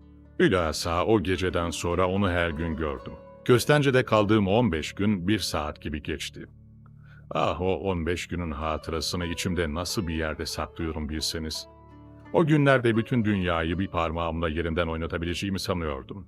O günlerde benim için her şey kabildi. Bütün kainatım ve milyonlarca senelik hayatın hiçbir manası olmasa, böyle bir 15 günün bunlara mana verebileceğini düşünüyordum. Fakat 15 gün çok çabuk geçti. Bükreş'e dönmek zamanı geldi. Ona evlenmeyi vaat etmiştim. Fakat bunu aileme açmama ihtimal yoktu. Bir mağazada satıcı olan ve sonra güzellik kraliçeliği gibi burjuva muhitlerinin aforozuna kafi bir sıfatı üzerinde taşıyan bir kızın lafını evde ağzıma almak bile tehlikeli olurdu. Mektebi bitirince hemen gelip kendisini alacağımı, o zaman müstakil olacağım için kimseye danışmaya hacet kalmayacağını söyledim. İstasyona gelmesi doğru olmadığı için bir gün evvelden ayrıldık. O dakika hala gözlerimin önündedir. Belki yarım saat birbirimizi kucakladıktan ve ağlaştıktan sonra ben uzaklaşırken arkamdan seslendi. O zamana kadar kendisinden duymadığım ciddi bir sesle "Sakın beni bırakma, ben sonra çok fena olurum Gravila" dedi. Ben bu ihtarın dehşetini hiç düşünmedim. Fakat ne bilirdim bunun bu kadar şiddetle hakikat olacağını, ne bilirdim. Gravila biraz durdu, gözlerini uzaktaki köşede uyuklayan kadına çevirdi ve sonra devam etti. Ben Bükreş'e döndükten sonra birkaç ay mektuplaştık. Onun her mektubu daha ateşlenmiş olarak geliyordu fakat ben dünyanın en neşeli şehrinde ve dünyanın en neşeli insanları arasında Köstence güzellik kraliçesini icap ettiği kadar çok hatırlayamıyordum. Son mektuplarımdan bunu hissetmiş olacağını zannediyor ve üzülüyordum. Fakat o hiçbir şekilde bunu ima edecek bir şey yazmıyordu. Benim mektuplarım gitgide seyrekleşti. Dersler, arkadaşlar beni çok meşgul ediyorlardı ve küçük Beserabyalı yine hayatıma girmişti. O da beni unutmaya başladı diyordum. Çünkü üst üste 3 mektubunu cevapsız bıraktıktan sonra o da yazmaz olmuştu. Ben bu macerayı da diğer hatıraların arasına gömdüm. Yalnız onları hatırlamak bana tatlı bir iş gibi geldiği halde bunu aklıma getirmekten adeta korkuyordum. Üniversite bitti. Ben hiç köstenceye uğramadan o sıralarda Bükreş'e gelmiş olan babamın ve annemin gönlünü yaparak buraya, Almanya'ya geldim. Mesleğimde ilerlemek istiyordum. Neşeli ve hoş günler tekrar başladı ve 1,5 sene sürdü. Sonra Romanya'ya döndüm. Bir kabine açmak için lazım olan parayı koparmak maksadıyla Köstence'ye gittim. Bu sırada güzellik kraliçesi hakkında korka korka malumat almak istediğim bir arkadaş, onun uzun zaman evvel birdenbire ortadan kaybolduğunu söyledi. "Oh," dedim, "mukadderat bizim ayrı yollarda yürümemizi istemiş, ne yapalım?" Fakat ne kadar yanılıyormuşum. Ah efendi, bilseniz ne kadar yanılıyormuşum. Fakat size sıkıyorum değil mi? Affediniz, sonuna geldim. Evet, babamdan bir miktar para alıp Bükreş'e döndüğüm günlerde birkaç kişiyle birlikte bir müzikole gitmiştik. Onu burada birkaç sarhoş talebenin masasında gördüm. Beni uzaktan tanıyamadı. Yanına yaklaşınca gülerek doğruldu. Sonra birdenbire kaşları çatıldı. Sarhoş dimağı birçok hatıraların hücumuna uğruyormuş gibi gözleri buğulandı ve beni eliyle göğsümden iterek sallana sallana uzaklaştı. O akşam bir daha salonda görünmedi. Ben harap bir halde kaldım. Fazla oturamayarak yattığım yere döndüm ve ertesi akşam erkenden aynı müzikole koştum. Oradaydı. Benim geleceğimi biliyormuş gibi hayret etmeden yanıma yaklaştı, masama oturdu. Şundan bundan konuştuk. Fakat ne bir kelimeyle kendi vaziyetinden ne de eski günlerden bahsetti. Ben sözü açmak isteyince sert bir tavırla susturdu ve "Ben bütün geçenleri unuttum, hiçbir şey hatırlamıyorum," dedi. Her akşam oraya devama başladım ve her akşam aramızdaki bu manasız konuşmalar tekrarlandı. Benimle bir arkadaş gibi konuşuyor, beraber dans ediyorduk fakat bir kelimeyle bile eski şeylere dokunmama müsaade etmiyordu. Tekrar deli gibi ona aşık olduğumu hissettim. Bir uçurumun kenarında ve yuvarlanmak üzere olan bir adam gibi çırpınıyordum. Son bir ümitle kendisine buradan ayrılmasını ve benim yanıma gelmesini söyledim. Sadece güldü, acı acı güldü. O zamandan beri benim için dayanılmaz bir hayat başladı. Marina bir yerde durmuyor, muhtelif şehirleri, memleketleri dolaşıyordu. Ben de her şeyi bırakarak onunla beraber dolaşmaya başladım. O buna itiraz etmedi. Hatta benimle alakadar oldu. Bana yardım etti. Fakat başka hiçbir şey. Sanki etten, kemikten ve sinirden yapılmış bir mahluk değildi. Sanki bir mermer, bir kaya yahut bir ölüydü. Ne ağlamalarım ne kendimi mahvedercesine geçmişi tamire çalışışım fayda vermedi. 6 senedir bu hayat, bu cehennem hayatı devam ediyor. Bu 6 senede onun kalbinin bana karşı bir kere bile yumuşadığını görmedim. Demin gördüğünüz gibi benimle çok alakadar ve dosttur. Fakat o kadar.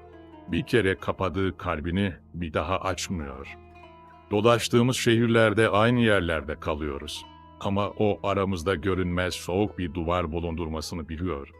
İstiyorum ki bana kızsın, beni tahkir etsin, beni dövsün, her şeye razıyım. Hatta beni öldürsün. Yalnız aramızdaki bu kahredici uzaklık bir parça azalsın. Tahammül edemeyeceğimi, bu hayatı daha fazla sürükleyemeyeceğimi sandığım anlar oldu. O zaman her şeye bir son vermek istedim. Fakat bir ümit elimi bağladı. Bazen günlerce ortadan kayboldum. İstedim ki o benim artık bırakıp gittiğimi sansın ve başka bir erkek bulsun. Bu günlerde onu hep uzaklardan gözetledim. Yanında bir erkek görsem, eve başka bir erkekle girdiğini veya onun başka bir erkeğe gittiğini görsem bir anda kurtulacak, hem onu hem de kendimi öldürerek bu parçalayıcı azaplara bir son verecektim. Fakat bir kere bile efendi, onu bir kere bile başka biriyle görmedim. Beni asıl berbat eden bu. Onun beni sevdiğini, hala beni sevdiğini, deli gibi beni sevdiğini, benden başkasını asla sevemeyeceğini bilmek. Fakat bir kere olan şeyi artık unutamadığını, Sırf bunun için yaşamanın ikimiz için de dünyanın en dayanılmaz işkencesi olduğunu düşünmek. Ah, bilseniz o beni ne kadar seviyor, bunu anlıyorum. Siz anlamadınız mı? O da ne kadar azap çekiyor, görmüyor musunuz? Ne yapayım efendi? Ben ne yapayım? Açık mavi gözlerinden yaşlar boşanıyordu. İçeride kimseler kalmamış gibiydi. Marina ağır ağır geldi. Hiçbir şey söylemeyen gözlerle beni süzdükten sonra onu omuzlarından tutarak sarstı. "Kalk Kravira, gene sarhoş oldum. Eve nasıl gideceğiz?" Gözleri çivilenmiş gibi erkeğin ağlamaktan sarsılan başına bakıyor ve anlaşılmaz ışıklarla gizli bir muhabbete benzeyen bir parıltıyla yanıyordu. Yüzünde bir an onu kucaklıyormuş gibi bir tatlılık belirdi. Fakat hemen silindi. Şimdi bu çehrede demin gördüğüm sarsıcı melankoliden başka bir şey yoktu. Aman yarabbi, bu kadın ne kadar azap çekiyordu. Daha fazla duracak ve bu sahneyi seyredecek kudretim kalmadığını hissederek yerimden fırladım. Sudan bir veda ile kendimi dışarı attım. Sabah yaklaşmıştı. Kafama serinlik veren bir sesin içinde yürümeye başladım. Büyük şehir bütün karmakarışıklığı, sonsuzluğu içinde sessiz sedasız uyuyor ve koynunda birbirine benzemez milyonlarca insan ve macera saklıyordu. Esmer taş duvarları aşan bir muhayyile için bunun tasavvuru bile korkunçtu. Fakat bir insan kalbi bu şehirden daha karmakarışık, daha uçsuz bucaksız değil miydi?